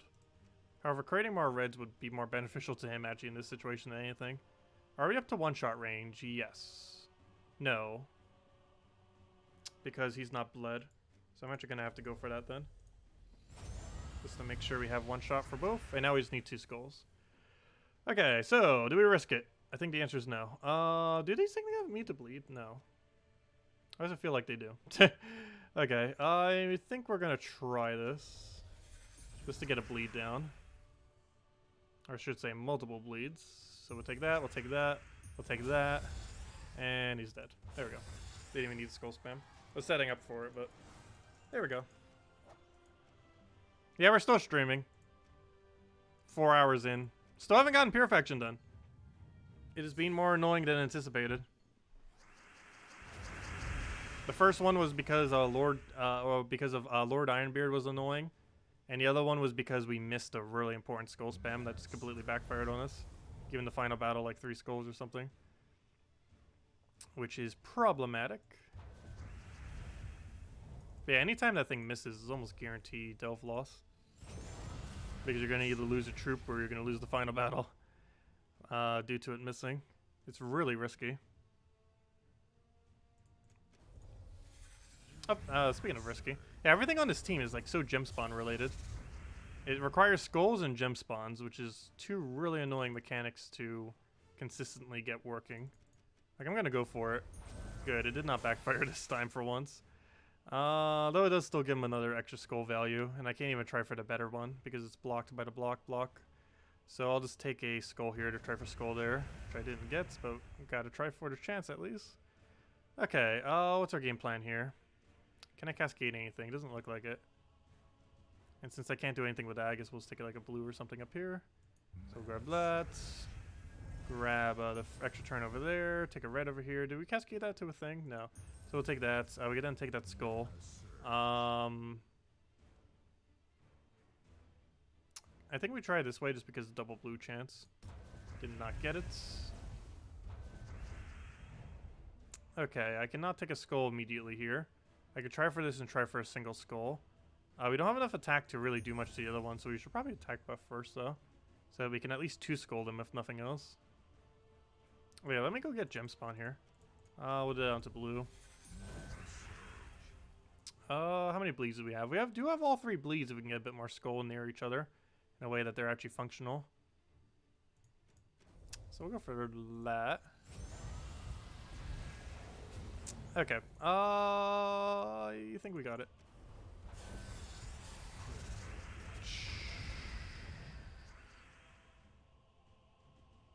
That's already problematic. Let's see. I hate this troop so much. Like, you need to cast it because you need the damage, but the amount of times it backfires is ridiculously high. Okay, that burn's gonna be an issue now too. We're actually gonna die to burn. Of all the things to die to, we're actually gonna die to burn. Unless I can get enough red off of this, hopefully. Good. But then we still have to risk this because we don't have a triple to go take there. And there's no chance location either. So we kind of have to skull spam. I just hope it does not miss. Wow, we actually got it. Okay. Now, we still haven't won yet, though. You can still one-shot skull us, so gotta be careful. So we'll take this down. Even his random hit ability. You better not hit first slot. Okay, good. Never mind. We already won. Well, that was a really shaky battle, but... Hey, we kept all 4. Okay, next battle. I think this one was pretty easy. It's a bunch of free stuff. This team that we're... Oh, never mind. This wasn't the one. We're up against this first. Then we're up against a bunch of frees. I hate that this thing has 5 rooms, gosh. Yeah, we are on a timer right now. We only have an hour and a half left before we're out of time and lose. I have yet to ever lose a faction like that. Or, you know, one that we actually, like, try going into. We should be fine. Okay, well, let's go attack buffing. Grab that, take a... I'll take red there. Grab the other red. Actually, you know what? I'm gonna grab brown here. Off of that. There's a skull. Do we want to take it? We get red out of it too. It's tempting. Oh, that's only another bleed. So I'm actually gonna hold on that, I think. Oh, you know what? I'll go for it. Press a little bit of damage. He gets the poke back though, which is the only problem. Let's just take this off the top and try for skull there. Of course, he gets value out of it. Why would he not randomly get value out of it? We'll take that. Grab skull. They all have stone skin too. Or not all. 3 of them do. Almost all. That's pretty much all. Let's see. Do I bother skull spamming? I think we need more mana first, so let's go feed him. Let's do this on brown and hope it doesn't miss. Good. Now we can attack buff off of Sky. Try for skull there off of Sky, I mean. He unfortunately actually turned that, so he gets to poke us again. Skull spam's still not worth it, but we can go for a bunch of mana that we need, so we'll do that. Get full mana. Why would he hit first slot? Oh, no, duh, because you only can hit first slot. That was the one that only hits first. So we'll go for this here. Nice attack buff, nice random skull. Well, for once we get it rather than them. We have a double bleed on them. I'm not sure if that's worth going for yet. How many reds are on the board? Let's do this on purple first. Actually, do we need another attack buff? I guess we kind of do because it's stone skin. We normally wouldn't, but this situation does call for it. Okay, do we skull spam or not? I think we'd take brown first. Where does that leave us? Actually, we could red spam too. Off of blue. See where that brings the board. So we could take skull. We could try skull spamming the board too. I think skull spamming the board might be best actually. We had 10 gem spawn on it. That should be able to land. Okay, we got double skull. That was enough to kill one. Only problem is he really loves hitting first slot. That one's not even guaranteed first, is it? Yeah, it's random enemy. Why are you hitting first with random enemy? Come on now. Okay, this is slightly problematic. He is in 2-shot range. This is safe, right? Yeah. Well, as safe as it's gonna get. So we'll do that. Do I pass? Oh wait, never mind. We can grab that first.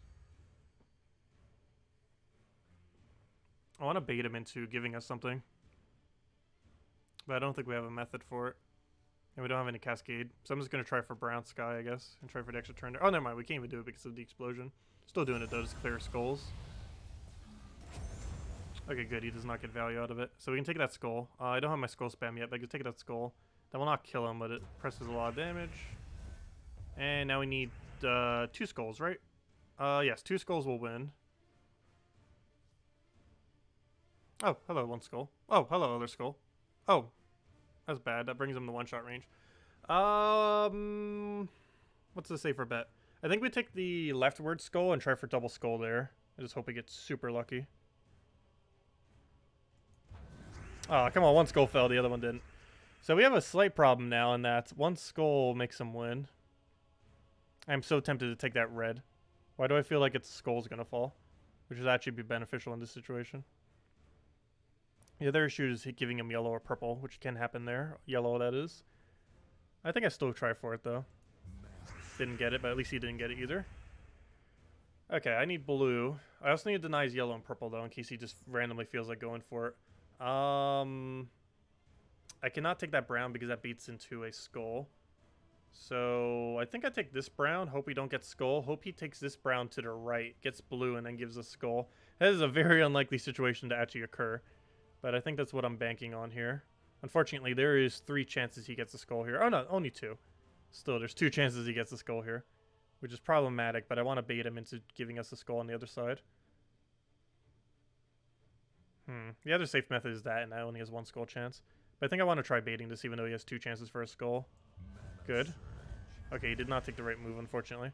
Next best bet is we could try green, and we have 50-50. 50 he gets it, 50 we get it, or just nothing happens. Is there a safer method? Not really. Isn't that the only move left on board? That's problematic, because we're probably getting a shuffle. Let's see, does anything move that will stop it from getting a shuffle? Yes, he can take blue, so that's fine. We'll take that. Nice, got it. Okay, so this battle. This is a bunch of freeze. This should actually not be too bad. The only real big issue is Winter Wolf has 2 times damage. So that will be a thing that we have to worry about. Oh yeah, getting a Raven on Final Battle would make it easier. Would make it a lot easier. Though we got a Raven somewhat recently, so I don't think we would get a Raven on Final Battle. Okay, first things first, let's start attack buffing. We'll try for yellow here. 2 different chances. Got neither of them. I'm not going to try attack buffing with the other guy. I have confidence that we won't die on first slot, hopefully. We'll see. Okay, do I just take skull? It's a little bit early. We haven't buffed much. I think I actually go for gem spawn first. They don't actually use red, so this is a really beneficial battle to spam red because they gain no value out of it. So this should be a pretty easy battle overall for that reason. Or being the primary reason anyways, is that he can't actually use red to any capacity, which is super beneficial to us because that's like all we use is red. Let's see. We'll try for extra turn here. Denying those skulls so he doesn't get a poke, or at least less of a chance. Obviously, this is not a guaranteed chance. You can just randomly get it out of nowheres. Okay, yeah, this battle should be pretty easy. Hopefully we don't die. Once we kill that, we should be in the clear because that prevents him from hunters marking us. I almost feel like skull spamming right now just so he can't hunters mark The only problem is this board is really bad for it, and I'm pretty sure it's going to backfire. Also, I want more attack first. Yeah, let's try for the Alpha Sky, I guess. Of course, he gets Skull. There's still no Hunter's Mark, though, at least. I guess we go for green, just hope we get a Skull setup, which we do not. There we go, now we do. Just randomly out of nowhere, I'll take it. We'll grab that. Now might be a good time to Skull spam. I don't think he can backfire enough. He's only doing 100-something damage. He'd have to hit 4 times. However, we're still not one-shot range. We would be at double poke right now. But we don't have an immediate way to go get full mana. And stuff like that keeps happening. That doesn't help. Let's see. We'll take, I guess, a blue here. Nice. Nice. Oh, I should take an extra turn first. Whoops.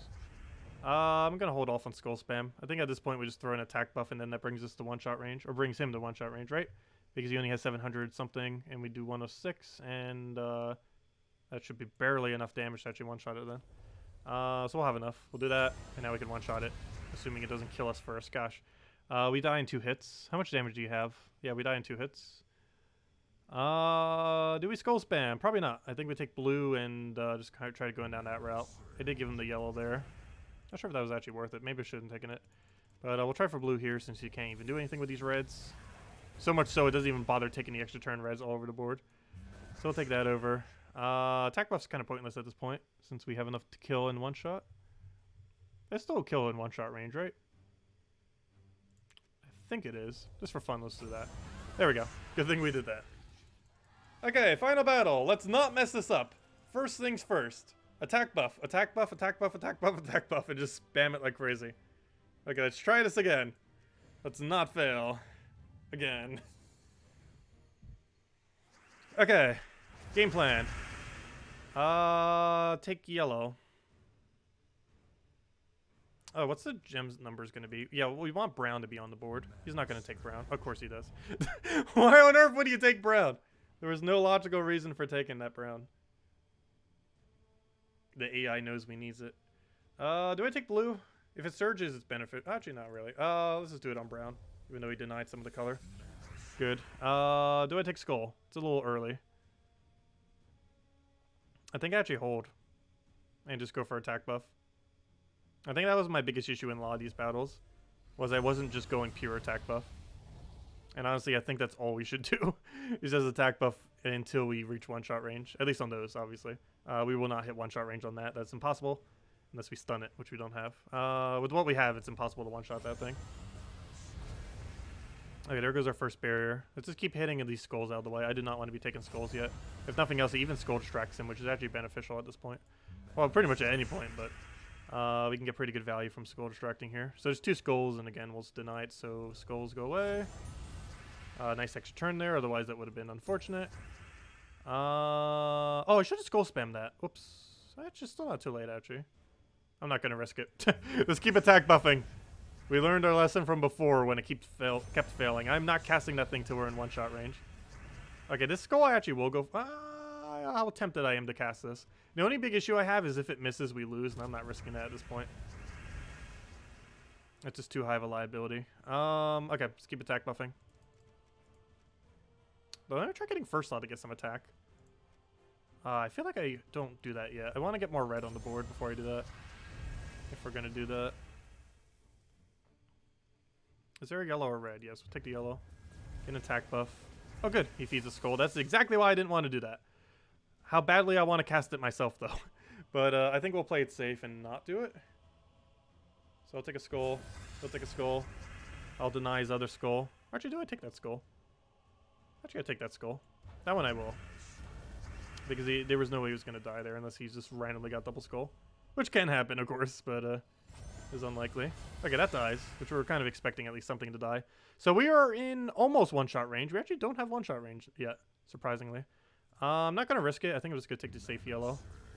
Now I could do this on like green or something. We can even skull spam here, but we only have 8, so it's probably not worth it. So let's go get a bunch of red.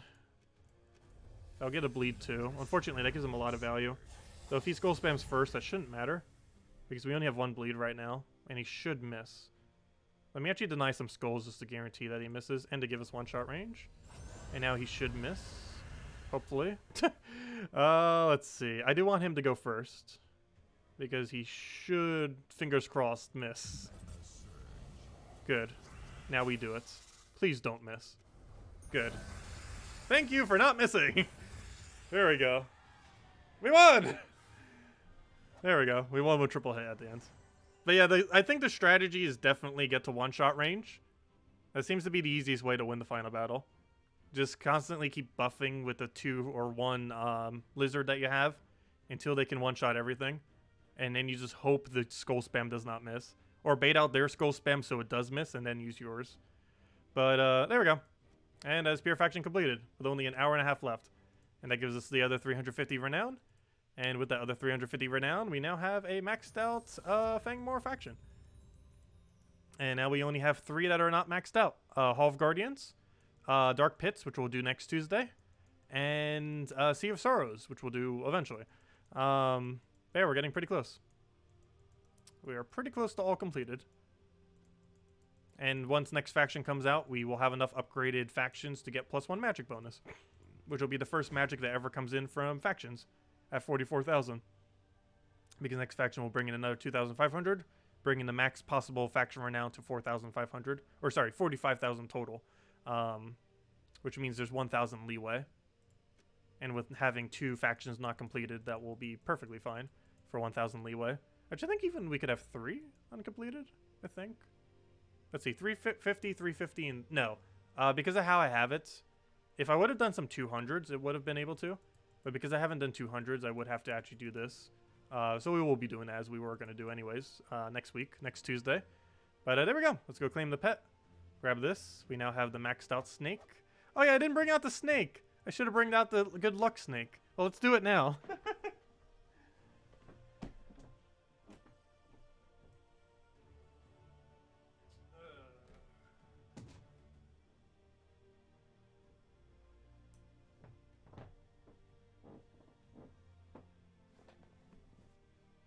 Yeah, we got the snake. He's gonna get green screened like crazy though. Oh, well, that's not gonna work. Hold up. Hold up. Too much green screen. Where's my webcam? The invisible snake. Look at his camouflage. Look at how good that camouflage is. Let's see.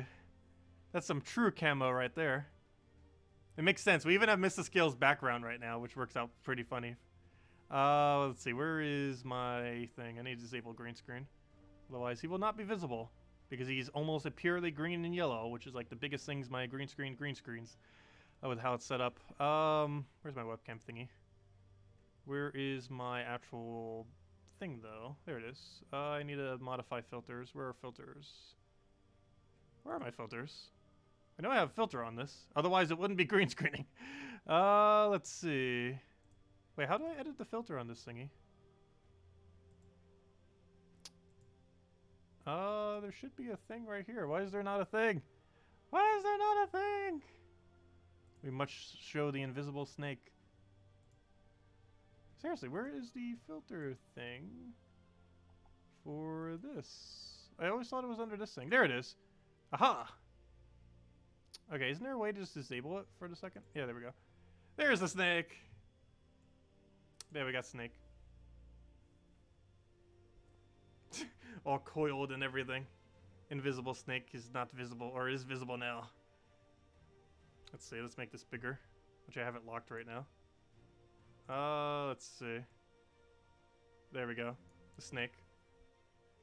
There we go. But it's pretty long too. Like, this is how long this thing is. All this. There's this other end. And then all this. Pretty big snake. Works good for coiling. But, yep. Snaky. Use him as a scarf. There we go. Anyways. Move this back. Okay, now that's going to be off ever so slightly. I'll make sure it's perfect later. That should be fine for now. Anyways. Other than that, yeah, that's pretty much everything then. I should probably go to sleep before I get delirious. Very long snake. But, anyways, guys, anyone else have any other questions? Otherwise, yeah, I'll be wrapping up for now. We'll be back tomorrow, same time as we always are, 8 p.m. Eastern Standard Time, which is like, gosh, 4.5 hours ago. It is so late. It's 1/2 midnight. But anyways, let me go fix this real quick. It's actually going to bother me if I don't now. I think the dimensions are actually fine, but I need to at least go turn the green screen back on. So where did I do it? So first things first, I need to relock the webcam. So now it's relocked. And now I need to go to filter. Why did it have filter at such a weird location in this program? But there we go. And now we're green screened. Invisible snake! We are now cloaked in snake. There we go. It works as a very good cloak. But there we go. That's that. So that's pure faction for that place. Pretty annoying, but basic strategy seems to be attack buff like crazy off the yellow-red legends with score reduction. Use 2 of them. One of them will survive for final battle at least. Attack buff 2, you can one-shot and then start one-shotting everything. It's pretty much the game plan. And sometime within there, make sure to kill their own red-yellow just so you don't have to deal with it. Because of course they can attack buff 2, which makes things annoying. You thought it'd be bigger. It's not that small. I think it's like 15, 20 feet long. It's like pretty long. But anyways. Oh, I see. You're making that as a sex joke. I see what you're saying. But anyways, guys. One day you should get a green blanket and make yourself invisible. I actually do. And we actually have. We have done that before on stream. Floating head and other similar things. But, yeah, I actually, the green screen I actually use behind me is quite literally a bed sheet. And I have spares of it. And I also got pillowcases out of it. It was a pretty cheap green screen to make. It was only like 20 bucks.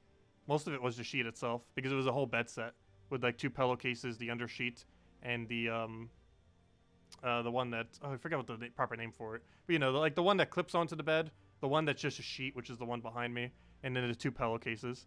So I got 2 free pillowcases and a the other sheet for making a green screen basically. So I basically just use them as 2 different sets. So I have a spare for the green screen if I ever need to place it out.